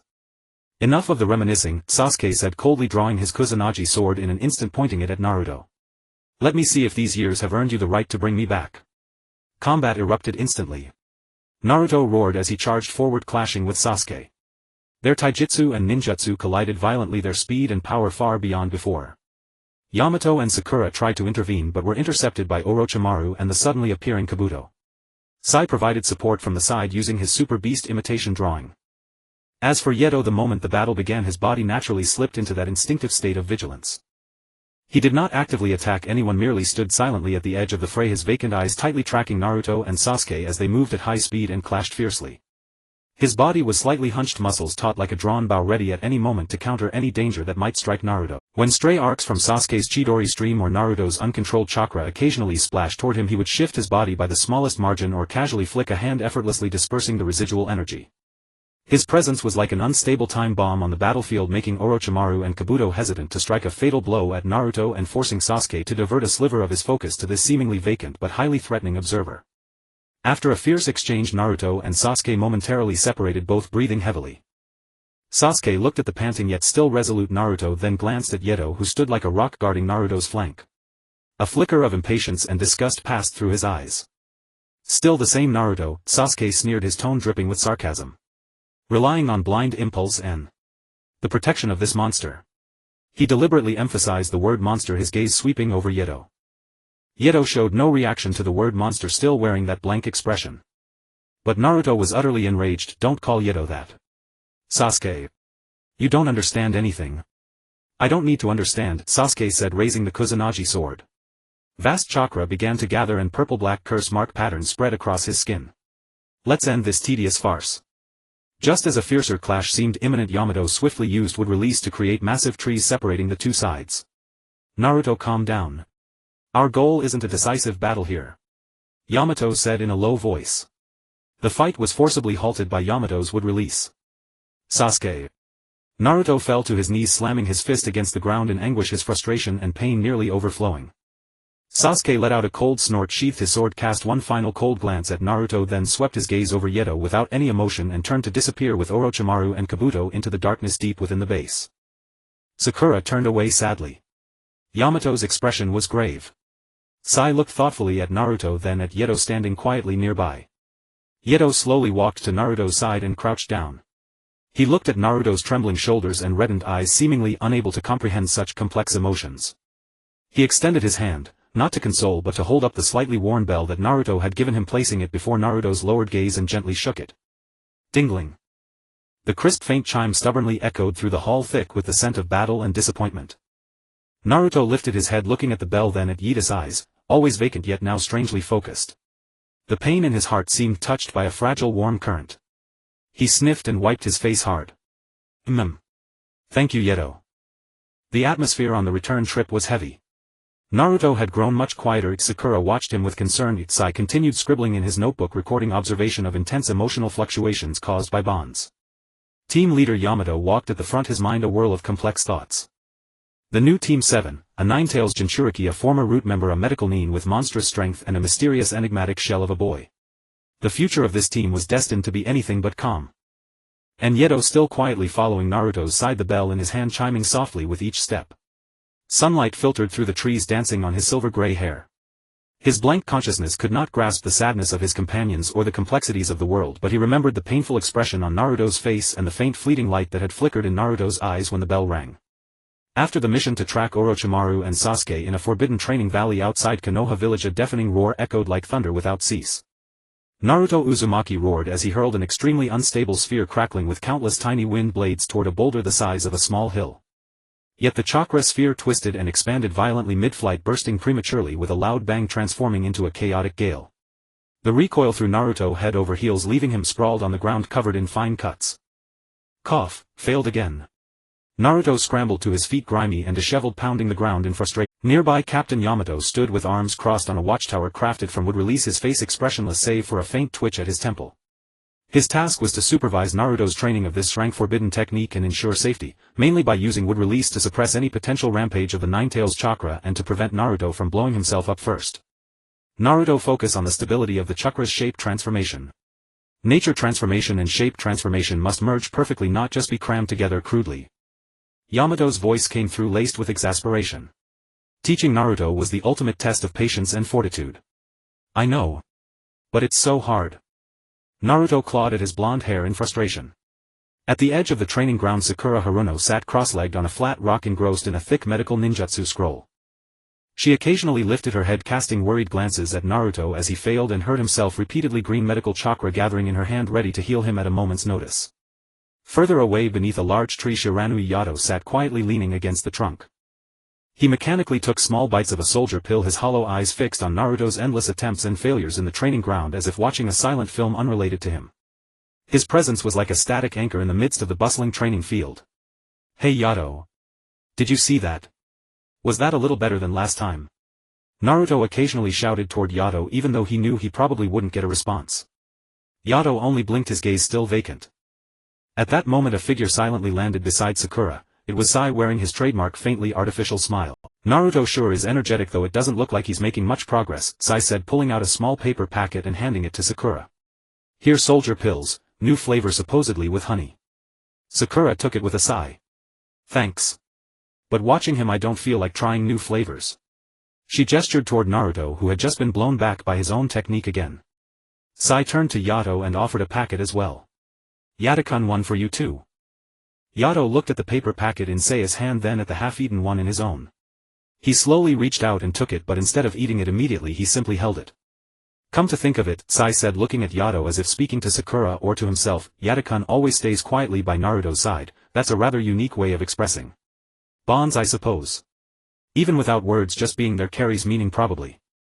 Sakura paused, looking at the silent figure under the tree, stirred by a subtle feeling. Yes, though Yato said nothing and did nothing, he was always there, whether Naruto was training, eating, or failing time and again like this. This wordless companionship might itself be an important source of strength for Naruto. You're right, Sai. Sakura nodded, offering Sai a genuine smile. The artificial smile on Seiya's face seemed to become a little more real. No. One more time. Naruto's never give up roar echoed across the field again. This time the chakra sphere in his hand seemed to stabilize for just an instant, its light more concentrated. He hurled it with all his might. Swoosh. The sphere shot forward with a piercing screech, its trajectory straight. But just before impact the form collapsed again, detonating prematurely. Boom. A greater storm erupted, forcing even Yamato to reinforce his wood-release barrier. When the dust settled, Naruto lay sprawled on the ground, his chakra nearly depleted with no strength left to rise. Sakura immediately rushed over, healing chakra glowing in her hand as she treated his wounds. Yato slowly rose and shuffled to Naruto's side. He looked down at the bedraggled boy, then crouched and brought the new flavor soldier pill packet from side to Naruto's lips. Naruto was too exhausted to even lift his eyelids, but the scent of food made him instinctively bite down. He mumbled indistinctly, "Thanks. Yato." Still, failed. Yato said nothing, just watched him quietly. Yamato jumped down from the watchtower as well. Looking at the exhausted Naruto, his stern tone carried a faint softness. "That's enough for today. Remember that fleeting sensation just now, Naruto. The progress may be small, but it's real." The evening sun cast long shadows across the training valley, stretching the figures of the group. The following day, news of Asuma's death struck Konoha like a winter blizzard, catching those still immersed in their daily training completely off guard. When Nara Shikamaru, Yamanaka Ino and Akimichi Choji brought back Sarutobi Asuma's cold lifeless body to the village, the entire leaf seemed to have its sound muted. Before the memorial stone, the atmosphere was suffocatingly heavy. The three members of Team 10 knelt beside Asuma's remains, their cries heart-wrenching. Yuhi Kurenai, caressing her slightly swollen belly, was pale and hollow, barely able to stand without the support of a nearby ninja. Shikamaru clenched his fists so tightly that his nails dug deep into his palms, blood seeping through his fingers, yet he felt nothing, his gaze fixed on Asuma's pale serene face, his usually half-lidded lazy eyes now brimming with overwhelming pain, hatred and a near-destructive self-reproach. "Asuma-sensei. How could this?" Naruto, arriving in haste, was struck as if by lightning, his mind going blank. The elder, who always smoked with a roguish grin, who gave him unwavering support and encouragement at critical moments, who treated him to grilled meat and taught him the meaning of the jade, was he just gone? Overwhelmed by immense sorrow and disbelief, Naruto stood frozen, his body chilled to the bone. He watched Ino and Choji weeping, Shikamaru on the verge of collapse, and Kurenai lost in grief. An indescribable rage and helplessness erupted like a volcano in his chest.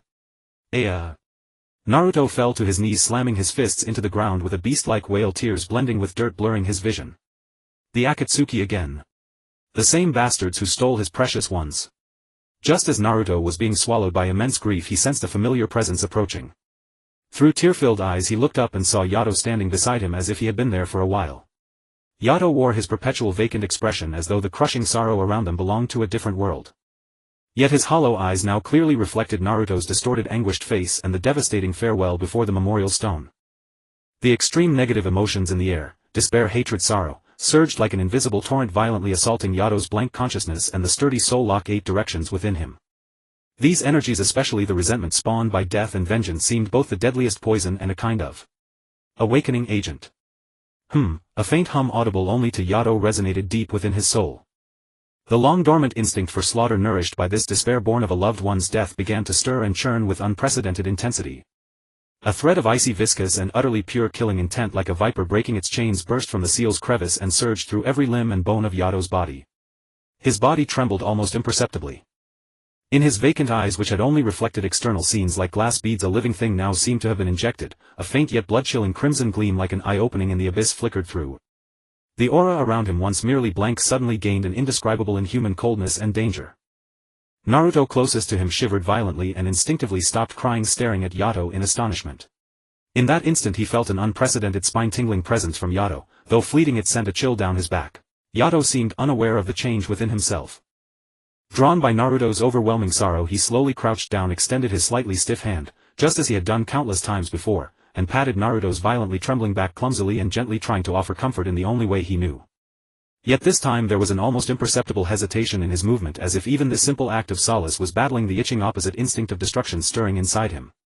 He pressed into Naruto's mudan tear-stained hand the old bell that Naruto had given him, which he had been clutching tightly. "Naruto," he said, his voice raspier and more parched than usual, carrying an eerie metallic quality, not his normal tone. Holding the cold hard bell, feeling Yato's body warmth on it and looking up into Yato's hollow eyes, which seemed ordinary yet hid a storm, Naruto's grief, rage and that inexplicable chill intertwined into deeper pain and an unspeakable dread. Asuma's sacrifice did not merely take away an excellent mentor and ninja, it was like a key beginning to pry open something deeply buried and exceedingly dangerous. The sorrow before the memorial stone became a breeding ground for darkness. For the first time the sleeping thing within Yato showed signs of true awakening. After the funeral of Asuma, a top-secret revenge plan was brewing among a select few. Hatake Kakashi took on the burden of leading Team 10. He would guide these 3 young children to hunt down Haiden and Kakuzu of the Akatsuki, avenging Asuma. This was a dangerous mission, yet also a forge for growth. Meanwhile, in the Hokage's office, Tsunade looked solemnly at Naruto, who had just completed a grueling training session, his chakra nearly depleted. "Naruto, there is an emergency mission. Tsunade's voice was low and grave. Shikamaru and Kakashi have already set off to pursue the murderer of Asuma. The enemies are Kakuzu and Haiden of the Akatsuki, their abilities extremely bizarre. I need you along with the new Team 7 to depart immediately and support them. Reinforce immediately. Yes. Yamato acknowledged. Everyone quickly assembled. Yato, after sensing Naruto's violently fluctuating emotions and the emergency departure order, appeared silently like a shadow at the tail of the team closely following Naruto. The support squad swiftly left the village, racing toward the location indicated by intelligence. Meanwhile, deep in the distant mountain forest, Kakashi's Team 10 had already engaged in fierce combat with Kakuzu. The battle's intensity far exceeded imagination. Kakuzu's veteran combat experience, the alternating attacks of 5 elemental chakra hearts and the bizarre Earth Grudge Fear mode plunged Kakashi and the Ino Shikacho trio into a desperate struggle. Choji's expansion jutsu was easily blocked by hardened Earth Release. Ino's mind-body switch jutsu struggled to lock onto the cunning main body. Shikamaru's shadow imitation jutsu was repeatedly broken through by brute force or elemental superiority. Even Kakashi's Chidori appeared helpless before Kakuzu's nearly immortal vitality. Kakashi himself, in shielding the Ino Shikacho team, narrowly escaped danger multiple times, his chakra and stamina rapidly depleting. Damn. Is this how it ends? Shikamaru gritted his teeth in frustration, watching Kakashi struggling and his comrades wounded, the dying face of Asuma Sensei flashing in his mind. Just as Kakuzu manipulated countless black tendrils poised to deliver a fatal blow to the exhausted Kakashi at the most critical moment, Kakashi Sensei. We're here. A familiar energetic roar came from the edge of the battlefield. Uzumaki Naruto, like a golden lightning bolt, charged into the fray first. Following closely were Yamato, Sakura, Cyan. The silent shadow Shiranui Yato. Naruto. Yamato. Kakashi's spirits lifted. "Tch, more troublesome brats," Kakuzu said, his cloudy eyes scanning the newcomers. His tone remained steady, but his movements became noticeably more cautious. "Is it you? The bastard who killed Asuma Sensei?" Naruto glared at Kakuzu, wind release chakra already frantically gathering in his hand, emitting a screeching whine. "Naruto, don't be rash. His abilities are bizarre," Kakashi hastily warned. The battle escalated once more. With fresh reinforcements, the tide of battle instantly turned. Yamato immediately used would release massive trees rising from the ground, both restricting Kakuzu's movements and providing cover and footholds for his allies. Sakura swiftly rushed to the injured Choji and Ino, performing emergency treatment. Sai used his beast scroll to harass and attack from the air, diverting Kakuzu's attention. Naruto meanwhile formed a seamless coordination with Kakashi. Kakashi used his Sharingan's insight and Chidori's piercing power to constantly seek opportunities to strike Kakuzu's hearts, while Naruto, with his vast chakra and the newly mastered yet still imperfect Raisin Shuriken, prepared to deliver the decisive blow. Yato, however, was like a ghost on the battlefield. He did not actively attack Kakuzu but roamed in relatively safe areas, yet his presence played a crucial role. Whenever Kakuzu's tricky long-range attacks imbued with different elemental chakras threatened the healing Sakura, or the chakra-depleted Shikamaru, Yato would appear in the attack's path with unbelievable speed and angle. He used no ninjutsu: either he tanked the hits with his body or he used the simplest direct punches and kicks to disperse and deflect the dangerous residual waves of ninjutsu. His movements were precise as a machine, as if he could predict the trajectory of all attacks, shielding his comrades with an invisible protective umbrella. Kakuzu also noticed this silver-haired boy with strange behavior who always deflected his attacks, his mind filled with doubt. That kid. What's going on? The battle reached its climax. Naruto, finally under the cover of Kakashi and the others, seized an opening in Kakuzu's defense. Kakashi Sensei. Now. Naruto. Kakashi used his last chakra Chidori, forcibly tearing through Kakuzu's defense. Wind release Raisin Shuriken. Naruto roared, slamming the chakra sphere containing devastating power, countless tiny wind blades spinning violently, fiercely into Kakuzu's main body. Boom. An unprecedented massive explosion and blinding white light consumed everything. A terrifying shockwave swept across the entire mountain forest. When the light faded, most of Kakuzu's body had been completely annihilated, if the remaining parts were mangled, lying motionless on the ground. Naruto, due to the immense backlash of the technique, suffered a severe injury to his right arm and collapsed. "We did it," Kakashi said, kneeling on one knee, panting. Everyone breathed a sigh of relief. Yet in this moment of victory a new anomaly occurred. From Kakuzu's mangled body the last heart controlled the Earth Grudge Fear tendrils, shooting up like a dying viper, striking toward the nearest and defenseless Sakura and Ino. This sudden attack was too fast, too hidden, and no one had time to react. Sakura. Ino. Kakashi and Naruto's eyes were wide with horror. At this most critical moment, a silver-gray figure at a speed surpassing everyone's visual perception appeared like instantaneous movement in front of the deadly tendrils. It was Yato.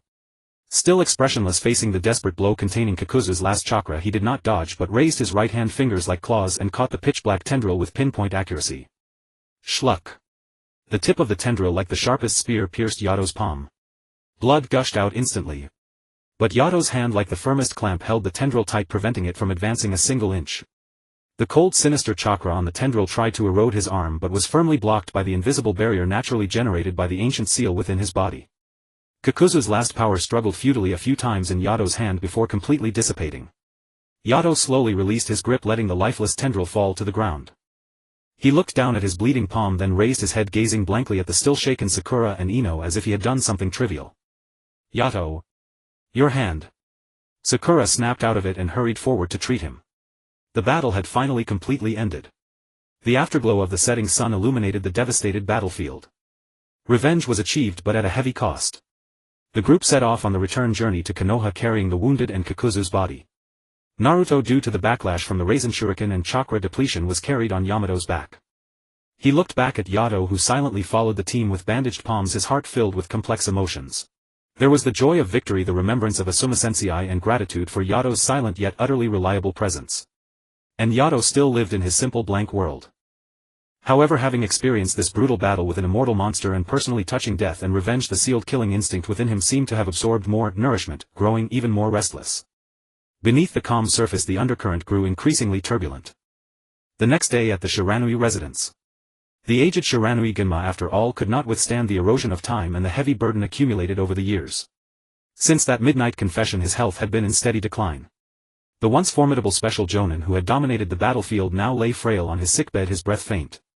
Yato still went out daily, wandering aimlessly or heading to the training ground to punch steel pillars. He had no clear understanding of illness or death, he only felt that the house was quieter than usual and the familiar presence from his grandfather's room, that faint scent of medicine and aging, was weakening day by day. That evening Yato trudged home as usual. Pushing open the ajar door, a heavy atmosphere washed over him. His mother Hui sat in the outer room with reddened eyes while his father Xuanjia stood rigidly outside his grandfather's door. From within the room came Tsunade's low voice. "His vital energy is spent, prepare yourselves." Xuanji's body swayed, he did not turn around, only nodded heavily. Hui could no longer hold back and began to sob quietly. Yato stared blankly, walked to his grandfather's doorway and peered inside. Ginma lay on the tatami, his face ashen, eyes tightly shut, only the faint rise and fall of his chest proved he was still alive. Tsunade sighed and shook her head, signaling that the final moments had come. Xuanjia and Hui entered the room and knelt beside the bed. Yato followed and stood quietly in the corner, his hollow eyes fixed on his gasping grandfather. He did not understand what was happening but instinctively felt that something very important was slipping away. Ginma seemed to sense something. With extreme difficulty he slowly opened his eyes. Their gaze was already clouded, stripped of all former sharpness and depth, like a candle flame about to extinguish. He rolled his eyes with effort, passing over his grieving son and daughter-in-law, and finally fixed them on Yato, who stood in the corner wearing a blank expression. The moment his eyes fell on Yato, a final spark of light burst forth from Genma's clouded gaze. That light was filled with boundless guilt, a love too deep to dissolve, a sense of relieved release and a trace of ineffable worry. Trembling, he used his last ounce of strength to raise his withered hand toward Yato, agonizingly slowly. His lips moved as if to speak, but only faint breaths escaped. No one heard his final words. But the mouth shape and the look in his eyes seemed to say, "I'm sorry. Live on. Beware. The power." Then the raised hand fell limp. The final glimmer in his eyes extinguished completely. Shiranui Ginma had completed his life fraught with secrets and guilt. "Father." Xuanjia let out a suppressed cry of grief and prostrated himself. Hugh's sobs also grew louder. Yato still stood silently in the corner, staring at his grandfather's fallen hand and his face that had lost all vitality, as if frozen in an instant. Grandfather wasn't moving. It was different from before. The familiar feeling that had existed even in silence was gone. An unprecedented sense of emptiness like icy tides instantly flooded Yida's blank heart. This feeling was more unbearable than hunger, more piercing than cold. It could not be described by any of his known sensations, pain, hunger, fatigue, yet it truly existed, gnawing at his barren consciousness. At this moment the soul lock 8 desolation seal within him, due to the complete dissipation of the seal master's life force and Yida's own vague yet genuine sense of loss, produced an extremely violent but silent tremor. It was as if some invisible shackle had let out a groan at the level of the soul. The seal itself did not break, but its life imprint and part of its maintaining power belonging to the caster Ginma completely dissipated with his death. A trivial yet real flaw appeared in the seal's integrity. Yato suddenly clutched his head and let out a silent agonized scream. He felt as if something had exploded inside his mind. Countless chaotic fragmented images tinged with blood and golden light flashed wildly, roars, slaughter, destruction, icy pupils, towering flames. These were the fragmented memories of slaughter from the ancient bloodline, sealed away and now leaking out due to the momentary loosening of the seal. But the sensation lasted only an instant. The next moment the overbearing power of Soul Lock 8 Desolation stabilized once more, forcibly suppressing and grinding down the leaked fragments. The storm in Yita's mind subsided, returning to a dead blank silence. He slowly lowered his hand, raised his head and looked at his now lifeless grandfather. He did not cry, did not shout. He simply turned around step by step and walked out of the room, out of the house with agonizing slowness. He wandered aimlessly through the streets of Konoha as the first lights of evening illuminated the village. The bustle around him stood in stark contrast to the dead stillness within him. He clutched tightly the bell that Naruto had given him, his knuckles white from excessive force. Grandfather was dead. The one who had looked at him with complex eyes in the dead of night, the one who would gently pat his head, was gone. A single tear slid from his hollow eyes and fell to the ground. The funeral of Grandpa Schwanma was simple and solemn. There was no grand ceremony, only a few people to see him off. Yato wore an ill-fitting black mourning suit, standing quietly behind his parents, his hollow eyes watching as Grandpa's coffin was gradually covered by earth. He still shed no tears, did not cry out, but just as the coffin completely disappeared beneath the horizon, he tilted his head slightly as if confirming the ultimate completion of a certain disappearance. After that Yato became even more silent. He still joined the 7th squad for some simple missions, still stayed by Naruto's side, but that blankness seemed to have deepened. Sometimes when Naruto woke up in the middle of the night, he would see Yato sitting alone on the rooftop, staring in the direction of Grandpa's grave, motionless like a lifeless statue. Naruto observed all this, his heart filled with complex emotions. He knew Yato was different, but he always believed that deep within Yato's heart there must exist a capacity for feeling. He tried to approach Yato with more patience and attentiveness. Yato, look. This is a new jutsu the pervy sage taught me. On the training ground, Naruto enthusiastically demonstrated to Yato, chakra rapidly spinning in his hand, emitting a harsh whirring sound. Yato crouched nearby, his gaze following the violent energy, still blank. Yet whenever Naruto lost control and nearly hurt himself, Yato would always intervene with astonishing speed, using the simplest and most direct method, like throwing a stone to deflect Naruto's hand to disrupt the dangerous chakra flow. Thanks, Yato. Naruto wiped his sweat and grinned, then handed him a canteen. Here, have some water. Yato took the canteen but didn't drink it, he just held it in his hands, watching Naruto gulp down the water. Sometimes Naruto would take Yato to Ichiraku ramen. He would specially order 2 extra large bowls and then place the chashu from his own bowl into Yato's. Eat more, Yato. You look thinner lately. Naruto watched as Yato demolished the ramen in that same rough and straightforward manner, a helpless yet gentle smile on his face. He would chat incessantly with Yato, talking about how Kakashi Sensei was late again, how Sakura's monstrous strength was growing more terrifying, how Shikamaru had finally started taking on more troublesome missions. As if he wanted to pour all the trivialities and vitality around him into Yato's silent world. He even tried once again to bring up that name. Yato. Do you miss Sasuke? Naruto asked softly, a faint glimmer of hope in his voice. Yato looked up at Naruto as if searching his memory for information related to Sasuke. After a long while he slowly shook his head, then nodded and finally returned to total blankness. He seemed to remember the black-haired youth, the storm at the Valley of the End and the cold rejection, but the complex emotion of missing was too abstract for him. Naruto saw his confusion, sighed inwardly but still patted his shoulder firmly. It's okay. When I get stronger we'll go together and bring him back. As he said these words his eyes were bright and resolute, as if making a promise that must be kept to both himself and Yato. Then our Team 7 will be complete again. These small everyday acts of warmth like trickling streams tried to nourish Yato's parched heart. Naruto firmly believed that as long as he never stopped, as long as he continued to radiate light and heat, one day he would penetrate that thick shell of ice and touch the real existence within. Thus the days passed until Jiraiya infiltrated the Rain Village alone to uncover the truth behind the leader of the Akatsuki pain. It was a mission with odds of survival no greater than 1 in 10, a truth known to all. Before departing, Jiraiya ruffled Naruto's hair as he always did, delivering his final words in that seemingly frivolous tone. Naruto, the ending of the story is yours to decide. And take care of that foolish kid. The next day, when the Toad Sage Fukasaku returned to the Hidden Leaf with Jiraiya's blood-stained final letter and the vital code carved at the cost of his life, the entire village seemed to have its soul drained away.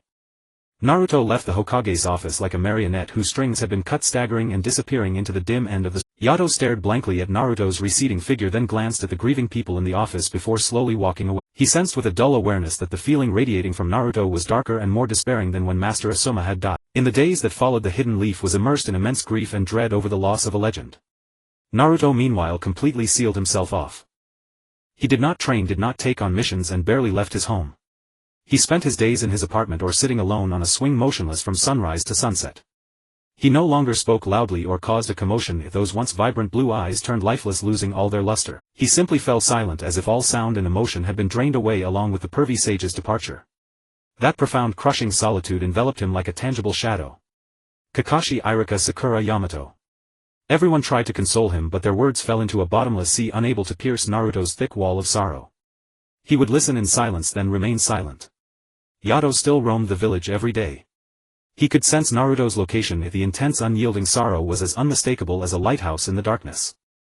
He would walk to the foot of Naruto's apartment, stand quietly and gaze up at the tightly shut window, or go near the swing keeping his distance, watching Naruto's statue-like silhouette sitting there. He didn't know what to do, so he could only keep watch in silence as he always had. That evening a light drizzle began to fall. Yato found Naruto again, sitting alone by the river at the Valley of the End where he had once fiercely fought Sasuke. Drenched through, he curled up, burying his face in his knees, shoulders trembling faintly yet making no sound.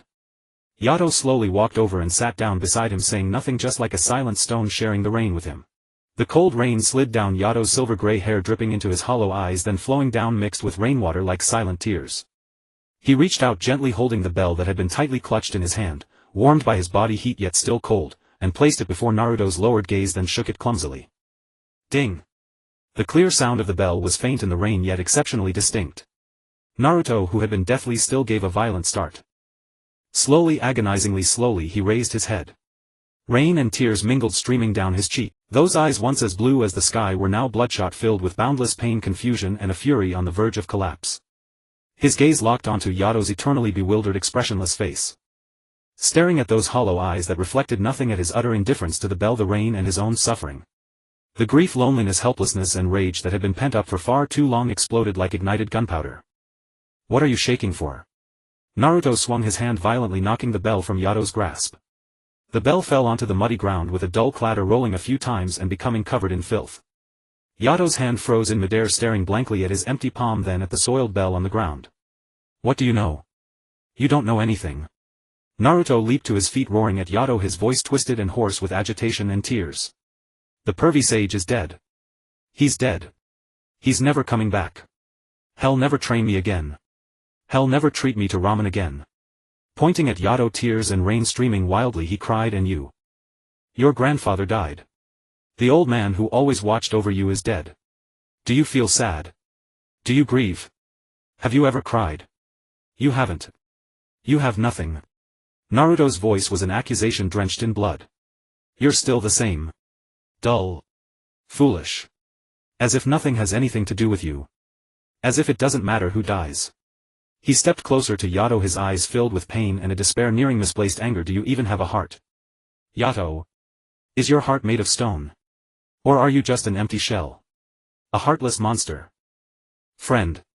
Comrade. You don't even know what sadness is. How can you be my friend? These words struck Yato like the sharpest senbon needles, one after another.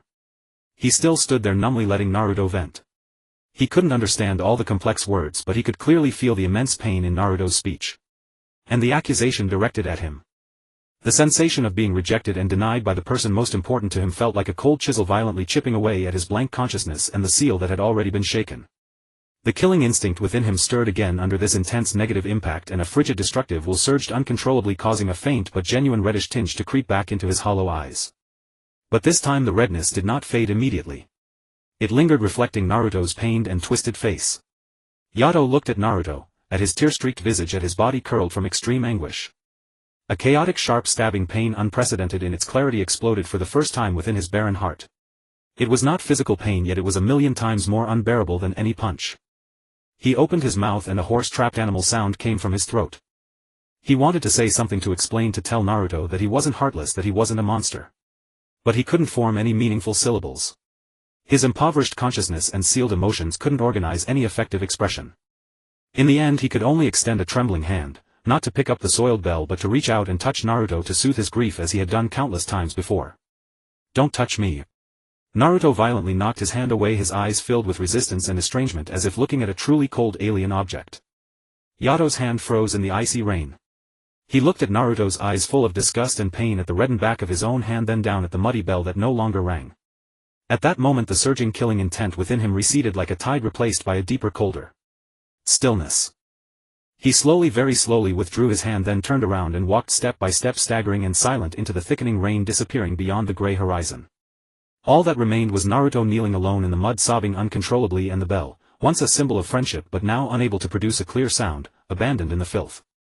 The rain fell heavier and heavier. That outburst in the rain, those sharp words shouted in the throes of losing control, were like poisoned kunai, not only deeply wounding Ming-ren himself but also shattering the innocent world of Yido into pieces. After that day Yido no longer silently followed Ming-ren like a shadow. He still roamed Konoha, but his routes deliberately avoided the places Ming-ren frequented, Ichiraku Ramen, the training grounds, the swing, and even the Hokage monument. If he spotted that familiar golden figure from afar, he would immediately freeze or stiffly turn around and walk in another direction like a child who had done something wrong, scurrying into the shadows of a corner.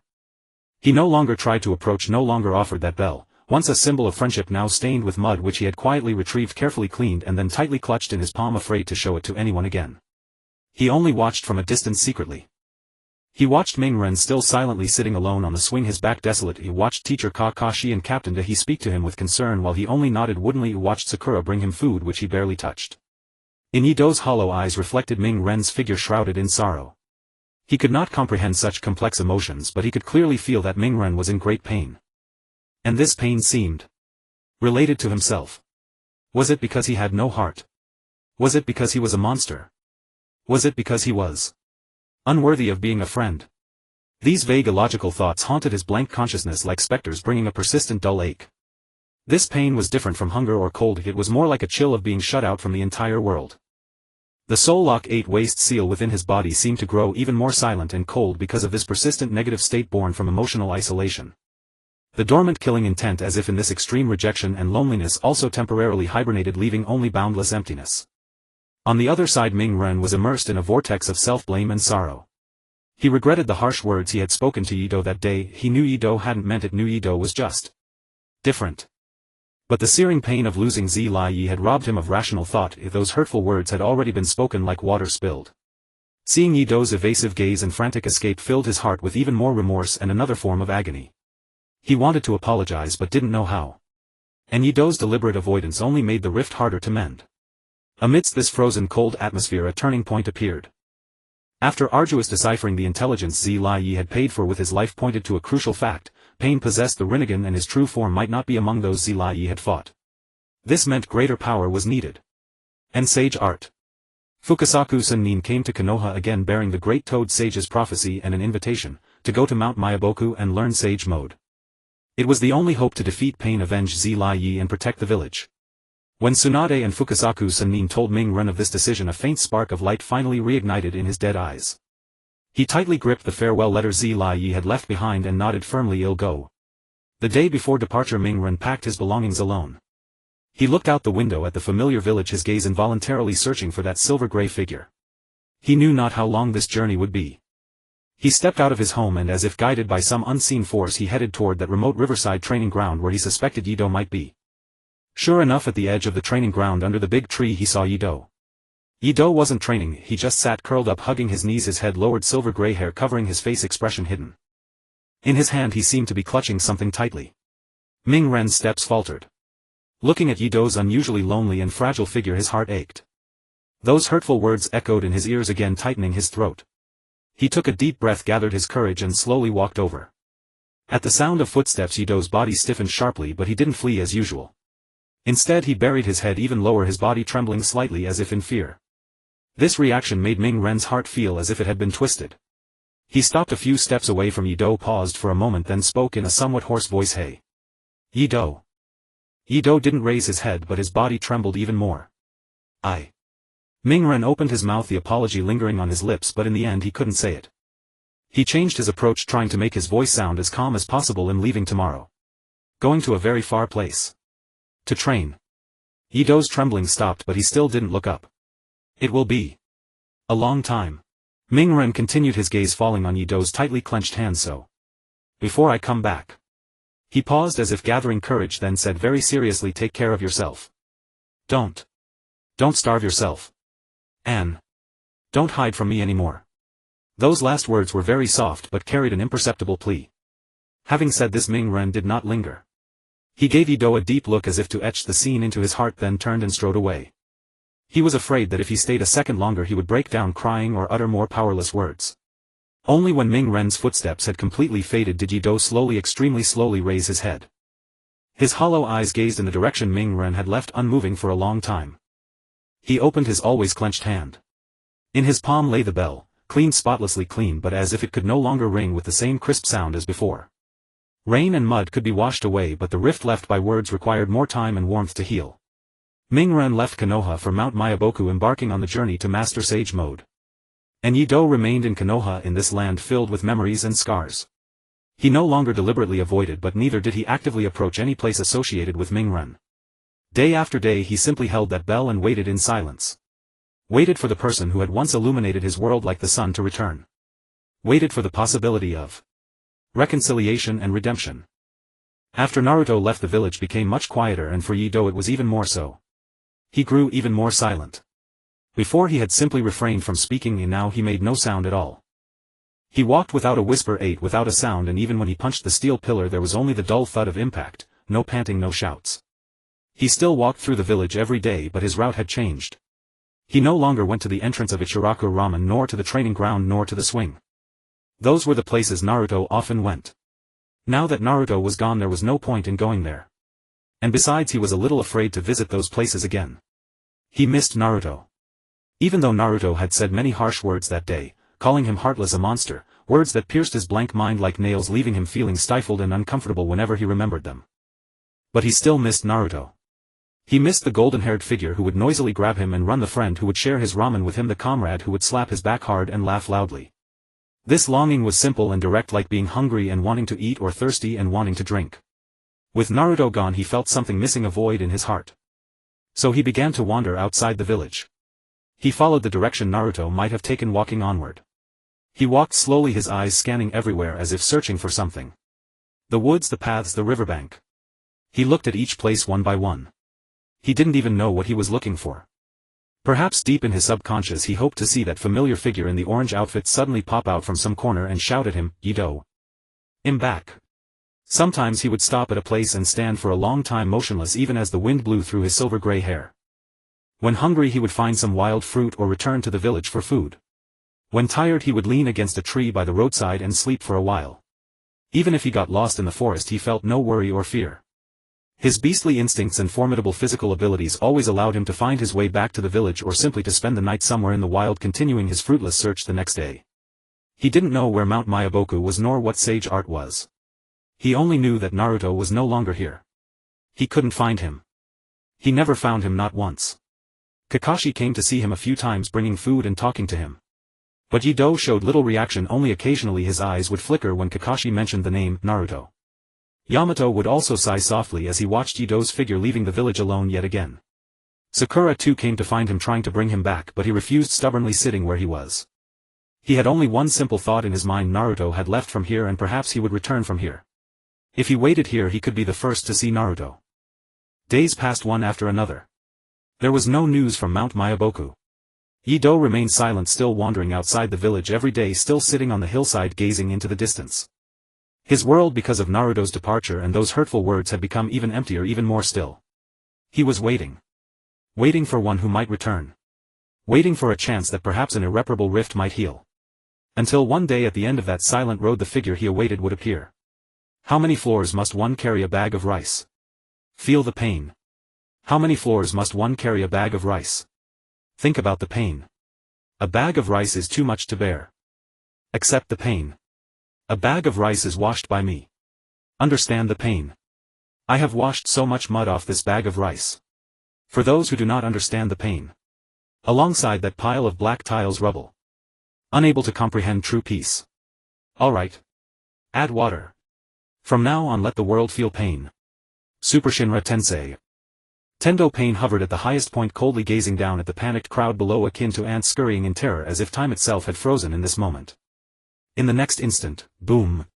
The earth lamented as buildings crumbled and shattered like sandcastles, trees were uprooted, streets torn apart, countless fragments of stone, wood chips, ninja tools and People caught off guard were violently hurled into the sky by the irresistible force falling like rain. Screams, gasps and cries were instantly drowned out by the enormous roar. Just one strike. The prosperous Konoha was reduced to a horrifying wasteland under this god's power. Thick smoke billowed, flames erupted, and the once beloved homeland was instantly transformed into hell. In the center of the village, Kakashi, Yamato and Sakura, who had just rushed from the medical team, were organizing the remaining ninjas to resist and attempting to evacuate survivors. They faced assaults from the Animal Path, Azura Path and Hell Path, and the battle was exceptionally brutal. Kakashi exhausted his chakra to protect Iruka and Choji, using his Mangekyo Sharingan to redirect Azura Path's missiles, leaving him extremely weakened and on the brink of death. Yamato struggled to support with wood release, protecting unconscious Kakashi and Sakura, who was urgently treating him. At that moment the Animal Path summoned a massive centipede and splitting dogs charging towards them. Yamato's wood release had been greatly depleted in the previous battle, and he could see he could not fully withstand the attack. Oh no!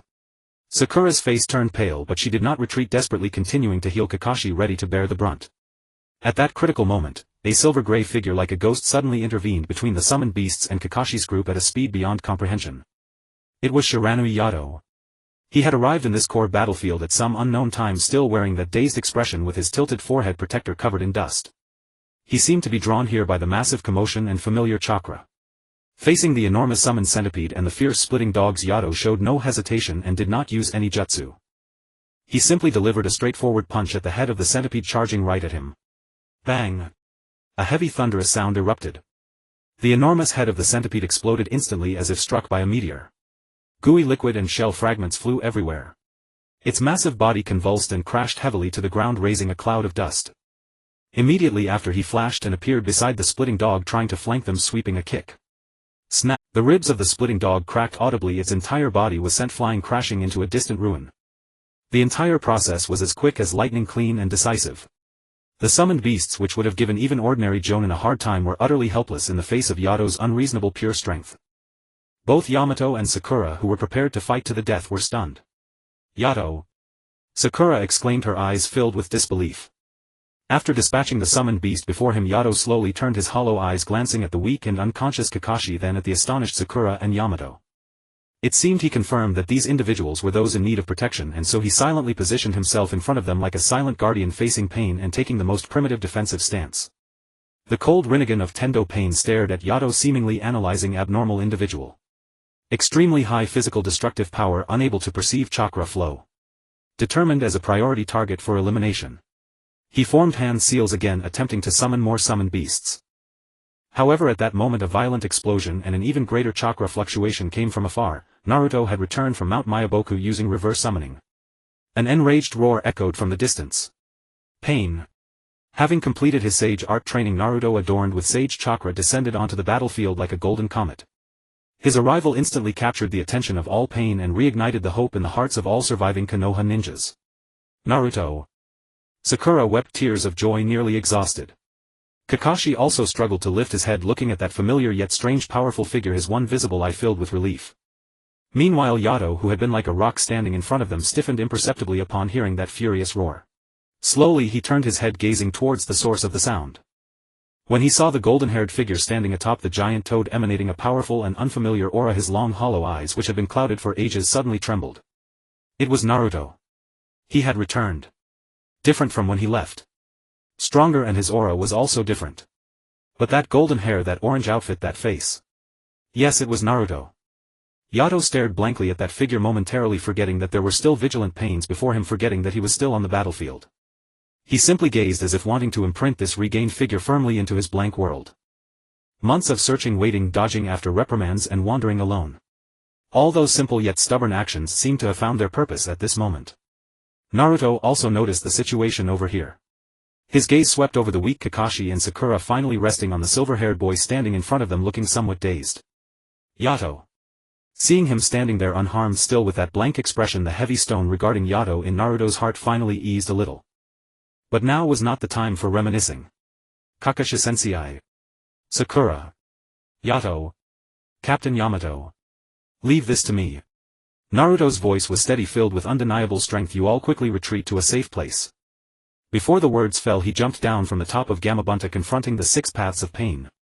Sage chakra surged violently and battle was imminent. With Sakura's support, Kakashi struggled to stand. Let's go Sakura, don't cause trouble for Naruto. He glanced at Yato who was still standing there in a daze and quietly said Yato, let's go. Battle ready to erupt. Under Sage Mode Naruto's power underwent a qualitative leap. He used shadow clones to engage pain, analyzing their abilities and searching for weaknesses. The fight was fierce. Massive Rasengan clashed violently with Shinra Tensei and Bansho Tenin, each exchange shaking the very earth. Yet the six paths of pain wielded abilities too bizarre and comprehensive: shared vision, resurrection, jutsu, absorption. Despite his strength, Naruto found himself trapped in a grueling battle, perilous at every turn. During a fierce clash, Naruto was cornered by the Azura Path's missiles and lasers. The Deva Path's Bansho Tenin had already activated its overwhelming pull, rendering him unable to break free just as a follow-up Shinra Tensei was about to obliterate him. Naruto. In the distance, Kakashi and Sakura witnessed the scene, their eyes wide with horror yet powerless to intervene. In that critical moment, a silver-gray figure moving faster than anyone could react burst from the shadows of the ruins beside them and recklessly shoved Naruto away from the Bansho Tenin's grip. It was Yato. His hollow eyes were now fixed unwaveringly on the Deva Path, devoid of any emotion but a primal icy protectiveness. Boom! Shinra Tensei's terrifying repulsive force struck Yato fully. Pfft! Yato spat out a torrent of blood, his body tumbling backward like a withered leaf, crashing heavily into a pile of rubble and kicking up a cloud of dust. Yato. Naruto, seeing Yato take the fatal blow meant for him, felt his heart nearly stop and let out a gut-wrenching roar. Yet the next moment something occurred that sent a chill down everyone's spine, even Pain's. The rubble covering Yato began to tremble violently. A wild icy aura brimming with pure destructive will surged upward from the cracks like tangible black flames. Crack, crack. The rubble was shaken apart and crushed by an invisible force. Yato slowly rose from the debris. He kept his head down, his features hidden. Wounds on his body healed at a visible rate, crawling with sinuous complex patterns that glowed like molten lava beneath his skin, radiating an ominous red light. He lifted his head slowly. His eyes had completely changed. No longer hollow or vacant, they were now two distinct yet eerily fused colors. The left eye was a pure ultimate dark golden vertical pupil, as if it could devour all light. The right eye was a boiling blood-red orb, as if forged from endless gore. All emotion belonging to Shiranui Yato had vanished, replaced only by the cold disdain of one gazing upon ants and a primal urge to kill that made souls tremble. Grr. A low hoarse growl as if from the deepest abyss escaped his throat. This sound no longer carried any human tone, it was pure wildness and ferocity. He tilted his head, that inhuman heterochromatic gaze locking onto the Deva Path hovering in the air. A cruel, utterly inhuman grin stretched across his lips. You hurt me. A raspy, fragmented voice like metal scraping sounded in broken syllable, but this voice was nothing like Yato's usual dry tone. It carried an ancient malevolent resonance. And, dared to touch my thing. His gaze swept over the stunned Naruto, not as if looking at a comrade but more like a possession. For the first time a flicker of genuine wariness and astonishment appeared in the Deva Path's ever-calm Rinnegan. What is this thing? He sensed that the aura emanating from the creature below was in its danger, temporarily surpassing even the Ninetales Jinchuriki. Yato, you. Naruto stared at this companion, now both familiar and utterly alien, feeling the suffocating aura, and found himself speechless. He could sense that the Yato before him was no longer the Yato he knew. Monster. Sakura turned pale and instinctively stepped back. Kakashi's Sharingan spun wildly, cold sweat drenching his back. Has the seal been broken? Yato twisted his neck, producing a series of cracking sounds. He raised his left hand, staring at the bells still tied to his wrist, now stained with his own blood. A fleeting gleam of confusion passed through those heterochromatic eyes, but it was instantly consumed by a surging tide of killing intent. Then he moved. No hand signs, no jutsu, just the most primal direct physical burst. Boom. The ground beneath his feet instantly cracked and collapsed. His whole form turned into a blurry streak entwined with ominous red-black energy, appearing before the Deva Path with a speed far exceeding anything before, as if teleporting. He threw a punch. Space itself seemed to distort and compress around his fist. The air shrieked in agony as it was torn apart. The Deva Path's pupils contracted sharply, and without hesitation he activated Shinra Tensei. Boom. The fist and the invisible repulsive barrier collided violently. A far more terrifying and dull roar than any previous clash erupted. This time the ever-unyielding barrier of Shinra Tensei twisted and fluctuated violently. It seemed as if it could be punched through at any moment. The Deva Path's body was shaken for the first time, sent flying backward dozens of meters before barely stabilizing. His cold face finally showed an expression of disbelief. How could pure strength, actually? Yato hovered in midair, his heterochromatic eyes looking down on Pain and the entire ruined Konoha. He extended his tongue, licked the remnant of his own blood from the corner of his mouth, and flashed an utterly cruel and ecstatic smile. Destruction begins. The monster had begun to reveal itself. The mutation of Yato instantly changed the battlefield's landscape. His power, pure to the extreme yet brimming with destructive will, could actually confront Tendo Pain's almighty push Hiden. However, the awakening of this power brought not hope but a deeper despair. After forcing Tendo Pain back with a single blow, the brutality and murderous desire in Yato's heterochromatic eyes did not abate, instead like ignited wildfire they spread madly. He seemed to have completely lost all restraint of reason and bonds, becoming a monster that only knew destruction and slaughter. His gaze swept over the Pain clones below, over the surviving Konoha ninjas in the distance, and even over Kakashi, Sakura and Naruto. In his eyes all of this lost distinction, turning into destructible objects. Roar. He let out a deafening roar and his body once again turned into a red-black afterimage. Whoosh. He instantly appeared before the Azura Path Pain, who had just repaired his body, and before the Azura Path could react he grabbed its head and body with both hands and violently tore them apart. Rip. The sturdy body was torn apart like paper. Parts flew everywhere. Then with a flicker he appeared behind the Animal Path Pain, who was trying to summon a giant beast, and a knife hand strike pierced through the Animal Path's chest like cutting tofu. Then came the Preta Path, Human Path and Naraka Path. His speed exceeded the capture limit of the Rinnegan. His power was strong enough to shatter all defenses. Under his indiscriminate frenzied attacks the 6 paths of pain were quickly dismantled and destroyed like toys. Yato has lost his mind. Kakashi pulled Sakura back quickly, his expression grim. The current Yato was more dangerous than Pain. Yato. Stop. Look clearly. It's us. Naruto tried to shout, but the sound, amplified by Sage Chakra, was easily drowned out by Yato's destructive roar. After destroying the other Pain clones, Yato's heterochromatic eyes finally locked onto the 2 strongest presences on the field, the remaining Tendo Pain and Uzumaki Naruto. First he charged at Tendo Pain, throwing a punch that forced the opponent to use almighty push again for defense. The violent energy collision caused the already fragile ruins to collapse further. Then without warning he abruptly turned and lunged at Naruto. His speed was ghostly, carrying overwhelming killing intent. Naruto, watch out.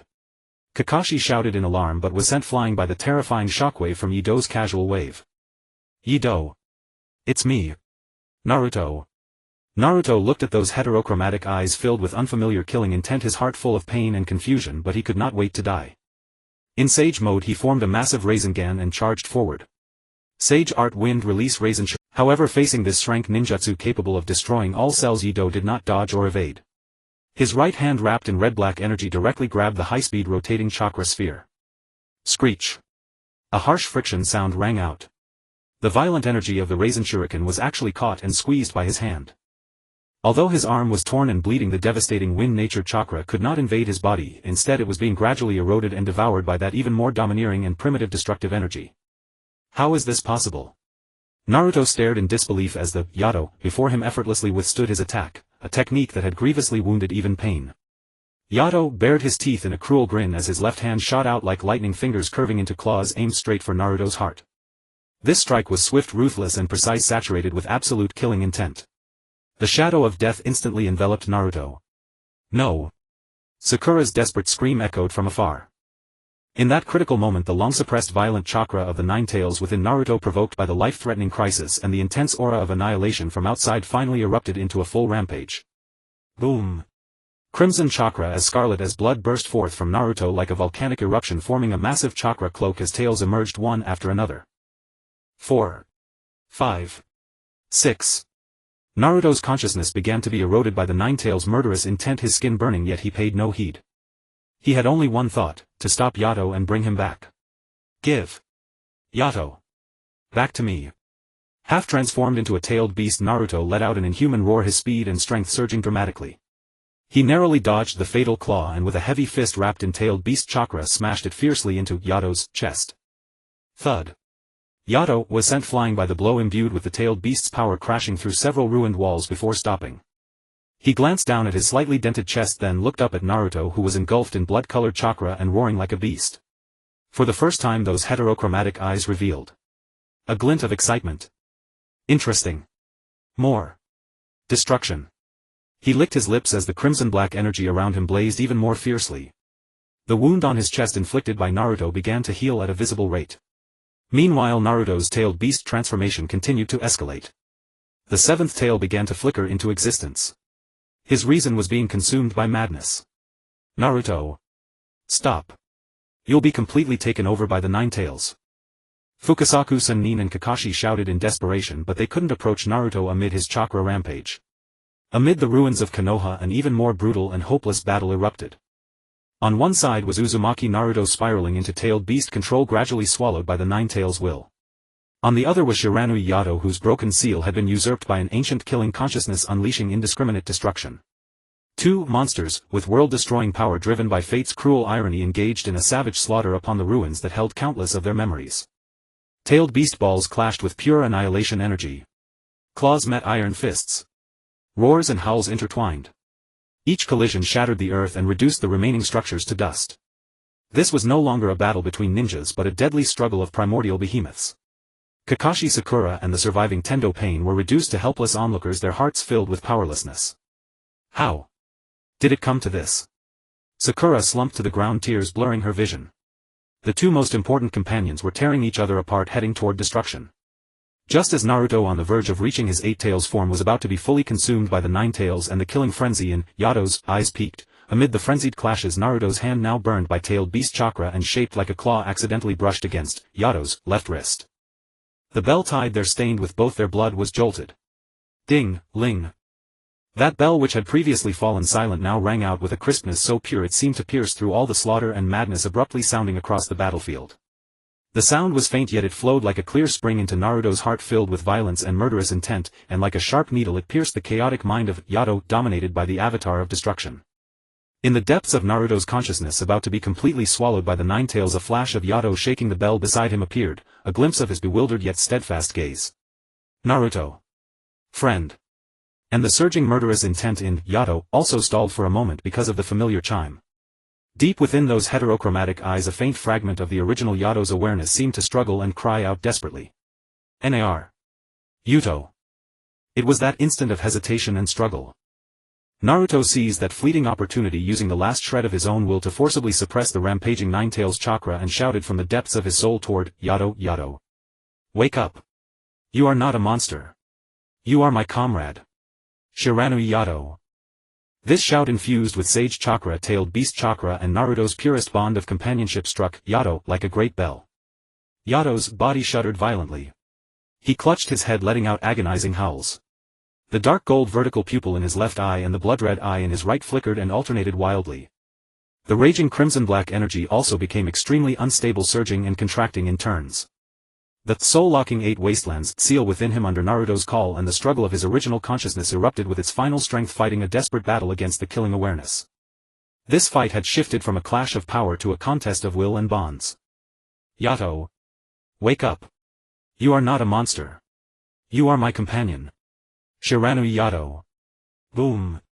Yato's body, which had been roaring while clutching his head, suddenly froze. The rampaging red-black energy was seized by an invisible giant hand, violently twisting and contracting. The dark gold vertical pupil in his left eye and the scarlet blood-red eye in his right flickered wildly, as if two consciousnesses were engaged in a brutal tug-of-war within the narrow space of his pupils. Pain. The soul-rending pain. On one side was the ancient bloodline's inherited instinct, cold, pure, craving slaughter and destruction, which tempted Ward, promising absolute power and endless pleasure in devastation. On the other side was a barren, empty patch of consciousness soil where a few fragile rays of light stubbornly sprouted. Naruto's brilliant smile, the bell he had thrust into Yato's hand, his awkward embrace, and those dry yet firm words, friend and companion. These fragments, though faint, were like weeds rooted in rock crevices, possessing incredible tenacity. Yato let out one final inhuman roar, mingled with agony and struggle. The bizarre patterns on his skin, glaring like molten magma, blazed to their peak, then swiftly receded and vanished like ebbing tides. The dark gold and blood red in his heterochromatic eyes, like stains washed by clear water, violently fluctuated before finally, slowly, painfully, dissipating. What replaced them was the familiar emptiness, like a frosted glass bead. The raging energy completely subsided, fading into the air. Yato, or rather Shiranui Yato, slowly, as if drained of all strength, fell to his knees, supporting himself with his hands and gasping heavily. Sweat mingled with blood dripped from his silver-gray bangs onto the dusty ground, leaving small dark stains. He raised his head and looked ahead. Naruto was struggling to suppress the still agitated Nine Tails chakra within him, if the scarlet-tailed beast cloak was slowly receding, revealing his battered, scorched body. His eyes were exhausted but filled with anxiety and concern, fixed intently on Yato. Yato. Naruto tested his voice, hoarse as if afraid to disturb something. Yato's hollow eyes slowly focused, reflecting Naruto's disheveled yet deeply familiar figure. No response. He simply stared at Naruto for a long time. Then with extreme slowness and struggle he used his trembling arms to push himself up, staggering to his feet. He looked down at his own hands stained with blood and dust, then at the surrounding Konoha, completely reduced to rubble by his own doing, and at the distant Konoha shinobi still shaken, staring at him with fearful eyes. Finally his gaze returned to Naruto. He walked toward Naruto one step at a time with immense difficulty. His steps were slow, heavy, as if each one drained every ounce of his strength. Naruto watched him approach, not moving, only watching tensely. At last Yato stopped in front of Naruto. He raised his left hand. On his wrist hung the bell that bore witness to their bond, though the thread was stained dark red with blood and the bell itself was covered in scratches and dents. He extended his right hand and very gently, very slowly untied the bell. Then he took Naruto's hand, which was torn and trembling from the tailed beast transformation, and placed the weathered bell softly and solemnly into Naruto's palm. His movements were tender, as if handling a rare treasure. Naruto was stunned, looking down at the bell in his palm, then up at Yato. Yato looked at Naruto, and for the first time those hollow eyes clearly revealed an emotion. It was not confusion, not bewilderment. It was a deep, almost desperate sorrow. And fear. He opened his mouth, his lips trembled from dryness and weakness. Gathering all his strength he forced out broken yet distinct words from the blank chaos. Naruto. Kill me. Naruto's pupils contracted sharply, as if pierced by the sharpest kunai. Yato looked at him, his eyes filled with pleading and the deepest terror of the unknown monster within him. I can't control it. I'm afraid. I'll turn into a monster again. I'm afraid. I'll hurt you. Hurt everyone. His voice was dry and hoarse, choked with sobs, yet he couldn't shed a single tear. It was the ultimate fear and despair beyond the capacity for tears. Please. Before I lose control again. Kill me. Having said this as if he had exhausted all his life, and he slowly closed his eyes. Tears finally burst uncontrollably from Naruto's eyes. He looked at this companion, willing to sacrifice his life to protect others, yet now begging for death out of fear of hurting them, at his pale fragile face etched with sorrow and terror, and at the bell returned a symbol of waiting and bond. His heart felt as if twisted by a knife. Are you kidding me? Naruto roared, swatting away the bell Yato offered. Then with all his remaining strength he hugged Yato tightly, fiercely. Don't say such stupid things, Yato. Naruto buried his face in Yato's blood-stained shoulder, his voice choked but resolute. How could I ever kill you? You are my companion. My most important friend. No matter what you become. No matter what lurks inside you. I will pull you back. Over and over again. Because I, Uzumaki Naruto, always keep my word. That is my ninja way. Yato, held tightly by Naruto, stiffened. His hollow eyes slowly opened, filled with bewilderment and helplessness. Naruto's blazing warmth and unwavering words like warm sunlight tried to dispel the cold fear and despair within Yato's heart. But he murmured weakly. No buts. Naruto interrupted, hugging him tighter. Well, face it together. Well, find a way. There must be a way to control that power. Trust me, Yato. He not only had to protect Konoha but more importantly protect this precious companion. No matter how difficult the road ahead, he would never give up. Amid the ruins the surviving Konoha shinobi silently watched the scene. Kakashi's eyes were complex. Sakura had already broken down into sobs. In the distance the Deva Path Pain hovered in the air, his Rinnegan, which had always been cold as ice, now flickered violently. Through those eyes Nagato, the original body far away in the Rain Village, felt something deeply stir within his heart which had been hardened by suffering. He witnessed Naruto's berserk-tailed beast transformation to protect his companion, saw Yato's willingness to die to avoid harming others, and beheld Naruto's blazing will, like the sun, to never abandon any comrade. Such bonds. Such protection. How similar they were to the dreams he shared with Yahiko and Konan. Once they too believed that people could understand each other, that communication could bring peace. Yet the cruelty of reality shattered their dreams completely. But now amid Konoha's ruins, within endless pain and despair, he seemed to glimpse a faint yet immensely resilient light. The Deva Path Pain slowly raised his hand. But this time he gathered not destructive chakra but a vast gentle life force. Outer Path Samsara of heavenly life technique. The bodies of the Konoha shinobi who had died during Pain's assault began to revive, pale cheeks regained color, closed eyes slowly opened. Even the ravaged land seemed infused with vitality, tender green sprouts stubbornly emerged among the broken ruins. After unleashing this taboo jutsu that reversed life and death, the Deva Path Pain's figure grew ethereal. He cast one last deep glance at the embracing Naruto and Yato below. In his cold Rinnegan there seemed to flash a profoundly complex emotion, something akin to relief. And expectation. Uzumaki Naruto. Your choice. Perhaps. Is right. The future of this world. I entrust to you. His voice faded into the air and the Deva Path Pain's figure completely dissolved into specks of light vanishing. After Pain's departure the command of Konoha was temporarily taken over by the Elder Council, but everyone understood that the most urgent matter was to deal with the enormous variable that was Shiranui Yato.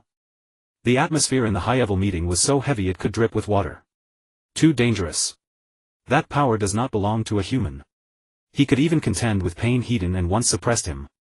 If he loses control again, who could stop him? Advisor Koharu said sternly.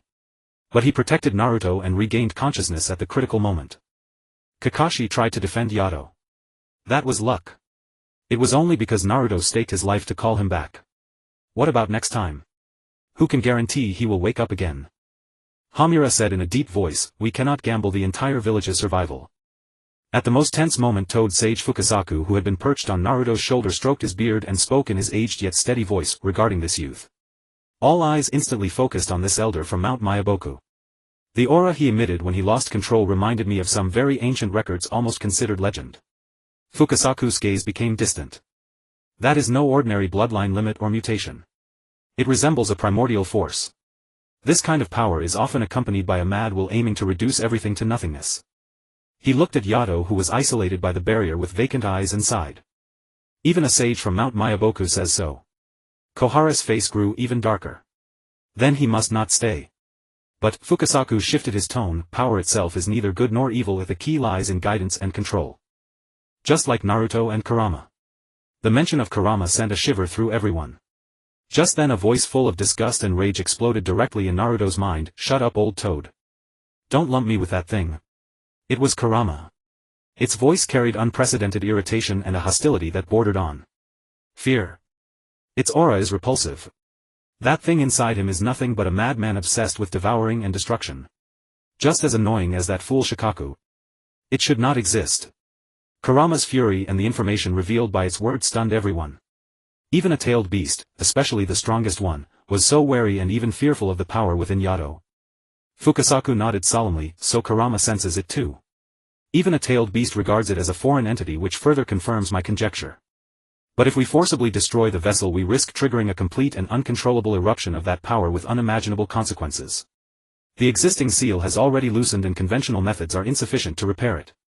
He looked at Naruto, then at Yato. As things stand, perhaps there is only one way, a solution that is hardly a solution.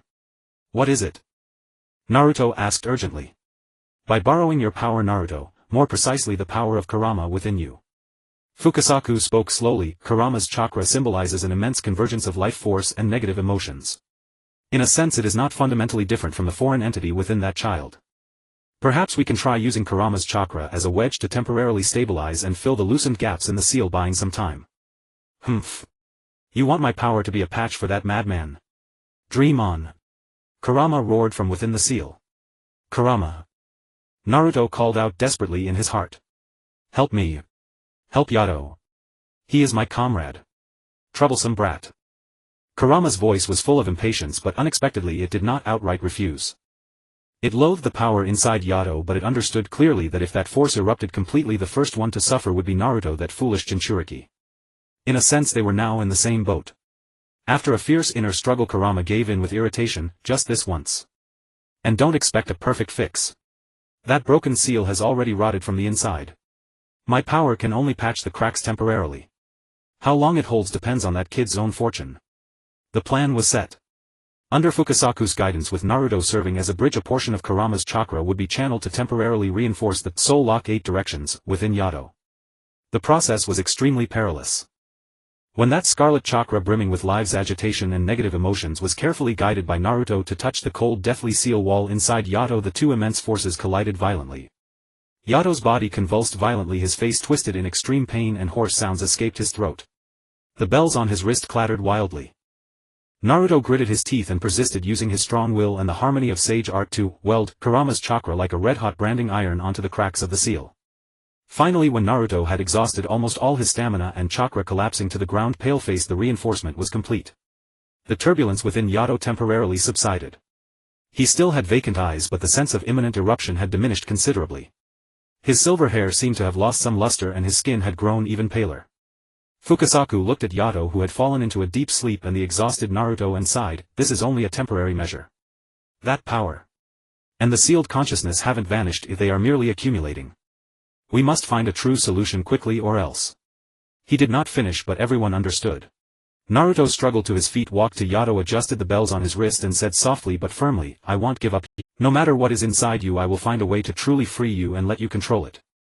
Under the forced reinforcement of the Nine Tails chakra, the fissure in the soul-sealing 8 wastes was temporarily sealed. Meanwhile, Yato, driven into unconsciousness by the external impact, found a faint remnant of his self-awareness dragged into an inner realm he had never tread before. The sky was a dark crimson, the earth cracked open and the air reeked of a suffocating atmosphere of annihilation. Yato stood there dazed and utterly out of place amid the violent surroundings. Heh heh heh. A low seductive laughter echoed from all directions. The dark red matter on the wasteland began to converge, coalescing into a blurred, ever-twisting silhouette of a humanoid figure. Look at you. How pathetic, how feeble. The monster's voice dripped with mockery and pity.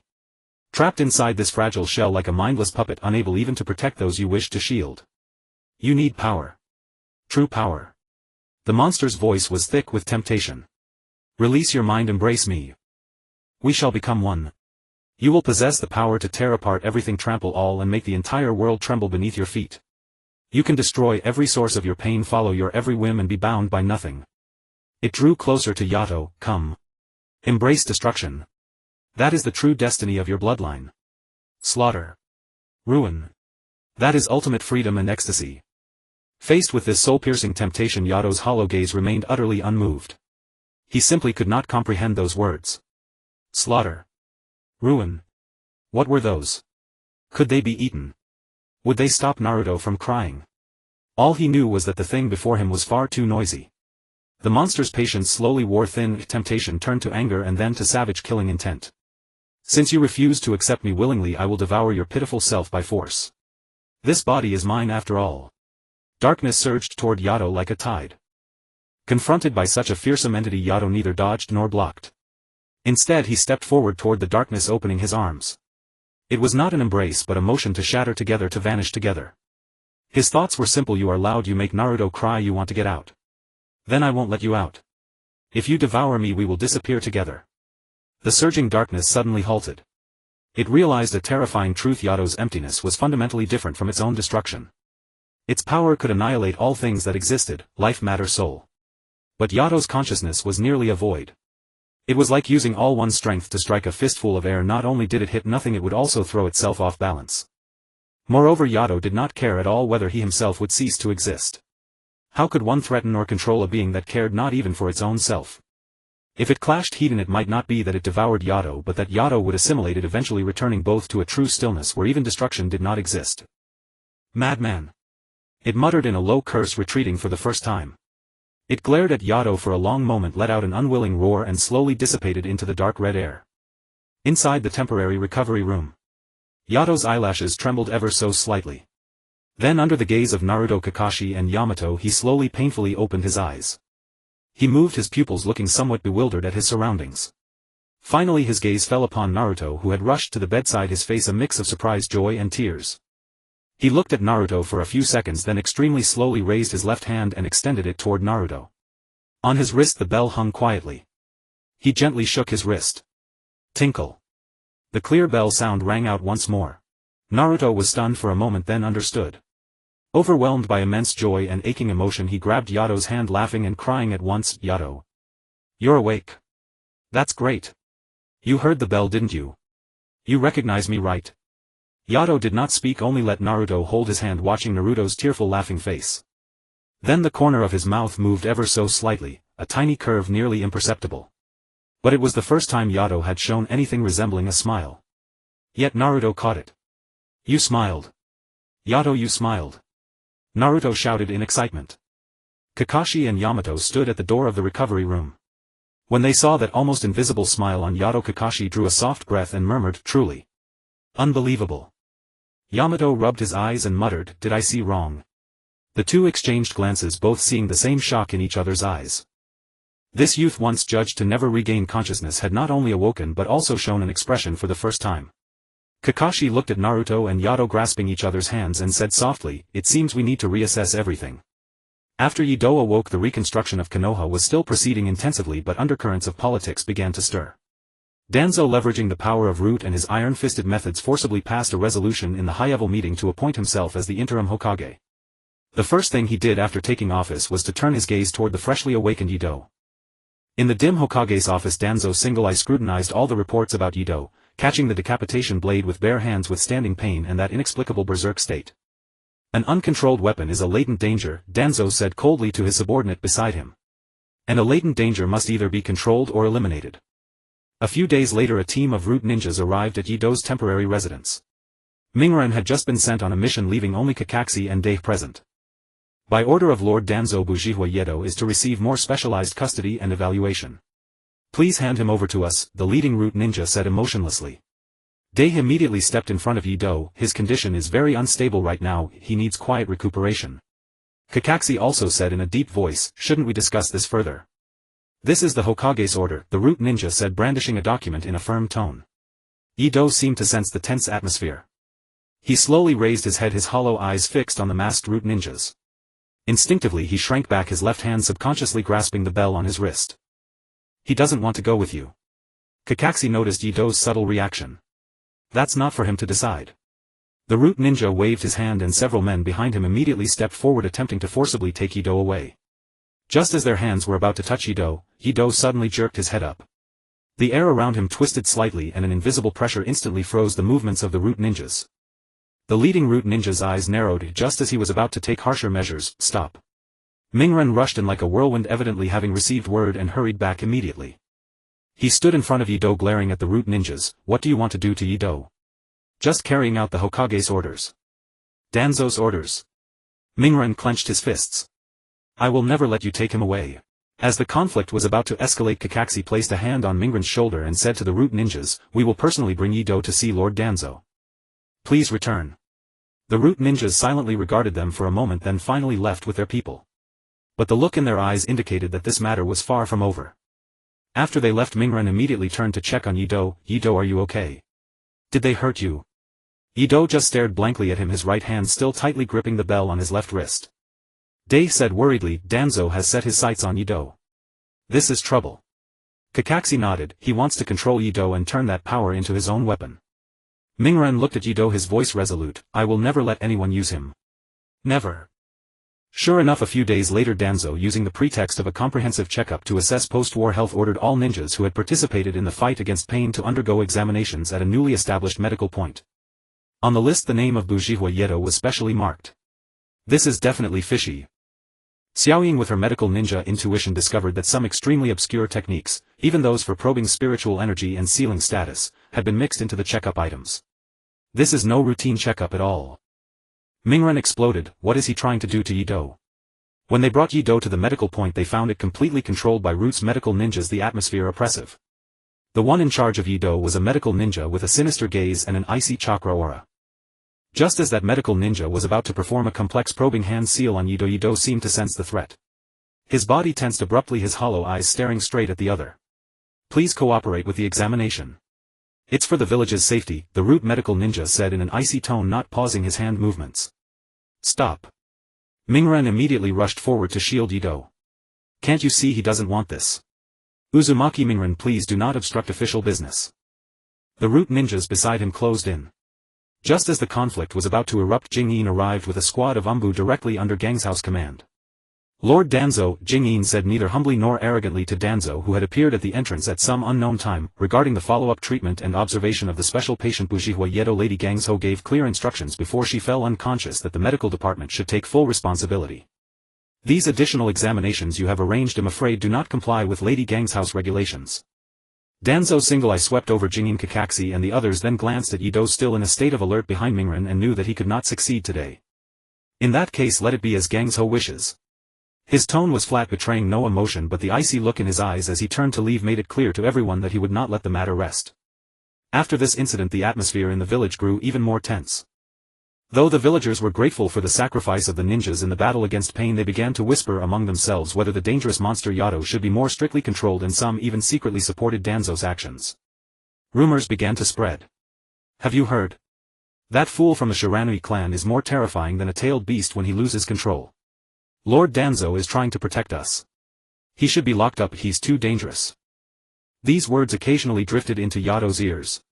He could not grasp their complex meaning but could feel the exclusion and fear in the pointed glances and whispers. He would only grip the bell on his wrist tighter and silently draw closer to Naruto as if that were his only safe haven. Sensing Yato's unease and the malicious stares, Naruto felt both anger and helplessness. He could only stand more firmly by Yato's side, using his own body to block those gazes. Don't be afraid, Yato, Naruto said seriously, looking at him. No matter what others say, I will protect you. We are together. But Danzo acted faster and more directly than anticipated. A few days later at dusk, while Naruto had been lured away by a forged emergency order and Kakashi and Yamato were occupied by other missions, an elite squad of root ninjas forcibly broke into Yato's temporary shelter. Without any negotiation, their cold eyes fell upon Yato. Sealing talismans instantly plastered the walls, isolating all sound and chakra fluctuations within. Though Yato instinctively resisted, he was quickly bound layer by layer with special chakramental chains before the well-practiced coordinated Root squad. He was taken to Root's headquarters, a dark, cold underground facility. Yato was firmly fixed onto a stone pedestal. Danzo, leaning on his cane, slowly emerged from the shadows, his single eye scrutinizing the boy who struggled incessantly, emitting harsh gasps from his throat. Empty power but no mind. A perfect weapon, Danzo said, his voice devoid of emotion. Pity it needs reforging. He gestured to a root ninja specializing in mental manipulation. The ninja formed hand seals, an eerie light flickering in his eyes as a cold spiritual force like a venomous serpent burrowed into Yato's brain. Ack! Yato let out a pained shriek, his body convulsing violently, the chains clattering. His hollow eyes rolled back from the extreme agony, and under the brutal external invasion his consciousness rapidly sank into darkness. He passed out, his head drooping limply. Danzo observed the scene with satisfaction. Control was nearly complete. Yet in the next second, crack. Crack. The special chains binding Yato's arms suddenly groaned under the strain, fine fissures appearing on their surface. Danzo's pupils contracted. The previously drooping head of Yato slowly lifted. He opened his eyes, no longer hollow but showing the heterochromatic irises that had appeared during the fight with Naruto, a gaze filled with boundless indifference and the contempt of one looking down upon ants. A cruel smile curled at the corner of his mouth as his gaze swept over Danzo and the elite root ninjas in the room. Heh! A low hoarse laugh, utterly inhuman, escaped his throat. He slightly moved his shackled arm and the sturdy chakramental chains snapped like brittle straw. With such pitiful spiritual power. He tilted his head, those heterochromatic eyes focusing on the root ninja who had performed the mental technique. You thought to control me. That root ninja recoiled as if struck by lightning, spewing a mouthful of blood, collapsing while clutching his head, his eyes instantly turning as vacant as Yato's usually were. His mind had been shattered and destroyed by the backlash. Danzo's face contorted in shock as he staggered back a step, his single eye filled with disbelief and a trace of fear. You. Yato, or rather the monster inhabiting his body, slowly rose, cracking his neck with a snap. Ignoring the root ninjas who instantly assumed combat stances around him, his gaze locked directly onto Danzo. That look sent a chill even through Danzo, a hardened veteran of countless battles. You want to control this body? Control me? The monster taunted through Yato's vocal cords. He raised one hand, fingers slightly curled, red-black energy swirling at their tips. I can. He stared at Danzo, enunciating each word. Simply tear you apart. As the words fell, his figure vanished like a ghost. The next instant he was right in front of Danzo. His speed was so extreme that the surrounding root ninjas could not even react. A hand wreathed in destructive energy like a scythe of death aimed directly for Danzo's throat. Danzo's single eye flew wide open as the shadow of death enveloped him. He could almost feel the icy touch of those fingertips. At the critical moment, stop! A shout accompanied by a golden figure rushing from the end of the corridor. It was Naruto. Somehow he had broken through the obstacles and arrived. At the sound of that cry, Yato's hand about to touch Danzo's throat abruptly halted. The cruelty and contempt on his face flickered for an instant, and in those heterochromatic eyes a fleeting but genuine struggle and confusion appeared. That moment of hesitation was all it took. Several ANBU followed Naruto and a powerful sealing jutsu descended instantly. At the same time, Kakashi and Yamato finally broke through the obstructions and rushed in. The monster, or Yato, let out a reluctant roar amidst the layered ceiling light, the heterochromatic hue rapidly fading from his eyes. His body went limp and he lost consciousness again, caught by Kakashi. Danzo, still shaken, retreated a few steps, his single eye fixed on the unconscious Yato, then on Naruto and the others who had arrived. His face was dark as a storm cloud. For the first time he had felt the terror and uncontrollability of that power from so close. Naruto rushed forward, tightly embracing the unconscious Yato, his body trembling slightly with lingering fear. He lifted his head, glaring furiously at Danzo. "I will never let you touch him again." In the underground base the tension reached its peak, with Danzo and his root members on one side and Naruto, Kakashi, Yamato and the ninjas loyal to Tsunade on the other. In the underground base the air seemed to solidify. Tuanzang clutched his neck, the icy sensation still lingering. His single eye swept darkly across the room as he calculated rapidly in his mind. A direct confrontation. Not only were elite ninjas like Kakashi and He clearly siding with Mingren, but the very monster that had awakened within that boy filled him with deep apprehension.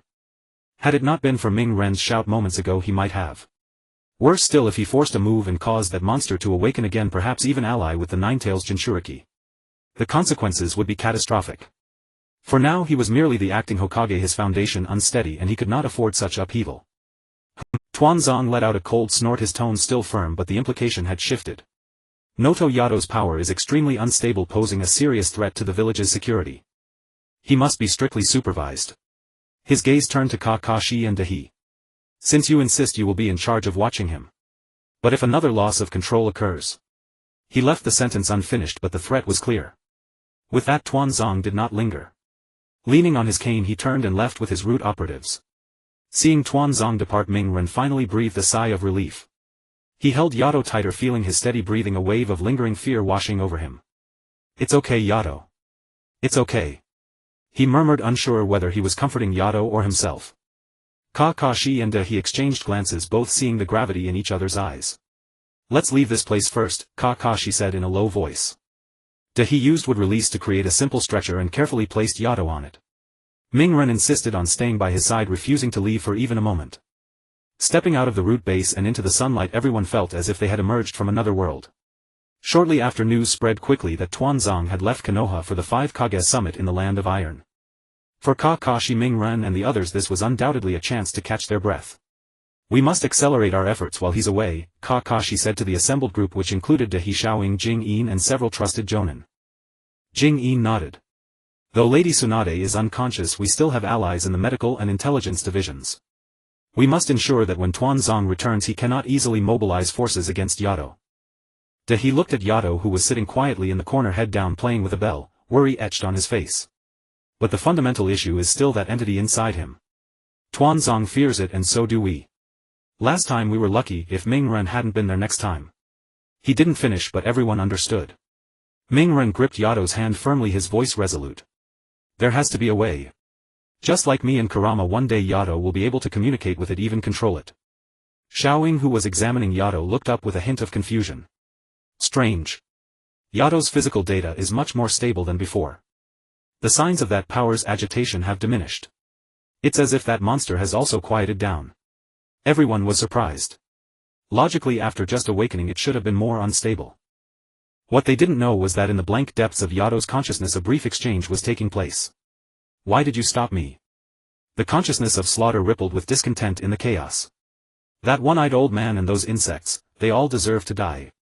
Yato's hollow consciousness gave no response, standing like a silent wall. Boring.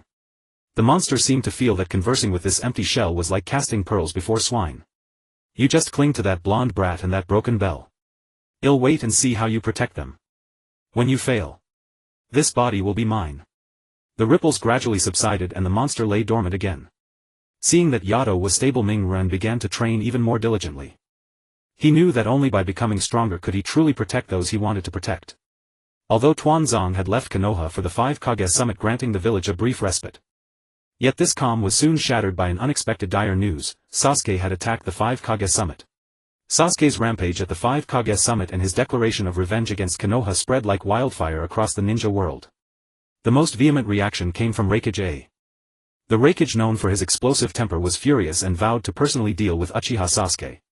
Upon learning of this, Naruto was plunged into immense pain and turmoil. He knew that Sasuke had embarked on a path of no return, yet deep down he still couldn't abandon his friend. "We can't let the Raikage catch Sasuke." Naruto's face was filled with anxiety. "If Sasuke is killed by the Raikage or imprisoned by the Hidden Cloud Village, then everything will truly be irredeemable. Let me go," Naruto said without hesitation. "I'll beg him. I'll apologize to him. As long as he's willing to spare Sasuke, he'll do anything. In the end, following Kakashi's suggestion, he set out with Kakashi and Yamato to meet the Raikage. Take Ido along as well. Kakashi glanced at Ido beside Naruto before leaving. Naruto was taken aback. Ido's presence and his relationship with you is a special signal in itself. Perhaps it might make the Raikage in his rage calmly consider the meaning of a Jinchuriki and a companion, Kakashi said to Naruto. Thus Naruto, Kakashi, Yamato and Ido, who didn't understand the situation but silently followed Naruto, immediately set off desperately chasing after the Raikage group who had already left the Land of Iron to pursue Sasuke. Along the way they also encountered Sakura and Sai, who had heard the news and rushed over. Finally they managed to stop the Raikage and his men in a canyon that was the only route to the hidden cloud village. Lord Raikage. Please wait. Naruto rushed in front of the Raikage shouting loudly while bowing deeply. I am Uzumaki Naruto. Please. Please spare Sasuke. The Raikage stopped. His towering figure stood like an iron tower exuding an overwhelming presence. He looked down at the bowing Naruto, his brows furrowed. The Nine-Tails brat. You want to plead for that Uchiha remnant who attacked the 5 Kage summit and vowed to destroy Konoha? Yes. Naruto looked up, his eyes earnest and resolute. Sasuke. He has strayed from the path. But he is my precious comrade. I will definitely bring him back to the right path. So I beg you, give him one more chance. Chance. The Raikage's voice suddenly rose, filled with thunderous fury. Did he give a chance when he attacked my brother? Did he consider the consequences when he ran rampant at the 5 Kage summit? Konoha brat, don't think that just because you're a Jinchuriki you can do whatever you want. Move aside. A powerful surge of chakra erupted from the Raikage, forming a tangible wave that whipped Naruto's clothes. Kakashi immediately stepped forward, shielding Naruto, and said in a low voice, Lord Raikage, please calm your anger. Regarding Sasuke, Konoha will definitely provide you with an explanation. An explanation? When I personally twist off his head, that will be the best explanation. The Raikage gave no leeway and stepped forward to continue. Naruto clenched his teeth, knowing that any words now seemed pale and powerless. In the end Naruto made a move that took everyone by surprise. With a thud he fell heavily onto his knees on the cold snow, lowering his head deeply toward the Raikage. I beg you. Lord Raikage. Naruto's forehead pressed against the snow, his voice trembling with emotion but carrying unwavering resolve. Forgive Sasuke. I know he has committed an unforgivable mistake. But I can think of no other way. He looked up, tears mingling with snow on his face, his blue eyes filled with pain and pleading. I am willing to bear everything. Just give him a chance. I, Uzumaki Naruto, beg you. However, just as Naruto knelt with both knees, his forehead touching the freezing ground, uttering his most humble plea to the Raikage. Swish. A silver-gray figure suddenly inserted itself between the kneeling Naruto and the departing Raikage. It was Ido. This sudden turn of events startled everyone. The Raikage stopped and stared sharply at this strangely aura-laden youth who had appeared abruptly. He could sense that this silver-haired boy had no killing intent, not even any obvious chakra fluctuations. Ido. Naruto, still kneeling, looked up in surprise at the back blocking him. Kakashi and Yamato's expressions changed drastically. One of their greatest fears was that Ido would lose control around the emotionally charged Naruto. Ido did not look at Naruto. His hollow eyes were fixed solely on the Raikage, who had just rejected the plea of the person most important to him. He seemed unable to comprehend the complex conversation that had just occurred, but he could clearly see and sense that this tall man before him had made Naruto cry. He had made Naruto kneel. He had made Naruto feel extremely pained. An indescribable hostility born from a primal protective instinct emanated from Ido's blank consciousness. A low warning growl rumbled in his throat like an enraged young beast. The Raikage frowned deeply, sensing the inhuman pressure radiating from this boy. Konoha brats, each one stranger than the last. He mused inwardly as his lightning-released chakra unconsciously began to stir, faint sparks flickering around him. Ido. Don't. Naruto, sensing the rising chakra and hostility from the Raikage, was horrified and hurriedly tried to stand and pull Ido back. He would rather bear everything himself than involve Ido, and was even more afraid of him losing control again. Just at this tense, explosive moment, Ido seemed to sense Naruto's anxiety and restraint. His tensed body paused slightly and the growling ceased. But he did not back away. He made a move that stunned everyone once more. He imitated Naruto's earlier action clumsily with an almost mimicking manner and fell onto his knees before the Raikage with a thud, kneeling upright. His movement was as stiff as a log, his knees hitting the snow with a dull thud. Yet he knelt straight, his hollow eyes still stubbornly staring at the Raikage, as if silently joining Naruto's plea in his own way, or sharing Naruto's humiliation and pain through this clumsy posture. The wind swept up snow passing over the silent scene. The Raikage looked at this tableau, the tear streaks on the blond boy's face and the hollowness and stubbornness in the gray-haired boy's eyes. The flickering lightning around him gradually subsided. The anger on his face was replaced by an extremely complex emotion, puzzlement, shock, and even a trace of a moved feeling he himself was reluctant to admit. These two brats. In the end he said nothing. He just gave a deep look at the kneeling Naruto and Yido, then glanced at the solemn-faced Kakashi, and Yamato gave a cold snort and led the cloud ninjas around them striding away. Only when the Raikage's figure disappeared beyond the horizon did Naruto collapse onto the ground as if exhausted. He looked at Yido, who was still kneeling upright with a dazed expression, his heart a whirlwind of emotions. He pulled Yido into a tight embrace. "You idiot! Who told you to kneel like me?" Naruto's voice was choked with tears. Yido, held by him, knelt stiffly without any response. But the bell on his wrist, jostled by their movements, emitted a faint jingle. Kakashi stepped forward and gently patted their shoulders. Kakashi gently pressed on their shoulders. "Get up. He's gone." Naruto slowly lifted his head, the gray sky reflected in his eyes. He turned to Yato, who was still kneeling beside him, and reached out to help him up, only to find Yato's body trembling slightly. "Yato." Yato stared blankly in the direction the Raikage had vanished, his left hand unconsciously clutching the hem of his garment. "It's over now." Naruto patted his back, his voice very soft. Just as they prepared to leave, Captain Kakashi. An Umbu suddenly appeared, kneeling on one knee. Urgent intelligence. Lord Danzo was ambushed by Uchiha Sasuke on the way back at the Douanhuan Bridge 30 li away. Naruto shot to his feet. "Sasuke." Kakashi's eyes hardened. "Move out immediately." The Douanhuan Bridge spanned a bottomless gorge. The battle was already over. Sasuke-kun. Sakura suddenly emerged from the shadows. "It's over. Sasuke-kun, please come back with me." Sasuke slowly turned around.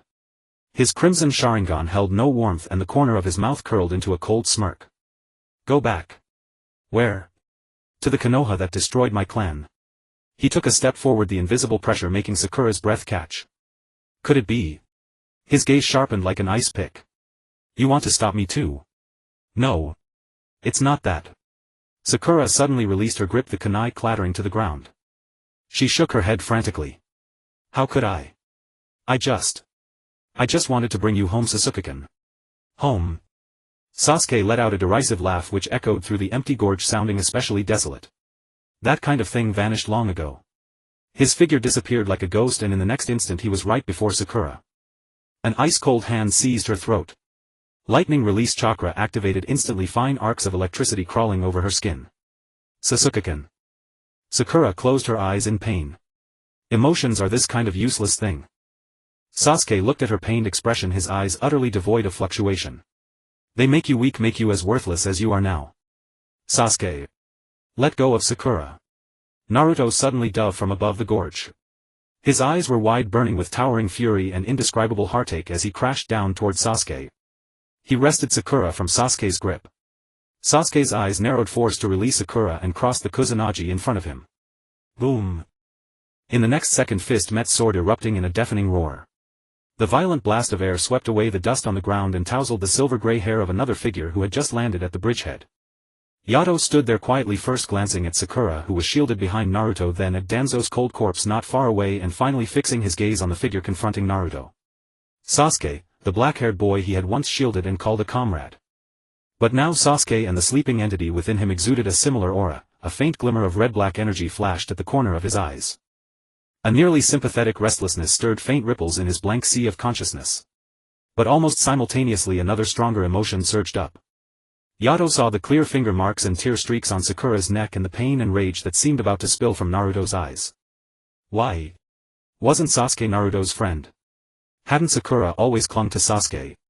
Why did Sasuke kill that one-eyed old man? Why would he hurt Sakura? Why would he make Naruto so miserable? Yato could not comprehend revenge, could not comprehend severing bonds. He could only perceive the most direct sensation, pain. Naruto was in pain, Sakura was in pain. And Sasuke. Could he not feel pain? Yato tilted his head, his brows furrowing almost imperceptibly. In those hollow eyes for the first time the emotion called confusion was clearly reflected. He took a tiny step toward the two confronting figures, and from his parched throat a few broken indistinct syllables emerged. Why? The voice was soft, yet it pierced the tense atmosphere like a needle. Sasuke and Naruto both started their gazes snapping toward him. Yato! Don't come over! Naruto shouted. Sasuke's Sharingan narrowed slightly as he scrutinized Yato, then curled into a contemptuous smirk. Here comes that fool again, truly a clingy ghost. Why? Yato seemed not to hear Naruto's warning or Sasuke's mockery. He repeated the question again, his gaze fixed directly on Sasuke as if stubbornly seeking an answer. Hurt. Comrade. Sasuke's pupils contracted sharply. Naruto shuddered violently, staring at Yato in disbelief. Kakashi and Sakura in the distance were equally shocked. Yato. Was he actually trying to understand? And even questioning Sasuke? Comrade. Sasuke laughed as if he had heard something utterly ridiculous, the curve of his mouth still carrying icy scorn. A fool like you who doesn't even understand emotions dares to speak of comrades. His gaze swept over Yato's ever-hollow eyes, his tone growing sharper. You ask me why? He raised his hand, pointing at Naruto, at Sakura and Kakashi, and finally toward the direction of Konoha, his voice suddenly rising, laden with hatred and despair that had been pent up too long, because this whole world deceives and devours each other. Feelings. Bonds. They're just sugar coating wrapped around interests and lies. Konoha sings the will of fire while silently allowing the Uchiha clan to be destroyed. Is that what you call comrades? His words fell like a cold torrential rain. Each syllable drained a shade of color from Naruto's face. Yet Yato still only looked at him blankly. Those complex words, deception, interests, lies, passed like wind, leaving no trace in his empty consciousness. He could only capture the dark emotion in Sasuke's words that seemed about to consume even himself, and Naruto's increasingly labored breaths, and the pain that seemed nearly shattered in his eyes. The killing instinct inside Yato stirred faintly again, as if resonating with Sasuke's pure darkness. But Yato only stubbornly over and over repeated his confusion. Naruto. Pain. He raised a hand and pressed it gently to his own chest, as if feeling the sharp sting transmitted from Naruto. Sakura. Pain. His gaze fell on the red marks on Sakura's neck. Kakashi. Pain. In the distance Kakashi also looked sorrowfully at what was unfolding. You. He finally looked at Sasuke, confusion nearly overflowing from those hollow eyes. Why? No pain. Why can't you feel their pain? Why don't you feel pain yourself? This question, like a simple yet sharp dagger, struck Sasuke's heart, which had been layered and guarded without warning. His Sharingan trembled violently. For the first time the ever-frozen face showed a faint wavering. He opened his mouth but found he could make no sound. No pain. Could it be that the heart already filled with hatred and darkness truly could no longer feel pain? This question seemed to make him see the trembling boy from the night of the massacre years ago, and the version of himself beneath the sun-drenched Konoha Team 7. But the next moment those images were utterly submerged by the sight of Itachi's falling figure and the shadows of Konoha's high-level conspiracies. Too late. His hands were already stained with too much blood, the path he had walked was too dark. Turn back. There was no turning back long ago. That heart wasn't without pain, it had simply become numb to it. That's enough, Sasuke. Kakashi's voice came from the far end of the bridge. His headband was raised, his scarlet Sharingan fixed on Sasuke. Umbu scattered silently around and Yamato clasped his hands, would release ready. Sasuke snapped out of that momentary daze. He glared at Yato deeply, almost fiercely, a complex unreadable look, irritation at being seen through, a trace of faint, even self-unacknowledged embarrassment, but above all a renewed harder frost. Pointless conversation. He spat out the words coldly and the space around him began to warp slightly. Next time we meet it will be the final reckoning. Before the words faded his form dissipated into the dim sky as a black shadow. By the time they returned to Konoha, dawn was breaking. The village was showing signs of reconstruction and vitality under the morning sun, and Tsunade had awakened. Leaning against her hospital bed she listened to Kakashi's report, remaining silent for a long time. "I'll handle Cloud," she finally spoke, her voice still weak. "As for Sasuke." She turned to Naruto. "You're still determined to bring him back?" Naruto lifted his head, his eyes unwavering. "Without fail." She threw off the covers, slowly stood up and looked at Naruto. "Naruto, your current strength is insufficient. You need greater power. Go train." Naruto clenched his fists. "I will, Granny Tsunade. I'll bring Sasuke back. And I need to protect Yato." A few days later Naruto, Yato, Kakashi and Yamato arrived at Kumogakure. The one who received them was the Eight-Tails Jinchuriki Killer Bee, a tall man in sunglasses who spoke in peculiar rhymes. "Yo. The Nine-Tails Kid and the special guest. Welcome to my turf, I promise you won't be disappointed." Killer Bee rapped while curiously eyeing the ever-silent Yato. "Yo. An interesting brat. He circled Yato, the eyes behind his sunglasses brimming with curiosity. Can't talk. But the thing inside you is loud. Yato looked blankly at this gesticulating uncle and instinctively hid behind Naruto. Don't frighten him, Uncle B. Naruto shielded Yato. He's just different. Under Killer B's guidance, Naruto entered the waterfall of truth. The moment Naruto passed through the waterfall, the scene transformed. He saw a dark version of himself, a fox-like coat, a vicious grin, eyes filled with hatred.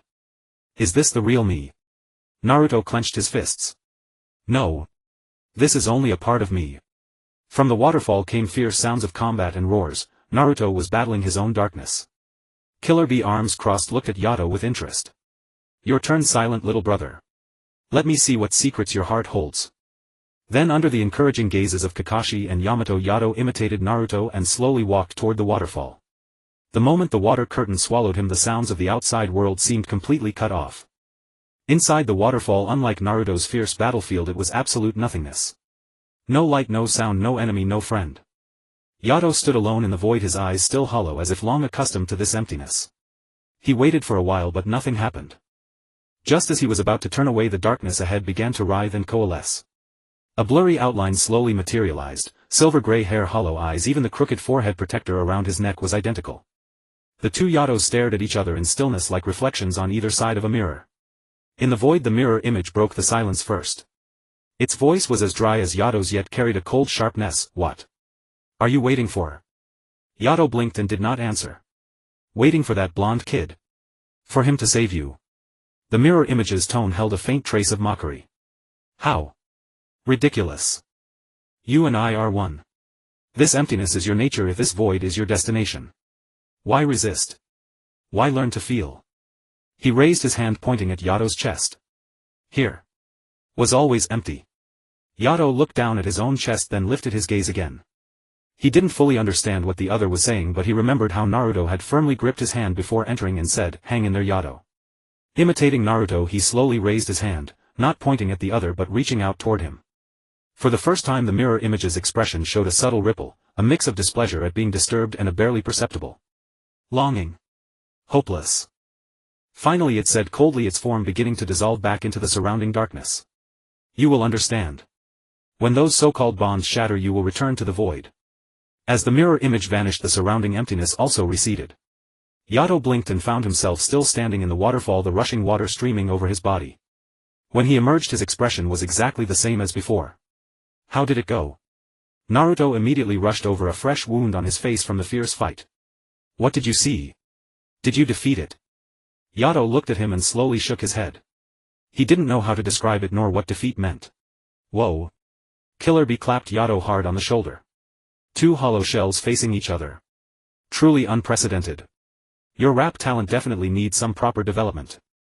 Yato was a bit dazed by the claps, looking blankly at Killer B, then at the large hand on his own shoulder. Naruto observed Yato's usual demeanor and breathed a sigh of relief, though a flicker of disappointment passed through his eyes. He put on a smile and turned to Killer B. What's next? How do we train Uncle B? Next. Killer B waved his hand grandly. Special training begins. Ninetales brat, you focus on controlling your chakra. As for this silent little brother. He rubbed his chin, the gaze behind his sunglasses sweeping over Yato. You follow me and learn rap. Feel the rhythm's pulse, find your inner beat. Thus in the following days, Naruto underwent grueling training to control his tailed beast chakra, while Yato was led by Killer B through various rhythm exercises. Yo. Listen. Rhythm is life. Clap with me, 1 2 3 4. Yato stared blankly at Killer B's wild gestures, showing no reaction. No. You need feeling. Like this, yo. Killer B struck an exaggerated pose. Yato blinked, slowly raised his hand and awkwardly mimicked the pose. Even Kakashi, supervising nearby, couldn't help but press his palm to his forehead. But Killer B seemed undeterred. He even pulled out a little notebook. Come, repeat after me, the sky of Kimogakure. How free. Yato opened his mouth and uttered a vague syllable. Cloud. No. It's the sky of Kimogakure. How free. Killer B repeated with passion. Yato looked at him, fell silent for a long while, then lowered his head and continued playing with the bell on his wrist. The crisp jingling of the bell actually had more rhythm than Killer B's rap. Killer B stared at the bell and suddenly a light bulb went off. Oh. I get it. You need music, real music. He pulled out an electric guitar from somewhere and yanked the strings hard. Bzzzzzzz. The deafening rock music exploded instantly, startling even Naruto in the distance. And Yato, at the moment the music erupted, his body tensed almost imperceptibly. He simply lifted his head and quietly watched Killer Bee, who was lost in wild rocking as if observing a strange creature. That night beside the campfire, Naruto was exhausted, eating soldier pills while Yato sat quietly beside him. How was it, Yato? Naruto swallowed the food, looking at him with some expectation. The rap. Was it fun? Yato turned his head, looked at Naruto's face illuminated by the firelight, and slowly spoke. Killer Bee is very noisy. His tone was utterly flat yet carried a faint trace of Killer Bee's rap rhythm. Kakashi, who was drinking water, choked violently, coughing hard. Even Yamato's mouth twitched. Naruto froze for 2 seconds, then burst into thunderous laughter. Ha ha ha. You're right. He is really noisy. Yato, you nailed it. Yato said nothing more, slowly lowering his head. In that instant, unnoticed by everyone, the corner of his lips curved into a gentle forgiving smile, fleeting yet it had truly existed. Within the true waterfall, time seemed to lose its meaning. Only Killer Bee's deafening rap, the roar of chakra erupting from Naruto's training, and Yido's silence remained. Naruto sat cross-legged atop a colossal water sphere, his golden chakra cloak fluctuating violently as he engaged in a strenuous mental tug-of-war with the Nine Tails. Yido sat quietly on a rock not far away, watching Naruto train. Killer Bee leaned against a nearby rock, strumming his guitar with an air of leisure, yet his gaze behind the sunglasses was sharply fixed on the distance. Outside, the shadow of the great ninja war had already shrouded everything, but here news was utterly cut off. Suddenly, Naruto mid-training clutched his chest and tumbled headlong from the water sphere, crashing heavily to the ground as his chakra cloak instantly dissipated. Yido instinctively leaped from the rock, appearing beside Naruto in a flash of lightning and reaching out to steady him. What's wrong, Ninetales kid? Chakra running wild. Yo. Killer Bee set down his guitar and approached. Naruto looked up, his face no longer marked by exhaustion, his brows were tightly knit and his sapphire eyes brimmed with disbelief. No. Something feels wrong. Someone is using the Ninetales chakra in large amounts. So many people. Why? What's happening outside? Yido felt Naruto's body trembling through his supporting arm, and for the first time his eyes clearly reflected a flicker of concern. Calm down, Naruto. Killer Bee's voice turned stern, stripped of its usual rhyme. It's just your imagination. You've overtrained. Focus again. It's not my imagination. Naruto jerked his head up, defiance blazing in his eyes. I can't be wrong. Uncle B, Yido, are you hiding something from me? Is something happening out there? Just then the light at the entrance of the barrier flickered and several figures darted in, swiftly blocking their path. The arrivals were Irika along with Shibi Aburame and several elite Konoha ninjas. Their faces bore the weariness of a long journey, yet their eyes were exceptionally resolute. Naruto. Irika stepped forward, arms outstretched, his voice urgent yet gentle. Stop. Don't be impulsive. Iruka-sensei. Naruto froze. Why are you here? And Shino's dad. What is going? Shibi Aburame pushed up his sunglasses and said in a deep voice, a very important drill is taking place outside. To avoid interference you need to stay here for now. This is the Hokage's order. Drill. Naruto looked at their tense ready posture, then recalled the sensation of homologous chakra being consumed all over his body. He shook his head violently. No. You're lying to me. That's no drill. What I felt was pain and battle. It's war, isn't it? His voice echoed within the barrier, carrying a note of desperate questioning. Yido stood silently beside Naruto, watching the trembling, agitated boy, then looked at the obstructors opposite, who bore goodwill yet unwavering resolve. He furrowed his brow slightly. He didn't understand the complex conversation, but he could sense the tension, deception and protection permeating the air. Instinctively he shifted half a step forward, subtly shielding Naruto behind him. Move aside, Iruka-sensei. I have to get out. Everyone is fighting, how can I hide here? Naruto cried out, trying to charge forward. No. Irika stood his ground, tears glistening in his eyes. Precisely because it's war we can't let you go. You are their target, Naruto. Everyone. Everyone is fighting to protect you. I don't want this kind of protection.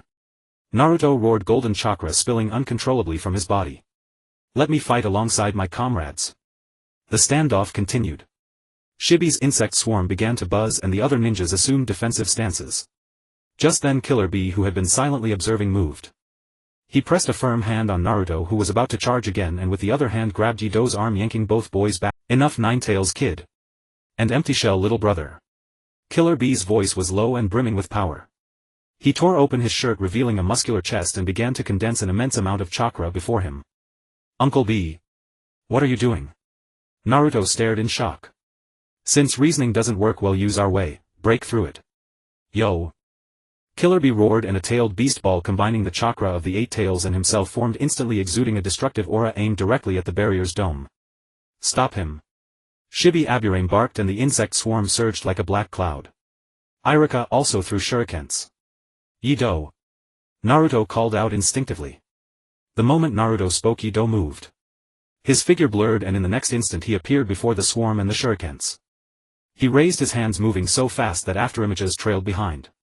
The incoming insects and shurikens seemed to hit an invisible wall and fell helplessly to the ground. What? Shibi's pupils contracted. As the tailed beast ball collided with the barrier, it shattered like broken glass, scattering in all directions. The scent of the outside world rushed in, a mixture of gunpowder dust and blood, the true breath of war. As the smoke slowly cleared, Naruto panted and looked at Irika. To his surprise, Irika's face bore no reproach, only profound concern and understanding. Come back safely, Irika said softly, stepping aside. Let's go. Killer Bee took the lead, charging through the gap in the barrier. Naruto turned and reached out his hand to Yido. Come on, Yido. Let's go protect everyone. Yido looked at Naruto's extended hand, then gently grasped it. On the way to the battlefield, Naruto suddenly felt Yido's hand squeeze slightly. He turned his head and saw Yido gazing at him. In those usually hollow eyes there seemed to be something he couldn't quite decipher, something like worry or resolve. It's okay, Naruto said, tightening his grip. Well, go together. After breaking through the barrier, the trio landed on a devastated cliff. The thick cloying scent of blood in the air made Naruto clench his fists instantly. Everyone fought in a place like this. Yato stood beside Naruto, drawing in a deep breath of the foul air. A faint glimmer seemed to flicker in his hollow eyes. No time for sentiment, kid. Killer Bee rumbled.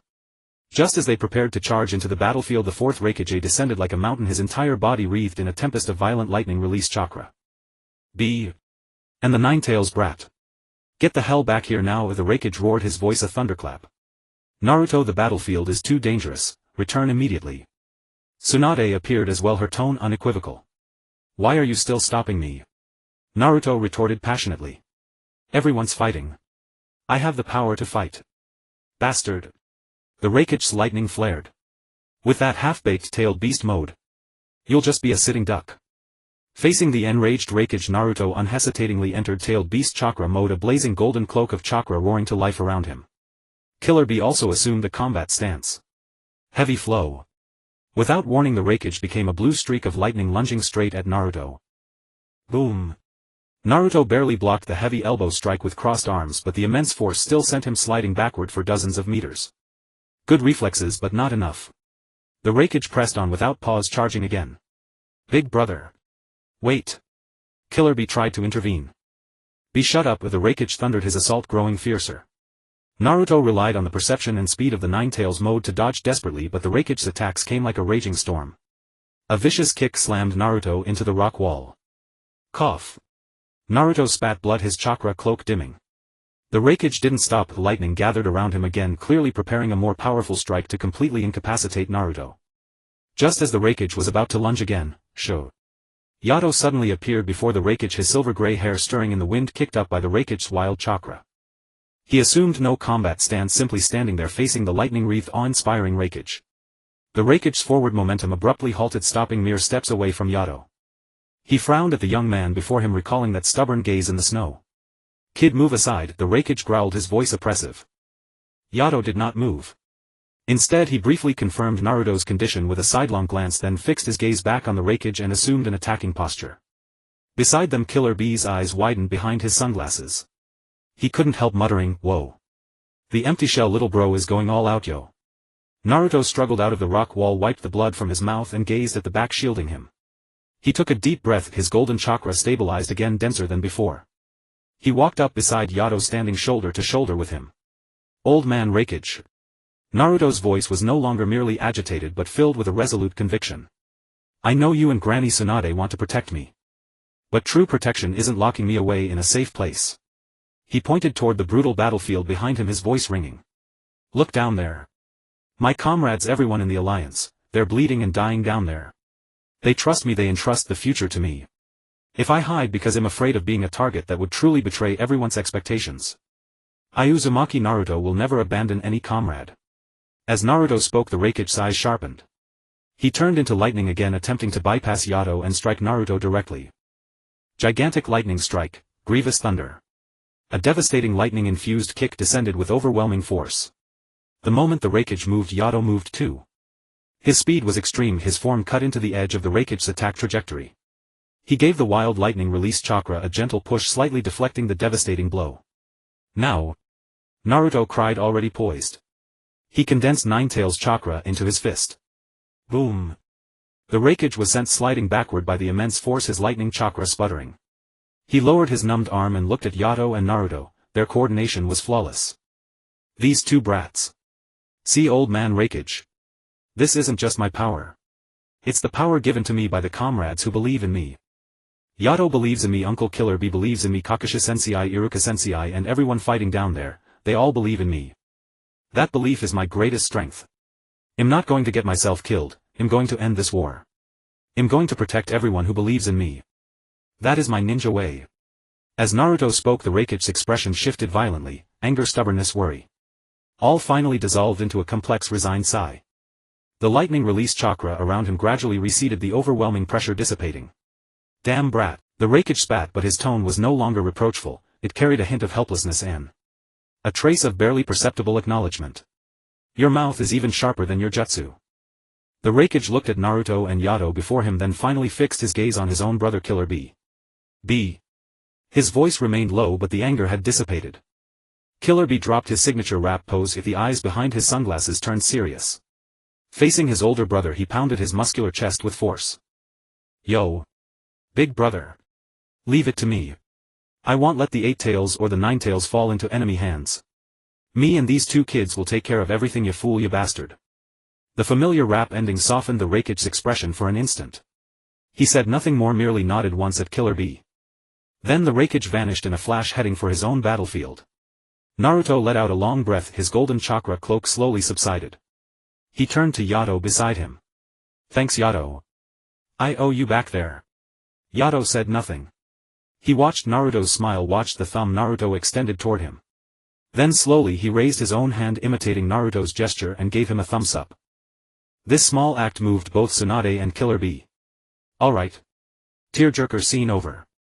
Now it's our turn to take the stage, yo. Let the enemy witness my true strength and the prowess of you 2 little monsters. Tsunade stepped forward, her complex gaze lingering on Yato for a moment, then she spoke solemnly to Naruto. Go, Naruto. Remember what you said, end this war and bring everyone back safely. Yes, Granny Tsunade. Naruto nodded firmly, his eyes unwavering. He looked at Yato again. They exchanged glances, then turned simultaneously and together with Killer Bee charged into the battlefield. At the moment the 3 figures landed, it was precisely the most desperate moment for the 4th Division of the Shinobi Allied Forces. Facing the dust-release detachment of the 2nd Tsuchikage Mu and the elusive steam danger explosion of the 2nd Mizukage Hozuki Genjutsu, along with countless reanimated shinobi and white zetsu intermingling among them, the Allied frontline was on the verge of collapse. Is this the end? Kitsuchi, covered in wounds, clenched his fist unwillingly as he watched the descending dust-release barrier. Sage Art Wind Release Raisin Shuriken. The shuriken struck Mu's dust-release barrier with precision, and the 2 immense forces clashed fiercely in midair, instantly clearing a vast area. That is... The allied shinobi looked up in astonishment. Through the smoke, Naruto stood proudly beside him, Killer Bee with arms crossed, and Yato standing quietly. Naruto. And Lord Killer Bee. The allied forces, recognizing the newcomers, erupted in cheers of relief from the jaws of death. Sorry everyone, I'm late. Naruto turned back, offering a reassuring smile. But now it's our turn to counterattack. Naruto closed his eyes tightly, then snapped them open. Entering Ninetales chakra mode, his perception covered the entire battlefield. Found them. Naruto's eyes sharpened as he formed hand signs. Shadow clone technique. Hundreds of shadow clones materialized instantly, each one precisely lunging at the disguised white zetsu among the allied forces. How could you possibly see through my disguise? A white zetsu cried out in terror, only to be shattered by a punch from Naruto's clone. Because I can sense everyone's chakra. Not your fake ones. In just a few breaths all lurking white zetsu were wiped clean. The hidden threat within the allied forces was completely eradicated. This greatly boosted the morale of the allied forces. Oh. The Nine-Tails Jinchuriki boy ha. Quite an extraordinary ability. The second Mizukichi Hozuki Genjutsu stroked his small mustache with interest. It seems we must deal with you first. The second Tsuchikage move floated midair, his tone icy as he raised his hand again and the light of dust release began to coalesce. Your opponent is me, yo. Killer Bee laughed heartily, instantly entering tailed beast chakra mode, swinging multiple ethereal octopus tentacles as he charged straight at Hozuki Genjutsu. I've long wanted to experience your giant clam and steam danger explosion, you fool, you fool. Naruto without hesitation faced the second Tsuchikage move. The battle instantly reached a fever pitch. Killer Bee engaged in a dazzling duel of water release sword techniques and genjutsu with Hozuki Genjutsu. Naruto, leveraging the speed and perception of Nine-Tails mode, danced around Mu, who possessed splitting abilities and dust release. As for Yato, he continued to follow his instincts. He had no flashy ninjutsu, only the purest physical strength. Like a silent shadow, he appeared precisely at every defensive line on the verge of collapse. After he blocked a sudden attack from Mu on behalf of a shinobi, the startled ninja looked at Yato's arm bleeding from a graze by the edge of the dust release and trembled. Thank you, Lord Shiranui. Yato was about to walk away indifferently as usual, but his body paused slightly. He lowered his head, looking at his bleeding arm, then raised it to see the genuine gratitude in that shinobi's eyes. Huh. A faint syllable indicating confusion, almost inaudible. Hey. Hollow boy. It's not good to get distracted during battle. Hozuki Genjutsu's voice rang out and the giant clam spewed out a thick mirage, distorting everyone's vision. The allied forces were thrown into chaos, unable to distinguish friend from foe. Naruto closed his eyes, expanding his perception to the fullest. Everyone, don't panic. Act based on my perception. Yet the genjutsu interference was extremely powerful, even his perception being severely affected. I can't see. Who's next to me? The allied forces instantly fell into disarray, unable to tell ally from enemy, and even fell into situations where they nearly injured their own comrades. At that moment Yato suddenly raised his head. His hollow eyes seemed completely unaffected by the visual genjutsu.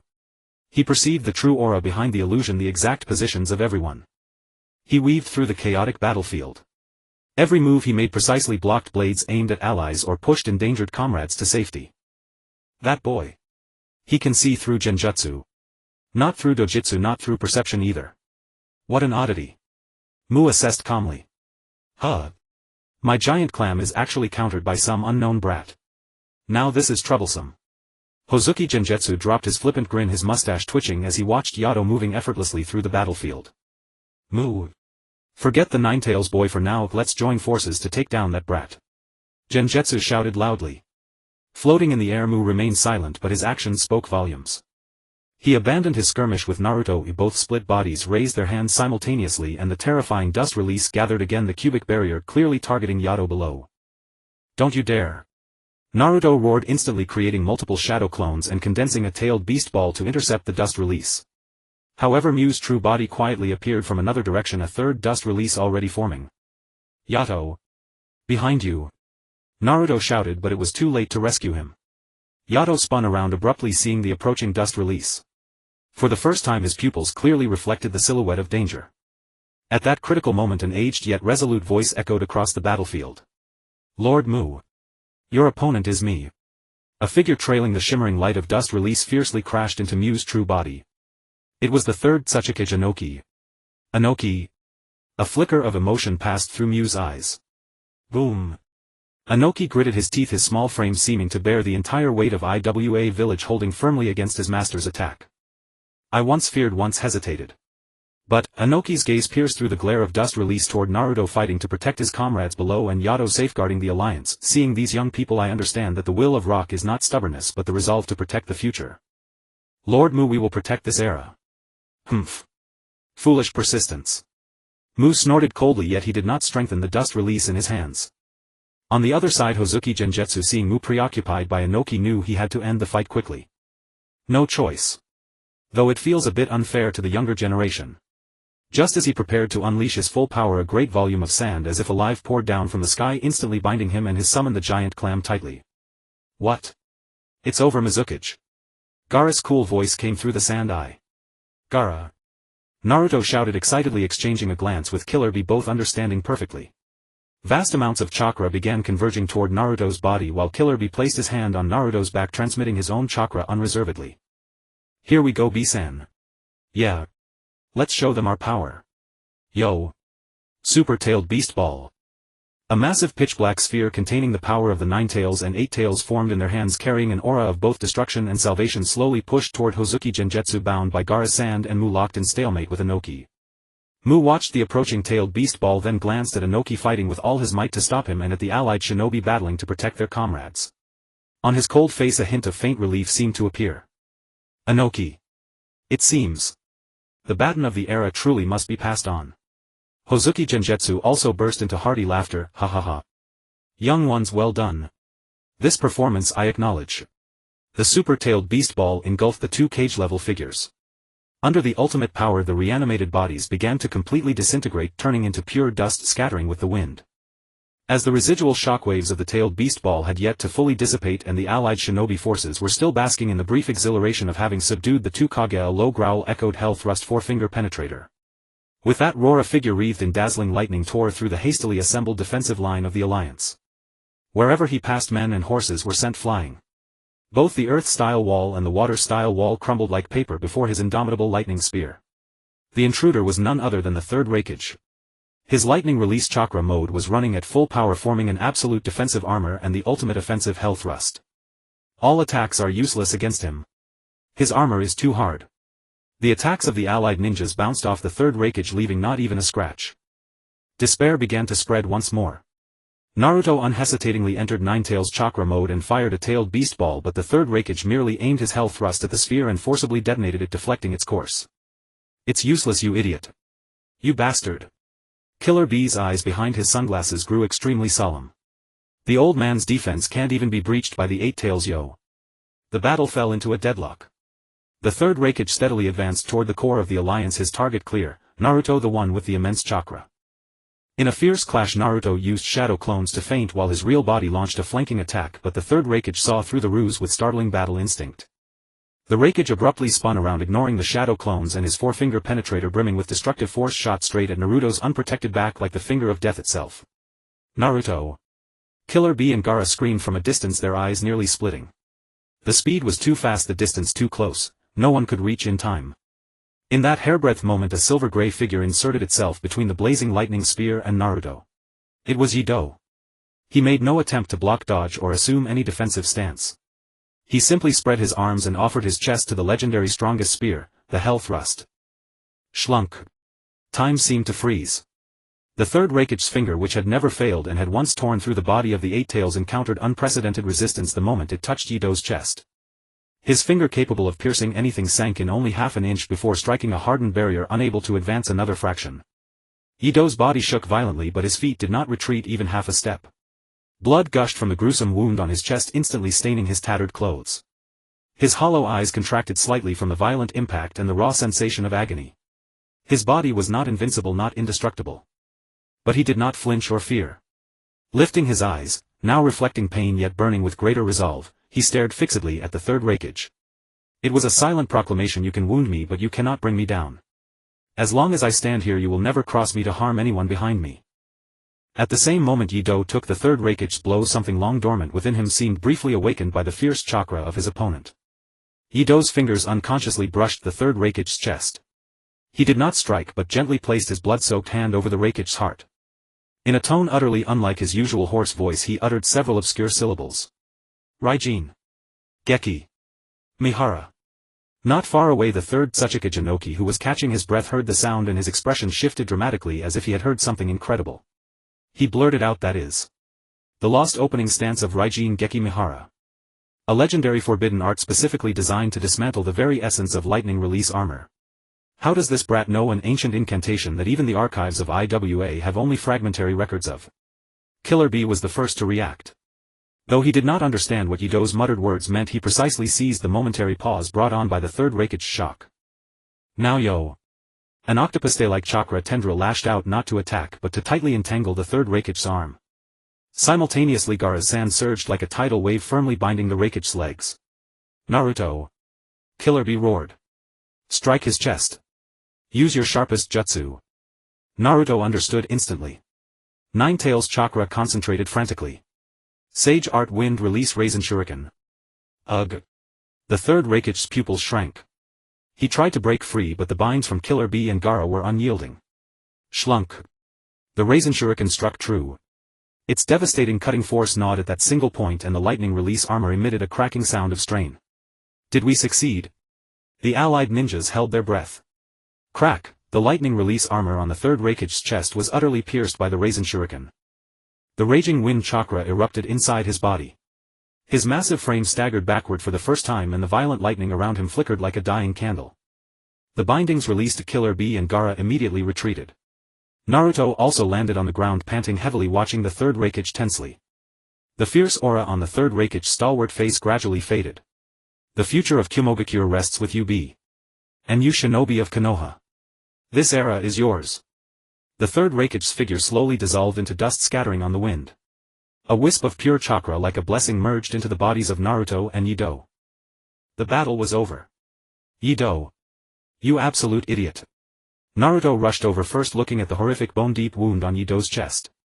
His azure eyes brimmed with tears, his voice filled with unprecedented anxiety and heartache. Why did you use your body to take that? It must hurt. You could have died, you fool. Yido slowly turned his head, his gaze falling on the warm tears rolling down Naruto's cheeks. He was silent as if trying to comprehend and assimilate. Then he slowly raised his blood-covered right hand reaching past the searing pain in his chest and stretched his fingertips toward Naruto's face gently attempting to wipe away the hot ceaseless tears.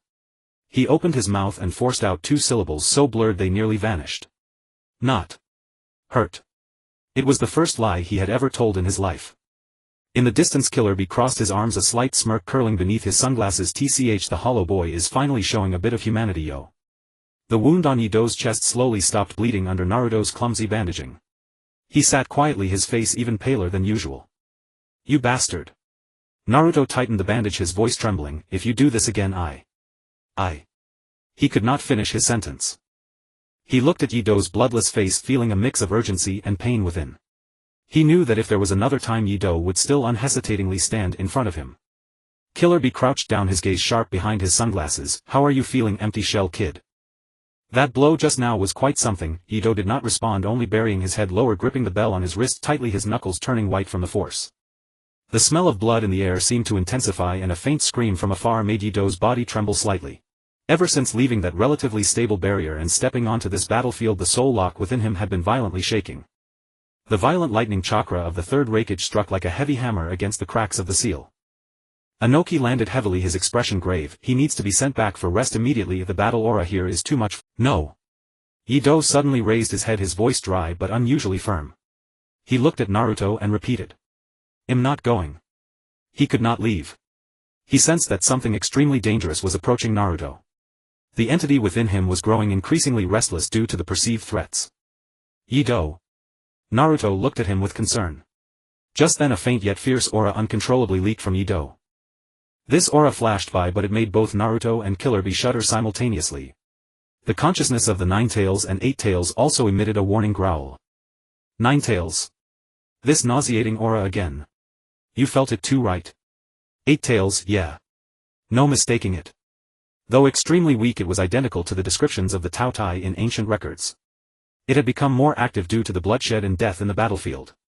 TSK. That foolish kid can't contain it at all. Eight Tails, calm down, Nine Tails. It's still being barely suppressed by that child's will. But the situation is dire. Just then a cold, greedy mental wave forcefully intruded into the conversation between the two-tailed beasts. Nine Tails. Again, Binwei. Long time no see.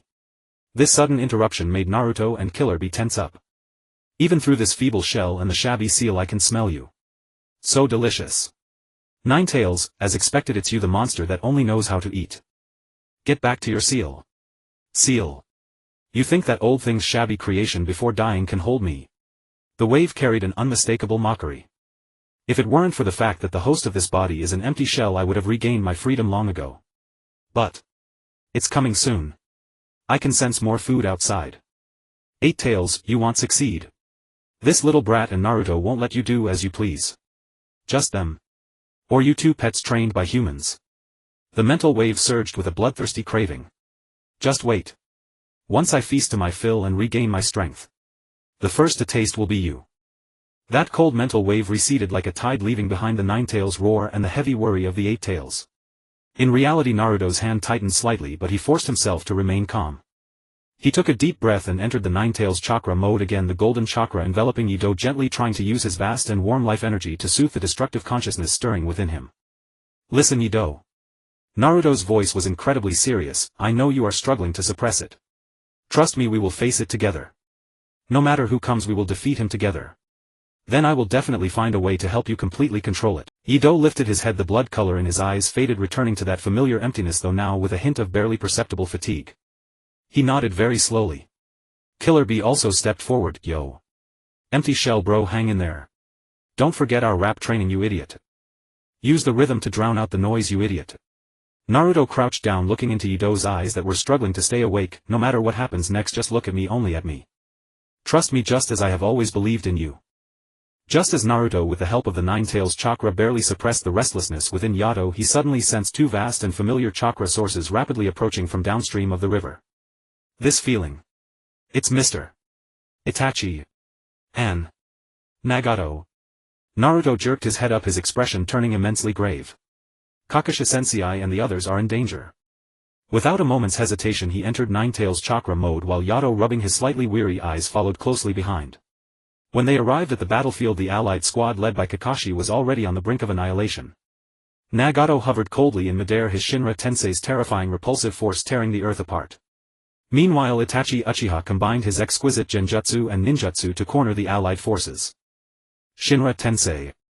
Fire-style Goryuka no Jutsu. The two jutsu were about to consume Kakashi and the others, who were barely holding on. Stop! Naruto's roar burst forth like a thunderclap. His arm, strengthened by the Nine-Tails chakra, forcefully resisted the repulsive field of Shinra Tensei. Naruto. Yato. Kakashi knelt on one knee, his Sharingan bloodshot. Be careful. They are being controlled, and their power is even more terrifying than when they were alive. Nagato and Itachi stood side by side, their Edo Tensei bodies radiating a suffocating pressure. The core of Chibaku Tensei rotated slowly in the sky, devouring everything around it. Meanwhile, Itachi's eerily calm tactical foresight made every assault by Naruto and Killer Bee feel like struggling through a swamp. Damn. There's no opening. Naruto watched as his shadow clones were repelled again by Shinra Tensei, his heart burning with anxiety. Even the tailed beast ball that Killer Bee had charged was precisely deflected by Itachi's Yato mirror. The rhythm of the battlefield was completely in the enemy's hands. At that moment Yato stood silently on the edge of the battlefield. In his hollow eyes the Edo Tensei bodies of Nagato and Itachi emanated an alluring fragrance. He could clearly see two threads, composed of chakra and soul contracts, extending from their bodies into the distance. Those were the soul bindings maintained by Edo Tensei, existing between life and death. To the entity called Tautai within him, this was an irresistible delicacy. Eat. A chaotic thought rippled faintly across the blank sea of his consciousness. Just then Itachi seized a momentary gap left by Naruto's prolonged assault. Now. A cold glint flashed in his eyes. The Kotoa Mitsukami, which had been planted in Naruto to protect Konoha, was instantly triggered. The immense power of Genjutsu washed over the Edo Tensei contract like a clear spring. The control in Itachi's eyes receded like a tide, leaving them perfectly clear. He immediately turned to Naruto and spoke rapidly. Naruto. Nagato is also controlled. We must find the caster before. Before he could finish, the Yato beside him moved. His target was not the recently freed Itachi but the still controlled Nagato. Bansho Tenin. Nagato raised his hand and a powerful gravitational field instantly enveloped Yato. Yato neither dodged nor avoided, he charged straight into the gravitational field. The moment the powerful force approached his body, it seemed to be silently devoured by an unseen power. His hollow eyes remained fixated on Nagato, more precisely on the invisible line connecting Nagato to the distant caster, emitting an alluring scent. What drove him now was no longer entirely the instinct to protect Naruto but also an uncontrollable hunger from that monster. Yato lunged toward Nagato, his right hand shooting out like a claw. He precisely grasped the invisible soul thread and squeezed his fingers hard. The thread was absorbed into his palm. One end still connected to Nagato while the other end visibly dissolved and was devoured within Yato's hand. Ugh! Nagato's body shuddered violently and the light of control in his Rinnegan instantly dissipated. He staggered a step, looking around blankly, his consciousness finally freed. The Edo Tensei link between him and Yakushi Kabuto had been completely severed in Yato's palm. Far away in Ryochi Cave, Yakushi Kabuto suddenly clutched his eyes and let out a piercing howl. He sensed that his control over Nagato had not been broken, but that part of the contracted chakra had been devoured entirely by some entity. Itachi, now free, saw all of this clearly with his Mangekyo Sharingan. He was shocked to realize that Yato's power was based on no ninjutsu, he was directly consuming the very essence of chakra. What is this power? Itachi muttered under his breath, his gaze at Yato filled with unprecedented wariness. Yato slowly lowered his hand, unconsciously licking the corner of his mouth. The ever-hungry entity inside him had tasted such delicious chakra for the first time, letting out a satisfied sigh. Ah! Delicious! Naruto let out a long breath and excitedly rushed to Yato's side. That was amazing, Yato. You saved everyone. Yato did not respond to Naruto's cheers. He did not quite understand what he was doing, he only knew that it could protect Naruto and it felt good. He slowly raised his right hand and stared at his own palm. A wisp of extremely faint dark red aura flickered through the gaps between his fingers like a drifting thread, then vanished in an instant. Itachi walked to Naruto's side, but his eyes remained locked on Yato. His voice was low and serious. Naruto, your friend here. The power he wields is extremely dangerous. His tone carried an indisputable gravity. It is no ordinary ninjutsu, it is devouring existence itself. You must watch out. Naruto turned his gaze to Yato, who was stuffing a soldier pill into Kakashi's mouth, and nodded softly. As Yato stuffed the last soldier pill into Kakashi's mouth, the anxious voice of Yamanaka Inoichi echoed in everyone's mind through the mind-body transmission technique headquarters announcement. The reanimated ninja have broken through the 3rd Division's frontline and are moving toward the main forces. Itachi gazed into the distance and said calmly, Naruto, stopping Kabuto from undoing the impure world reincarnation is one of the keys to ending this war. Nagato and I will handle it. His eyes swept over Kakashi and Killer Bee. The front lines need your strength, especially the 8 tails and 9 tails. Itachi's gaze finally rested on Yato, pausing for a moment with an unspoken warning, but in the end he said nothing more. Nagato also gave a slight nod. Let the mistakes of the past be concluded by our own hands. Naruto, be careful. Itachi cast one last glance at Yato and murmured to Naruto. Then the two figures swiftly disappeared in another direction of the battlefield, heading toward their own redemption. Naruto and his group pressed on without pause toward the main battlefield. Along the way the scene grew increasingly brutal, fallen shinobi everywhere and the battlefield torn apart. We must end this war as soon as possible. Naruto gritted his teeth. Yato followed quietly at Naruto's side, but if one looked closely his steps were stiffer than usual. He unconsciously raised his hand and touched his throat. Hungry. A faint word escaped his lips. Naruto spun around abruptly. Yato. What did you just say? Yato blinked blankly as if even he was confused by the sound he had made. He shook his head. Yet the change had already begun. When a group of white Zetsu emerged from underground attempting to ambush the allied forces, Yato greeted them like a phantom. His movements were still lightning fast, but this time the white Zetsu he struck did not fall or shatter as before. Instead their bodies rapidly withered and disintegrated, transforming into chakra-light particles that were absorbed into Yato's palm. The entire process was silent yet unsettling. Yato stood still, looking down at his own hand and unconsciously licked the corner of his mouth. Not enough, he murmured. Naruto witnessed all this and his heart sank heavily. He rushed to Yato's side. Yato. Are you okay? Yato lifted his head, his hollow eyes filled with confusion. Hungry, he repeated the word, his fingers unconsciously clutching the hem of his clothes. Always hungry. Just then Haruno Sakura ran over from the rear medical unit. Naruto. Yato. Are you two alright? She instinctively reached out a hand. Yato, let me check. Before her hand could touch him, Yato suddenly stepped back. He stared at Sakura, a low growl rumbling in his throat. Grants. His voice came out hoarse. Stay away. Sakura's hand froze midair, her face full of shock. After uttering that word, Yato himself was stunned. Seeing Sakura's horrified expression, he lowered his head sharply, burying his face into his collar. A faint voice came from within the collar. Looking at Yato like this, Naruto's heart felt as though it were being tightly squeezed. He stepped forward and firmly grasped Yato's hand. It's okay, it's all right. Yato's hand was ice cold and trembling slightly. Feeling the warmth of Naruto's palm, the panic in his eyes subsided a little, but the hunger still raged inside him. Kakashi and Killer Bee exchanged a grave look. This isn't good, Kakashi said in a low voice. Killer Bee seldom rapped behind his sunglasses, his gaze was serious, something inside him is awakening, yo. But as they went further, Yato's condition grew more alarming. At first he only devoured white Zetsu, gradually even the chakra of reanimated shinobi began to attract him. During one skirmish, a reanimated Jonin upon Yato's touch had his entire spiritual form twisted and sucked into Yato's body. Ugh. Yato clutched his chest, a pained expression surfacing for the first time. So noisy. The absorbed chakra screamed inside him. Fragments of the dead's memories relentlessly assaulted his blank consciousness. He stumbled a step, fine beads of cold sweat forming beneath his silver-gray hair. Yato. Naruto hurriedly supported him. What's wrong? So many voices. Yato grabbed Naruto's sleeve, his knuckles white. They're screaming. Kakashi crouched down, his Sharingan scrutinizing Yato's condition. He's absorbing not just chakra but fragments of souls. This is very dangerous. Just then a cry came from ahead. A leaf shinobi was wounded by an explosive tag lying in a pool of blood, barely alive. Yato's gaze suddenly locked onto that injured shinobi. He walked over step by step, crouched down and reached out toward the bleeding wound. Yato. Naruto followed, puzzled. The next moment everyone froze. Yato's fingers hovered above the wound, greedily absorbing the escaping life force. He looked up, a strange satisfaction flickering in his hollow eyes. Dead, give to me. Yato. Stop. Naruto pulled him away abruptly, his voice trembling with shock. What are you doing? Yato staggered from the tug, tilting his head in confusion. Wrong. Anyway, it's useless now. Those words sent a chill through everyone present. Sakura rushed forward to treat the wounded, turning back with fear in her eyes. Did he just try to eat that injured shinobi? Yato seemed stung by the reaction, shrinking back. He looked at his own blood-stained hands and suddenly began to tremble. Wrong, wrong. He clutched his head, his voice laced with tears. Naruto. I feel so strange.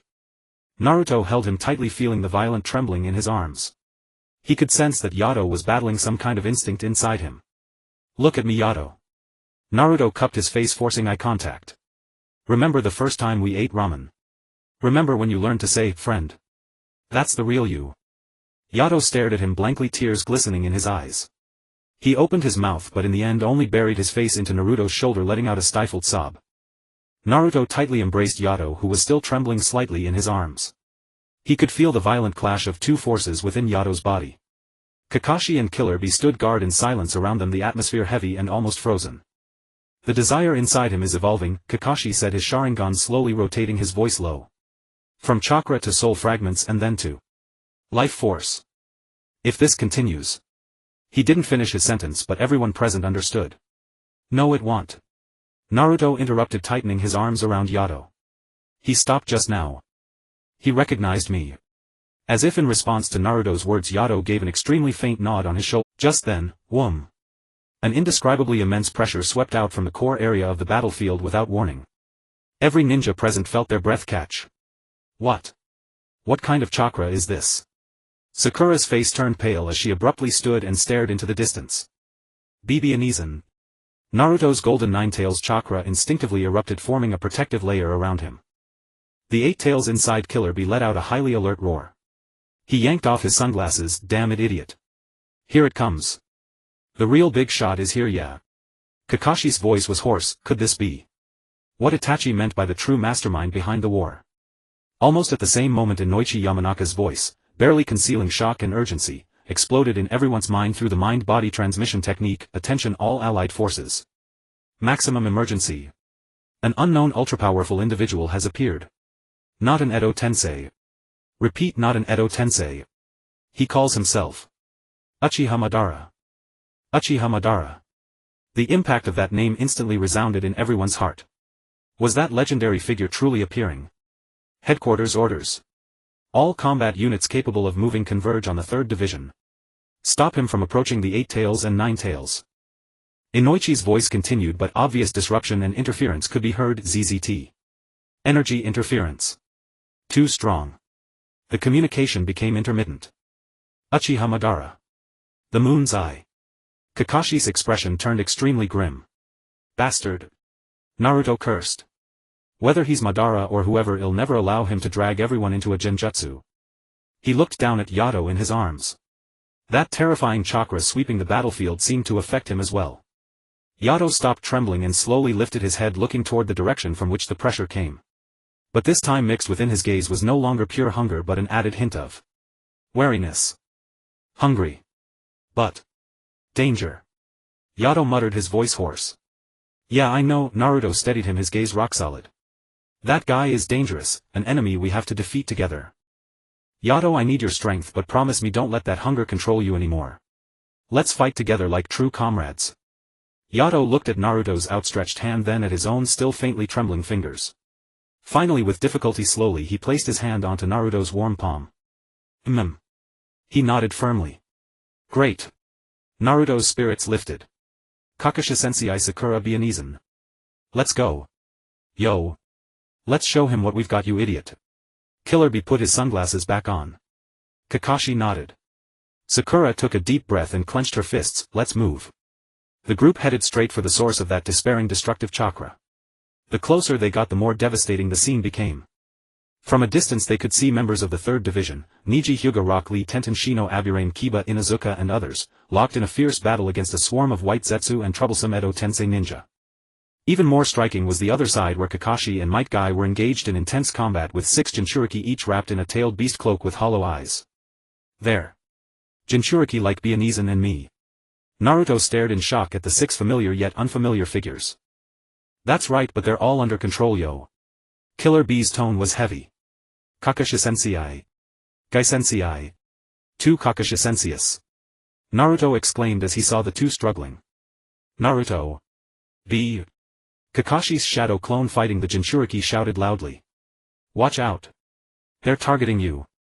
Meanwhile, the figure in the white mask stood silently on a massive rock at the rear of the battlefield, observing everything with cold indifference. Only one crimson Sharingan was visible. He held a huge Uchiha war fan. His gaze precisely landed on Naruto, who was blazing with golden chakra. Nine Tails. You've finally come, the mask-wearing man's voice came through without emotion. And the 8 Tails. The final pieces are finally assembled. His gaze shifted slightly, landing on Yato beside Naruto. Through the holes of the white mask, that seemingly calm Sharingan flickered with a trace of curiosity. Oh. You've brought along an unexpected foreign object. Don't you dare talk about him like that. Naruto roared in fury, his resplendent golden chakra erupting in an explosion. His figure turned into a golden lightning bolt tearing through the air. Without a moment's hesitation, all the bonds he wanted to protect transformed into pure power as he charged straight at the masked figure standing high on the rock. Naruto. Wait. Kakashi's shout came a beat too late. You idiot. Don't charge in alone. Killer Bee also tried to stop him. But it was too late. In his blazing rage, Naruto's speed reached its peak. His fist wrapped in Ninetales chakra slammed viciously toward the white mask. Heh. The masked man responded with a contemptuous snort. Facing this furious strike, he didn't even change his stance. Naruto's fist, and his entire body, passed right through unimpeded as if hitting nothing but an illusory phantom. Naruto's pupils contracted sharply, his face filled with disbelief. Carried by momentum, he stumbled through the masked figure's body and landed awkwardly on the ground behind him, whipping his head back. Has anger robbed you of your basic judgment, Ninetales? The masked man slowly turned, his icy gaze sweeping over the stunned Naruto before finally settling on Yato. You're wrong. Naruto, calm down. Sakura and Kakashi's voices rang out simultaneously. Yet this abrupt clash had lit the fuse. Now. Kakashi's shadow clone ordered loudly while locked in combat with the Jinchuriki. Yato's figure appeared beside Naruto like a phantom. He ignored the powerful masked man in the distance and focused on clearing those who tried to approach Naruto in the most direct way, tearing them apart. Leaf Rising Whirlwind. Might Guy's roar rang out as he kicked back a charging Yugao. Lee, over there. Tanten shouted, sending a rain of tools toward the restless white Zetsu army. Fong over Fong. Kiba, Inuzuka and Akamaru turned into 2 massive whirlwinds charging into the enemy ranks. Hinata, stay close to me. Niji beside Hinata assumed a gentle fist stance. Protect the 8 Tails and 9 Tails, someone yelled in the chaos. After that single punch, there was no room for turning back. The battle erupted in full force. The battlefield ignited in an instant. Under the masked man's control, the 6 Jinchuriki erupted with devastating tailed beast chakra. The entire 3rd Division fought desperately under the command of Kakashi and Kai. Everyone scatter. Avoid direct confrontation. Kakashi's voice was drowned by explosions. The light of Chidori flickered unsteadily in his palm. Mingren quickly retreated, anxiously turning back to search for that familiar figure. Yido, stay behind me. Before he finished speaking, the 6 Tails Jinchuriki Yugao's bubble jutsu rained down like a tempest. Yido, who had been silently following behind Mingren, suddenly froze. His pupils contracted sharply, locking onto the dense-tailed beast chakra surrounding Yugao. Hungry. This time the whisper was no longer faint but laced with longing. Before Mingren could react, Yido transformed into a silver-gray lightning bolt, lunging straight at Yugao. Yido. Come back. In the distance Yugao was about to form another seal when a youth appeared before him like a phantom. He instinctively released a burst of potent acid stand back. But Yido did not dodge. Instead he reached directly into the corrosive bubbles that could melt iron and gold. The moment the bubbles touched his palm they were greedily absorbed into his hand. What? Yugao's face was filled with astonishment. Sealing Jutsu Mirror Lotus Transfer. Yugao rapidly formed hand signs summoning countless binding ropes from the void. Yet as they approached Yido the ropes dissolved instantly. Yido moved with fluid grace pressing his palm against Yugao's chest. No. Yugao felt his chakra draining at an unprecedented rate and even his undying reanimation body began to grow translucent. When Mingren broke through the encirclement and arrived he saw Yugao's body crumbling inch by inch eventually dissipating into starlight, completely devoured by Yido. Yido slowly withdrew his hand tilting his head as if savoring something. The chakra around him grew wild and alien and those once vacant eyes now held only a bone-chilling coldness. He smacked his lips lightly his voice hoarse yet satisfied. The taste is good. Then he turned those utterly unfamiliar eyes toward Mingren. Mingren felt his heart clench violently. Yido. His voice trembled uncontrollably. Wake up. It's me. Xiaoying yelled at Mingren. Get away. He's dangerous now. But Mingren seemed to hear nothing. He stubbornly stared into those alien eyes his voice choked. You said you would end this war with me. He reached out grasping for his last hope. Don't interfere with my feeding. Yido abruptly slapped away Mingren's hand the bell on his wrist letting out a harsh chime. We must subdue him immediately. Panicked cries erupted from the allied forces. At that critical moment the masked man in the distance made a move that stunned everyone. Summoning Jutsu demonic statue of the outer path. The colossal statue descended with a thunderous crash shaking the earth. The voice beneath the mask carried unprecedented gravity. This variable must be eliminated. Almost simultaneously the distant sky darkened abruptly. Another terrifying chakra enveloped the entire battlefield. Long black hair dancing in the wind, crimson armor gleaming, Uchiha-ban landed gracefully at the far end of the battlefield. So you and Chongmen have found Do, he said with a cold smirk. How convenient. The reanimation jutsu has been undone. Everyone stared in disbelief. The masked man turned to Ban, his tone complicated. You're too early. Plans always fail to keep up with changes, Ban replied, his gaze locked on Yido. At that moment Yido seemed to react even more intensely to the aura emitted by Ban and the demonic statue. His eyes darted between the two as if assessing which prey was more valuable. Uchiha-ban noticed Yido's stare, a hint of interest flickering in his Rinnegan. Interesting. Do you desire my power? The masked man said grimly. We must eliminate this nuisance first. Eliminate? Ban chuckled lightly, his tone playful. Don't you want to see just how far he can grow? Just then Yido's body suddenly swayed. The greed on his face twisted, replaced by agonizing struggle. No, don't. He forced the words through clenched teeth, his voice raspy but trembling. Don't touch. Is he resisting his own instinct? Sakura murmured in disbelief. Kakashi's Sharingan keenly captured the abnormal fluctuation of Yida's chakra. No, it's two consciousnesses within him vying for dominance. Naruto seized this opportunity and stepped forward again. Yato. Hang in there, you can overcome it. Foolish, Uchiha Madara commented coldly. Struggling against one's own darkness only hastens destruction. The masked man remained silent, a flicker of complex emotion passing through his Sharingan beneath the mask. Just then a sharp flash of sword light streaked across. Enough. Sasuke suddenly appeared on the battlefield, pointing Kusanagi directly at Yato. Sasuke. Naruto was startled by Sasuke's sudden appearance, then hastily explained, Yato is struggling. Step aside, Naruto. Sasuke's Sharingan swept coldly over Yato. This monster is no longer the person you once knew. At that moment the same golden hair appeared beside Naruto. Dad. Naruto's eyes instantly lit up, but as he took 2 steps forward the radiance in his eyes dimmed. Minato took in his son's fleeting emotional shift. He gently pressed Naruto's shoulder, his voice tender yet firm. I understand, Naruto. He is your important comrade, isn't he? Naruto nodded vigorously, his voice choked with emotion. Yato. He has been trying so hard to control himself. Senju Hashirama descended before the group, gazing at Yato with a tone of regret. How pitiful. This youth is being devoured by the power within. Big brother, now is not the time for sentiment, Senju Tobarama said, forming hand seals with sharp eyes. We must act before he completely loses control. Sarutobi Hiruzen sighed. Child, you have come to this point after all. Uchiha Madara let out a cold laugh. Hashirama, you are always so indecisive. Unable to strike down anyone. Madara, shut up. Hashirama roared, his gaze fixed on Yato. This youth. He is still fighting. As the group stood locked in confrontation, Yato suddenly moved. He transformed into a black shadow, charging straight at the nearest Senju Tobirama. Flying Thunder God Lightning Rod. Tobirama prepared, instantly deployed his technique. To his shock, the technique began to disintegrate the moment it touched Yato. It can even devour space-time ninjutsu. Sage Art Bright Gate. Hashirama's Sage Art also started crumbling upon approaching Yato. His brows furrowed, even Sage Art. Minato instantly appeared behind Yato, contract seal. Yet the technique dissipated just as easily. The three Hokage exchanged grave glances. We must join forces, Hashirama said solemnly. As the golden barrier rose from the ground, Naruto couldn't help rushing forward. No. Kakashi held Naruto back and shook his head gently. Trust the Hokage's Naruto. Inside the barrier, Yato frantically slammed against the barrier, each impact causing it to tremble violently. Sweat beaded on Hashirama's forehead, such immense power. Suddenly Yato paused. He turned toward Naruto, a flicker of clarity passing through his heterochromatic eyes. Nar. Yuto. He forced out 2 words, his eyes full of pleading. Run. Quickly. The next moment an even more violent chakra erupted and the barrier began to crack. Now.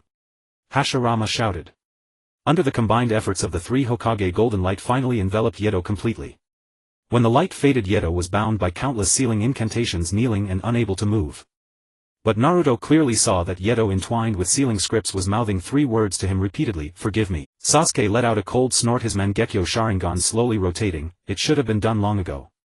Minato gently patted Naruto's back. He was protecting you until the very end, Naruto.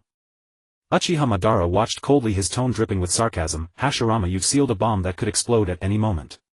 Hashirama did not respond to Madara, instead he looked at Naruto, whose eyes were red with profound pity.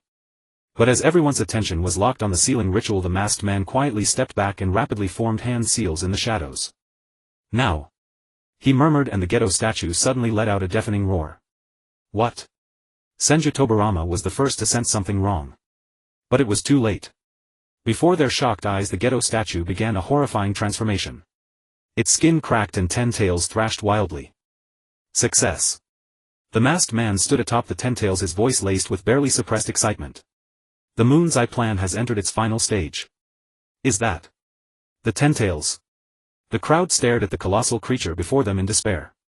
All shinobi stay away from the 10 tails. Hashirama's resonant voice rang across the battlefield as he clasped his hands together, vast amounts of sage chakra beginning to converge. No, the 10 tails' power is too immense. Don't act rashly. Tobirama analyzed coolly.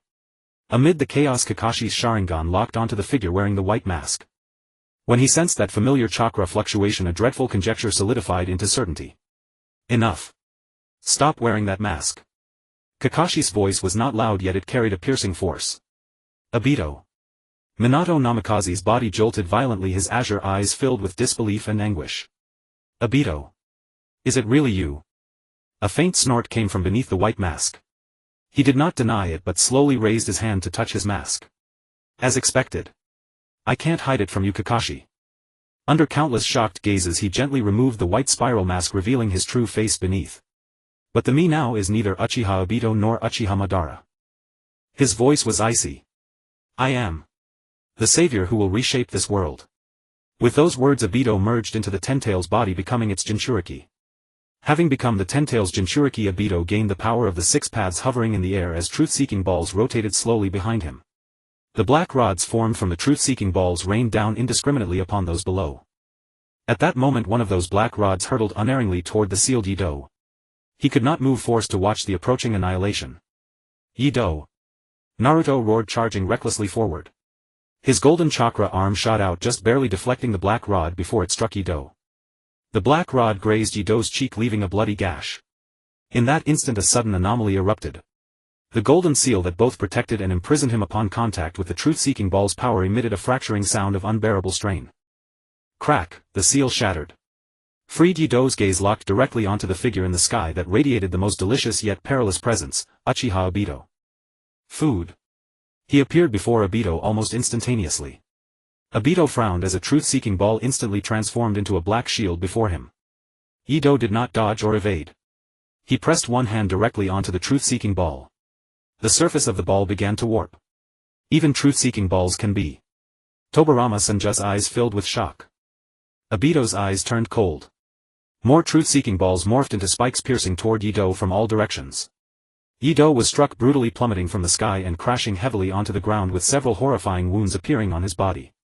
Yet he seemed oblivious to the pain, his madness intensifying as he struggled to rise again. Yido. Enough. Stop. Naruto cried out, trying to rush over, but Kakashi held him back firmly. It's no use, Naruto. He can't hear anything now. Just then Obito seemed to grow weary. He raised his arm and an enormous tailed beast ball began to condense above his head, its target unmistakably the entire allied forces below and the Yido, who had just staggered upright. The shadow of destruction loomed over everyone. We're finished. Yet in the next moment Obito's action defied all expectations. That tailed beast ball, powerful enough to annihilate everything, abruptly changed direction at the moment of its formation, not toward the allied forces but straight at Uzumaki Naruto. A feint. Naruto. Minato Namikaze's eyes were wide with rage, but the Flying Thunder God technique had just been initiated. Naruto. Sakura reached out in despair. Dead last. Sasuke's Sharingan spun rapidly. Too fast. Even the successive Hokages had no time to react. Time seemed to stretch infinitely in that moment. Naruto saw only the devastating black orb racing toward him, closer and closer, the breath of death chilling him to the bone. He could even hear the sound of his own heart halting. And then that golden figure, always burning and warming like the sun, was falling feebly, slowly downward. The radiance of Sage Chakra was extinguished completely, the presence of the Nine Tails so faint it could barely be sensed. Blood gushed from the massive cavity in his chest, tracing a glaring scarlet arc through the air. Nar. Yuto. The guttural satisfied belch of the monster within Yido's throat was abruptly cut short, replaced by a broken syllable trembling with an emotion he himself did not recognize. The raging Tautai force within him, which threatened to assimilate him, was now completely suppressed by a more primal and sharper emotion, fear. Thud. Naruto hit the ground, stirring up fine dust. He did not move. Those azure eyes, always filled with determination, smiles and light, were closed lifelessly. His forehead protector was askew, stained with blood and dirt. He was still. Just like Grandpa that day. Just like those who lay on the battlefield and would never rise again. No. Yido let out a desperate whimper. He scrambled forward, haphazardly collapsing beside Naruto. His bloodied hands trembled, hovering in the air, afraid to touch. The consciousness within him howled madly, urging him to devour this food brimming with immense life force so close at hand. But he suppressed it with all his might, his gaze fixed on Naruto's lifeless face. Wake up. He gently shook Naruto's shoulder, just as Naruto had done countless times under the tree, to rouse him. There was no response. Only coldness and silence.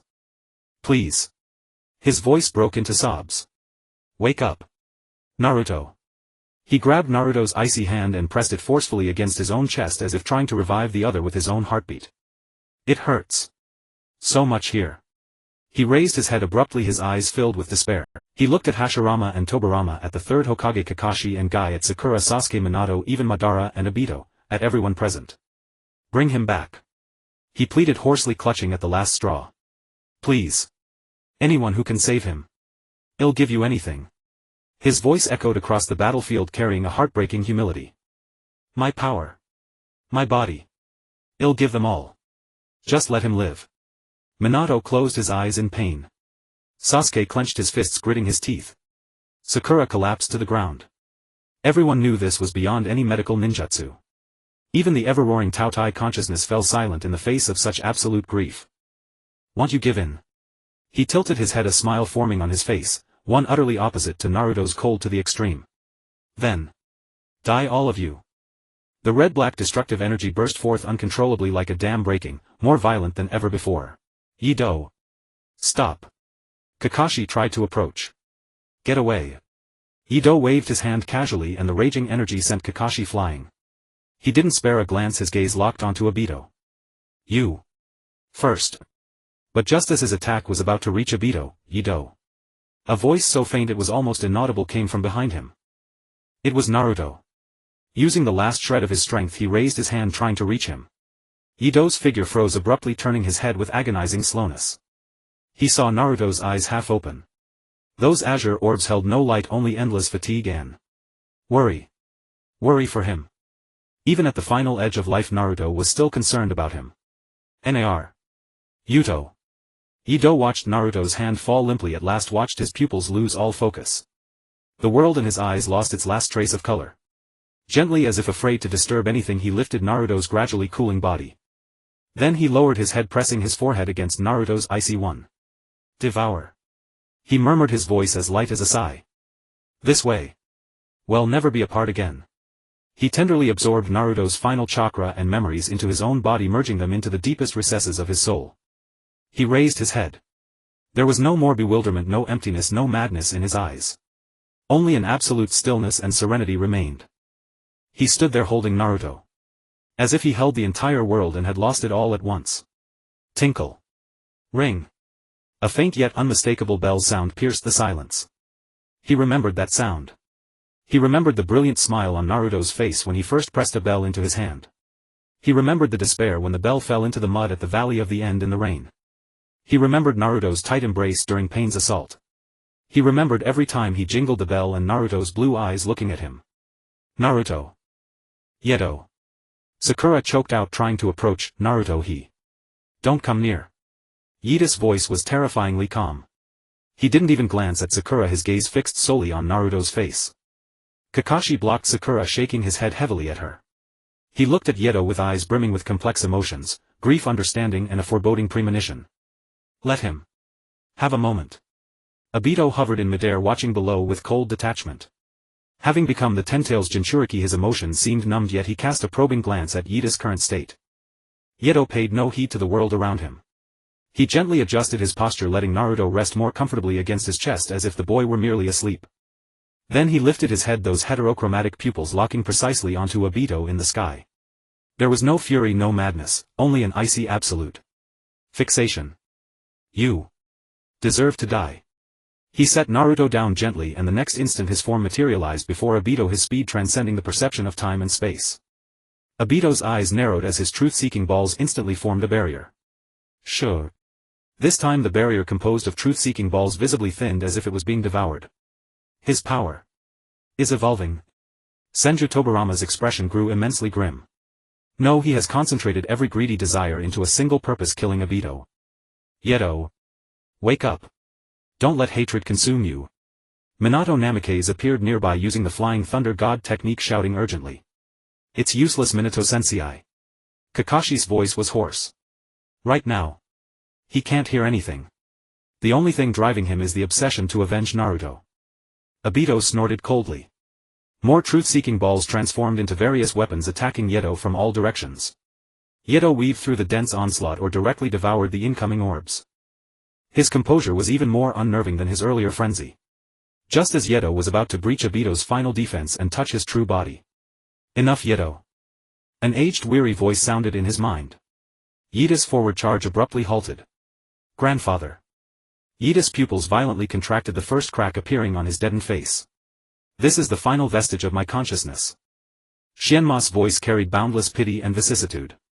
I have seen your pain, your struggle, and your final choice. Yato lowered his head, his voice trembling imperceptibly. I will avenge him. Then go with him. Foolish. Shenma's voice suddenly turned severe. Death is the most cowardly escape.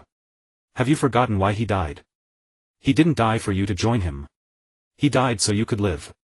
Until the very end he was worried about you. Then what should I do? Yato roared, the suppressed grief finally bursting forth. Without him. What meaning does this world have?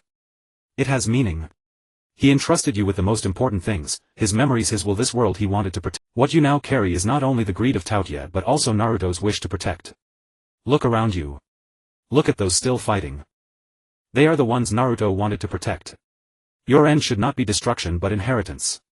Red-black energy churned wildly around Yato, clashing against the admonition power left by Schwanma. Cracks began appearing on his body, a sign that the power was losing control, threatening to devour him. But I can't control it. It's too hungry. Yita's voice was filled with agony and helplessness. I only know how to devour. How to destroy. Then change it. Shenma's voice came as a final guiding light, carrying the resolve of burning one's boats. Listen, Yato. The essence of Tautai is ultimate longing. It craves to devour everything. But now you have an even stronger longing. The longing to protect. Transform the shackles into a sheath. Turn the curse that binds you into the scabbard of your oath to protect. Use your devouring power to swallow the attacks aimed at your comrades. Your greed should not only satisfy selfish desires but also fight to protect those you love. With your will tell it. What you most want to devour now is not life but anything that threatens the world Naruto wanted to protect. Roar. Tao-Tai rampaged violently inside him, letting out a deafening bellow, "Shut up, old fool.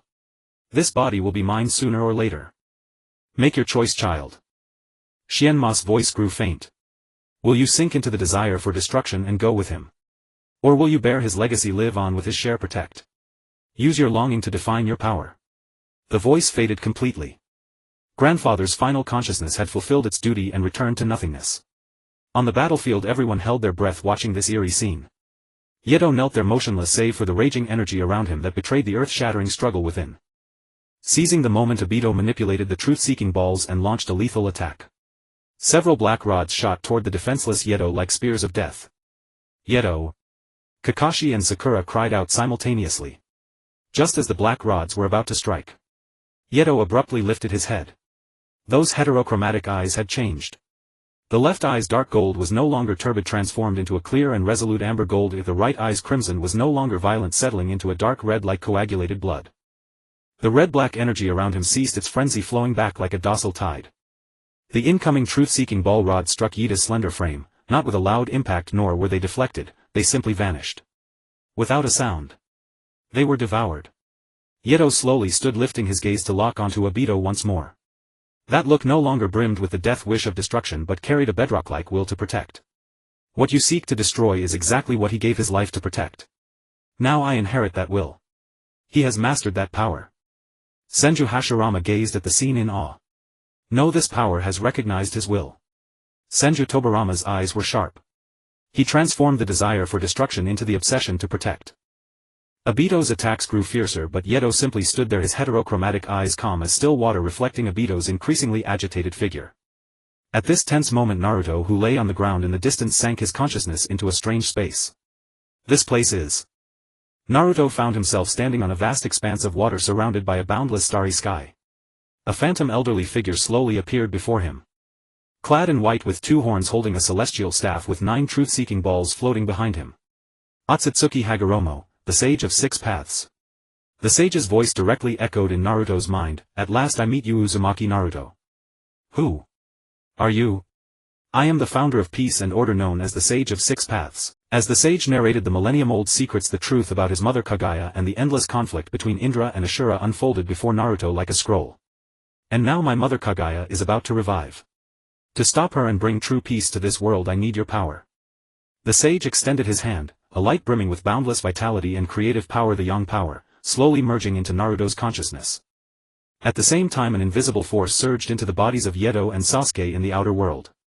This is the power I bestow upon you. Go forth, stop Uchiha Madara, prevent Mother's resurrection. When Naruto's consciousness returned to reality, an unprecedented power awakened within him. Cough. Naruto's eyes snapped open, azure orbs shimmering with an even deeper radiance. Naruto. Sakura wept tears of joy. You dead last. Sasuke, whose eyes had now transformed into Rinnegan, let a trace of relief flicker across his gaze. Naruto shook his head, memories flooding back like a tide. He remembered the tailed beast ball, the chill of death, and Yita's final desperate roar. Yato. He spun around abruptly. He saw Yato, his aura now tranquil. Their gazes met. Yato. 1,000 words swirled in Naruto's heart, but in the end only one choked phrase escaped with a faint smile. You dummy. Don't you ever push me away like that again. Yato gave no reply, only the barest nod. That simple gesture weighed heavier than any oath. Then I'll go deal with the one who made you die once. Wait, Yato. Let's go together. Naruto called out urgently, golden six paths chakra erupting around him. Sasuke's Rinnegan also activated in sync, and he stepped calmly beside Naruto. Yes, it's time. Naruto wielded the six paths staff, his golden chakra blazing like the sun. Sasuke's Rinnegan perceived all things as a Menotejikara, unfathomably cunning, while Yato moved like the quietest shadow, his red-black energy morphing into claws and shields striking at the gaps in Obito's defenses. Though Obito was the Ten-Tails Jinchuriki, the trio's coordinated assault left him overwhelmed and struggling. The truth-seeking balls were devoured by Yato, his space-time jutsu was disrupted by Sasuke, and Naruto's attacks imbued with yang release exerted unprecedented pressure upon him. Why? Obito panted, his face etched with confusion. Why are you stopping me? The moon's eye plan can create a perfect world without war, without pain. That is true peace. That is not peace. Naruto retorted vehemently. It is merely a beautiful dream that lulls everyone into slumber. In dreams people never grow, never understand each other's pain. That kind of world is not what anyone truly desires. What do you know? Obito roared, the image of Rin no Era falling beneath Kakashi's Chidori flashing before his eyes. In this real world there is only loss. Only agony. I know the pain of loss. Naruto stood firm, his voice carrying empathetic sorrow. I too once had nothing. But I met Iruka Sensei, Kakashi Sensei, the pervy sage Sasuke Sakura, and even Yato. It is these bonds that taught me that a dream born from escaping reality can never surpass the reality of facing pain together and understanding one another. Naruto's words struck Obito's heart like hammer blows. In his mind the genuine laughter and tears of his days with Kakashi and Rin in Konoha surfaced unbidden. Obito. Kakashi's voice rose from below, his Sharingan filled with guilt and sincerity. Rin's final words were a wish for us to protect this world. Not to destroy it. Obito's body froze, the Ten-Tail's power rippling with momentary instability. His gaze began to waver. The image of the boy who aspired to become Hokage overlapped with the man now seeking to annihilate the world. At this critical moment, enough. Uchiha Madara, who had been watching coldly, finally stirred. He stepped forward, his Rinnegan radiating disappointment toward Obito. So you are nothing but a half-hearted whelp after all, Obito. Madara's voice was frigid. Since you cannot steel yourself, I shall execute the moon's eye plan myself. To everyone's shock, Madara formed hand seals. Outer path, samsara of heavenly life technique. Vast life force was forcibly extracted from Obito's body. He screamed in agony as the Ten-Tail's power rapidly deserted him. No. Impossible. Obito collapsed to his knees, staring incredulously at his hands as they regained their flesh. You were supposed to have been. I was already guarding against your betrayal. Madara relished the surging energy, a satisfied smile curling his lips. Now the Ten-Tails needs a new Jinchuriki. Without hesitation Madara began absorbing the Ten-Tails, peeling away from Obito.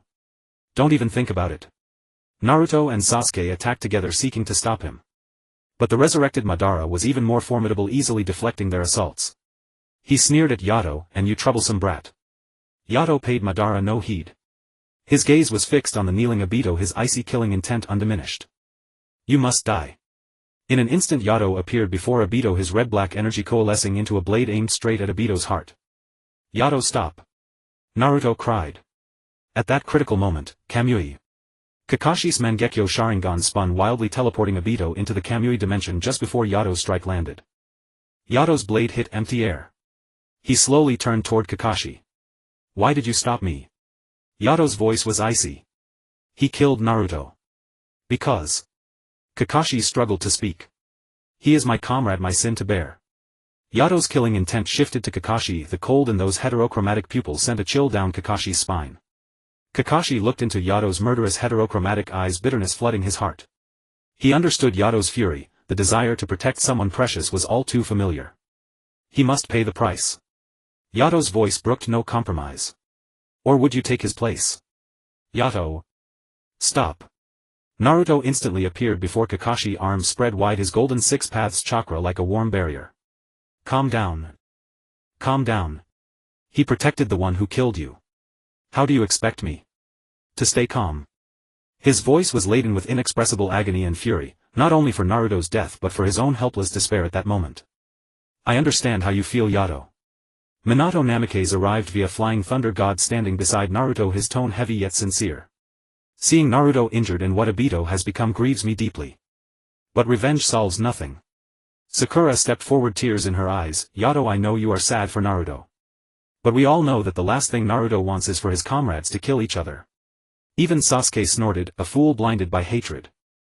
How are you any different from Obito, who wanted to destroy the world?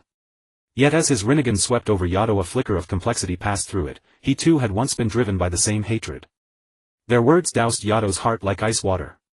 The energy around him subsided slightly, but the obsession in his eyes remained. He looked at Naruto, his voice trembling almost imperceptibly. He almost took you from me. If not for the Sage of Six Paths, you would have. Naruto's heart was stirred by Yato's appearance. I know, Yato. I know you did it for me. Naruto's voice was gentle yet firm. But look, I am fine now, aren't I? I have returned. And I am stronger, better able to protect everyone including you. His gaze was sincere and blazing. Obito. He indeed committed an unforgivable wrong. But I believe that deep inside he is still the Uchiha Obito who wanted to protect his comrades. Kakashi-sensei wants to save him just as I want to save you. Save me? Yato murmured. Yeah. Naruto nodded emphatically. Remember. Just now on the battlefield you told me not to die. Now I am telling you the same, do not let hatred consume you. I do not want to lose any comrade including you, Yato. Naruto's words were like sunshine melting the ice within Yato's heart. Just then Madara's cold laugh echoed from afar. Enough of this sentimental drama. Having fully mastered the Ten Tails, he unleashed a despair-inducing chakra. The entire battlefield trembled under his pressure. Yato gave Naruto a long look. Although complex emotions still churned within his heterochromatic pupils, the icy killing intent had faded. I understand. Yato said quietly. Your choice is my choice. He turned and stood shoulder to shoulder with Naruto and Sasuke, his gaze fixed on Madara, who was about to cast the infinite Tsukuyomi. But a sharp glint flashed in Yato's eyes. I will never let that bastard off. Naruto beamed, clapping Yato firmly on the shoulder. Yeah, that's my Yato. On the battlefield, Uchiha Madara, having fully mastered the power of the Ten Tails, surveyed the throng like a deity, his rinnegan flickering with a nearly fanatical light. It is time to put this world of pain to sleep. Infinite Tsukuyomi. As Madara declared, endless light cascaded from the blood moon, gentle yet irresistibly enveloping the entire earth. Don't look at the moon. Hashirama warned loudly, but it was too late. Wherever the light touched, the Shinobi Alliance members stood frozen, one by one, immersed in their own most beautiful dreams. Sakura. Naruto exclaimed, watching as his companion also fell victim. Sasuke's rinnegan spun rapidly, repeatedly activating a Menotajikara, trying to dodge the direct light with Naruto and Yato. Yet the light was everywhere, impossible to avoid. Susanoo. A massive purple Susanoo rose, enveloping the three and temporarily blocking the outside light. But outside the Susanoo, the entire world was sinking into an eternal dream. Kakashi, carrying the unconscious Obito, was also consumed by the light at the last moment. Minato, the previous Hokage, and the surviving shinobi, none were spared. This is Infinite Tsukuyomi.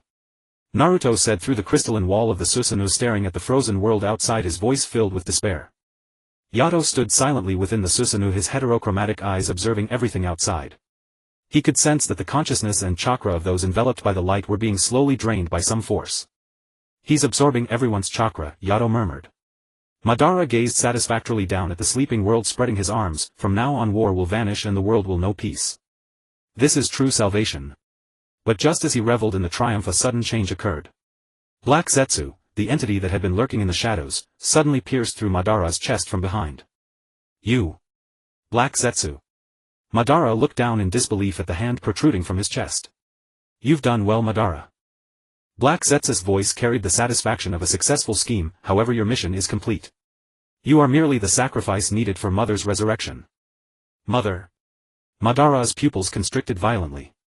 Under Madara's horrified gaze, his body began to twist and deform, massive amounts of chakra surging outward uncontrollably.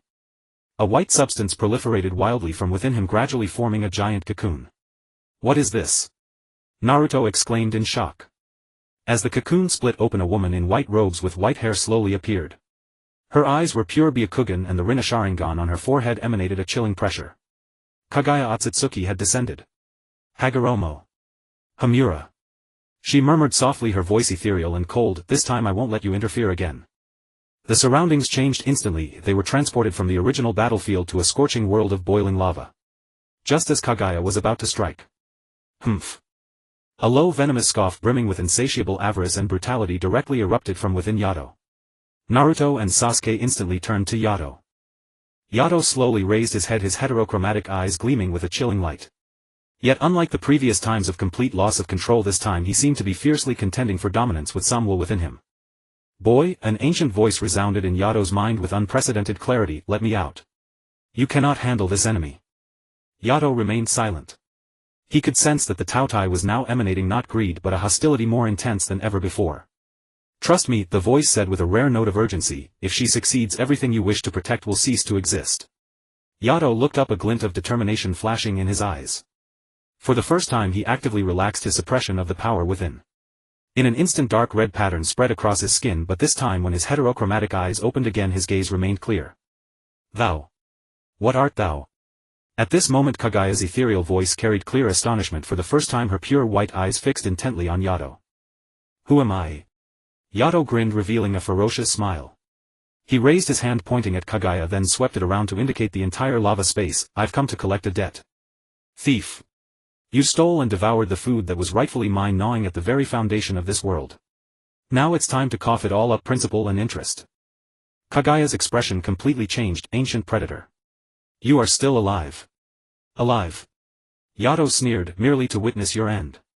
Before the words faded, dark red energy transformed into countless fangs biting at Kagaya from all directions. This attack was not aimed at her physical body but directly at the essence of her existence. Kagaya mobilized the power of the entire lava space to counter, but wherever the dark red energy passed, even the lava instantly cooled and turned into nothingness. What kind of power is this? Sasuke's Rinnegan spun frantically but could not analyze this rule-level erosion. Give Yato back. Naruto was both shocked and angry, golden chakra surging around him as he wanted to rush forward. Shut up, Blondie. Yato growled without turning back, extremely impatient. If you don't want this kid to die right now, just watch obediently. After I devour this woman, maybe you'll be in a good mood and give this crappy body back to him. Kagaya drifted backward, her pure white eyes full of murderous intent. A lingering remnant. Perfect, I'll eliminate you too.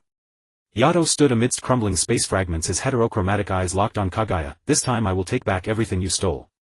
The lava space issued a strained moan under the collision of two forces beyond common sense. Fragments of space peeled off like glass, revealing the void of darkness beyond, only to be barely filled by the surging lava. Kagaya manipulated the entire space, transforming lava into giant beast spikes and waves that surged toward Yato from all directions. She could even instantly alter gravity, skyrocketing the gravity in Yato's area 1,000-fold in an attempt to crush and pulverize him. However, Yato simply stood there. All attacks that approached, whether matter, energy, or even distorted spacetime rules, were greedily devoured and absorbed the moment they touched him. Where he stood, it was as if an absolute void domain had formed. It's useless, thief, Yato rasped mockingly, his heterochromatic eyes fixed on Kagaya. He raised his hand again. This time the dark red energy was no longer passively defensive but transformed into countless fine threads that directly coiled toward Kagaya's true body. Go to hell. Kagaya did not dare to slack. She instantly exploded with her strongest physical techniques, countless enormous fist phantoms raining down on those threads. Ash bones. Then several gray bone spikes shot from Kagaya's hand. However, as these bone spikes neared the dark red threads, even the decay rules on them were slowly digested and stripped away by the threads. Impossible. Kagaya's pure white eyes revealed a hint of shock. Can you feel it? Yato's voice carried a shudder of satisfaction. The power you stole. How delicious. But not enough. Far from enough. He abruptly spread his arms and the dark red energy erupted on an unprecedented scale, no longer threads but a colossal mouth covering the sky, biting toward Kagaya and the entire lava space she commanded. He intended to devour Kagaya together with this space. Don't even think about it. Kagaya shouted sharply, the Rinne Sharingan on her forehead erupting with dazzling light. She forcibly mobilized all her power. The entire lava space began to violently compress and condense, forming a core containing endless destructive energy before her, attempting a mutual destruction with the all-devouring mouth. Naruto. Sasuke. At that moment the voices of Hagoromo Otsutsuki rang in the minds of Naruto and Sasuke, who had been ignored. Now is the time. Seal Mother with your power. This is the only chance. Naruto and Sasuke exchanged a glance, instantly understanding each other's thoughts. The golden yang power and the purple yin power converged in their hands, transforming into two intertwined beams aimed at Kagaya, who had shown an opening due to her full-force confrontation with Yato. Yato! Get away from there! Before striking, Naruto still shouted toward the figure controlled by the Tautai's consciousness. Yato seemed to hear Naruto's call, his movement paused slightly. Don't interrupt me, brat. It did not retreat but instead drove its power even more frenziedly. The dark red giant mouth accelerated its closure, about to collide with Kagaya's condensed destruction core and the sealing light shot by Naruto and Sasuke. At this critical moment that would decide the world's fate, no. A hoarse shout belonging to Yato himself forcibly overpowered the roar of the Tautai within. The enormous dark red mouth suddenly halted. At its core, Yato's will, like a solitary boat in a storm, burned tenaciously. He heard Naruto's shout and felt the concern that reminded him regardless of personal safety. Deeper still, his grandfather's dying teachings echoed in his soul. What I most want to protect. Yato locked his gaze onto the golden figure. Is the world that Naruto wants to protect. A roar, angry and unwilling, shook the heavens from the Tautai within. You disobedient brat. Under the combined effect of the Taotai's unwilling roar and Yato's resolute will, the massive dark red energy mouth abruptly changed direction. Instead of devouring Kaguya, it rushed toward Kaguya's lava core that was enough to destroy the space. Boom! The dark red mouth collided with the lava core first. The mouth crazily gnawed at the core's destructive energy. Red-black energy and dark red lava light eroded and cancelled each other.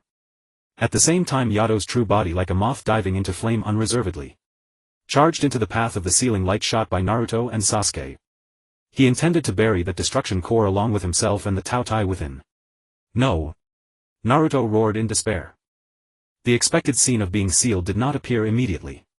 The moment Yato contacted the sealing light, he erupted with his final power, not to resist but to guide.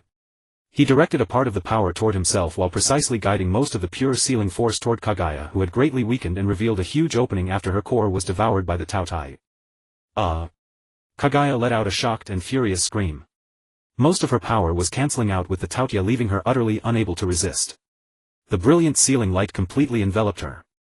We succeeded. Sasuke's Rinnegan stared fixedly at Kaguya, engulfed by the light. But Naruto's gaze was firmly fixed on Yato. Yato was touched by the residual sealing force that spread out after losing its target. The Taotai let out a final roar full of unwillingness and fury. The dark red energy struggled violently and twisted within the sealing light, ultimately being forcibly compressed and condensed. The light gradually subsided. The lava space began to collapse. Everyone's vision returned to the ravaged battlefield above. Kaguya's figure had vanished, successfully sealed. At the spot where Yato had been, a fist-sized irregular polyhedral crystal floated. It was entirely dark red with faint golden seal patterns vaguely visible on its surface. It was the Taotai's core forcibly condensed by the sealing power along with Yato's remaining consciousness and soul. Yato! Naruto flew forward and carefully caught the crystal that still carried residual warmth, finally unable to hold back tears.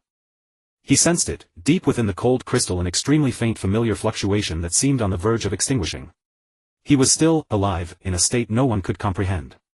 Sasuke came to Naruto's side, looked at the crystal, and after a moment of silence murmured, it was his own choice. To protect Naruto's world, he chose to be sealed together with the monster within. He became the sheath that imprisoned the calamity, securing the final victory. The blood moon in the sky faded. The infinite Tsukuyomi was lifted and sunlight once again spilled over the land. The survivors began to awaken from their dreams one after another. The war was over. Just then. Tinkle. An extremely faint crisp sound, nearly drowned by the wind, came from below. Naruto abruptly looked down. On the scorched black ground below, the bell tied with a red thread already covered with scratches and stains lay quietly. The sound of the real waterfall was particularly clear in the night. Ido slowly opened his eyes, his silver-gray eyelashes glimmering softly in the moonlight. Not far away, Naruto had fallen asleep on the shore, his golden hair reflecting a gentle glow under the moonlight, exhausted from the beast control training during the day. Suddenly a strange sense of clarity swept over him. Unlike the usual hollow confusion, it was a clear awareness as memories surged back like a tide. He remembered everything: his grandfather's seal, Sasuke's determination at the Valley of the End, the fear of losing control during the battle against Pain, kneeling side by side before Raikage. And the boy before him who persistently and awkwardly reached out to hold his hand. He gently sat up, surprised at how fluidly he moved. So this is what it felt like to control his body normally. Finally his gaze fell upon the sleeping Naruto. He gazed at Naruto's sleeping profile, those blue eyes that were always full of life now peacefully closed, breathing steadily and warmly. Naruto was sleeping deeply with a small drool mark at the corner of his mouth, looking utterly defenseless. Ido reached out his hand. No. This desire to touch was not merely gratitude nor just reliance. His fingertips were just about to touch Naruto's cheek when they suddenly stopped, trembling slightly before slowly retracting into a tight fist. This realization came too late and at too inappropriate a time. So that's how it is, Ido murmured silently, his voice clear yet unfamiliar, a bittersweet curve forming at the corner of his mouth. In his sleep Naruto smacked his lips and mumbled, Ido. Not afraid. A sharp pain pierced through his heart. Ido closed his eyes, feeling this doomed affection grow wildly within him. How he wished to wake Naruto to tell him that he was clear-headed at this moment, to ask Naruto what if he weren't a fool, if they could meet normally. In the end he simply picked up the fallen blanket and covered Naruto with it again. His movements were as gentle as if afraid to disturb a fragile dream. This is enough. Ido looked at Naruto's sleeping face filled with tenderness. To meet you has already exhausted all my luck. This feeling will become a secret that only the present me knows, and tomorrow's me will continue to be the foolish Ido by your side, the one who needs your protection. He slowly lay down beside Naruto, facing him, stopping at just the right distance. From this angle he could see Naruto's eyelashes trembling slightly with each breath. Quietly guarding this only clear night. When the first rays of morning light pierced through the trees, Yato felt that clarity beginning to fade. In the moment before his consciousness blurred again, he gently grasped Naruto's hand and softly spoke the only confession of his life that would never be heard, "Naruto, I love you." Then he closed his eyes, allowing the familiar emptiness to envelop his consciousness once more. The clarity and restrained love from last night would forever be sealed in the depths of memory, illuminated by the moonlight, becoming a secret known to no one. The end.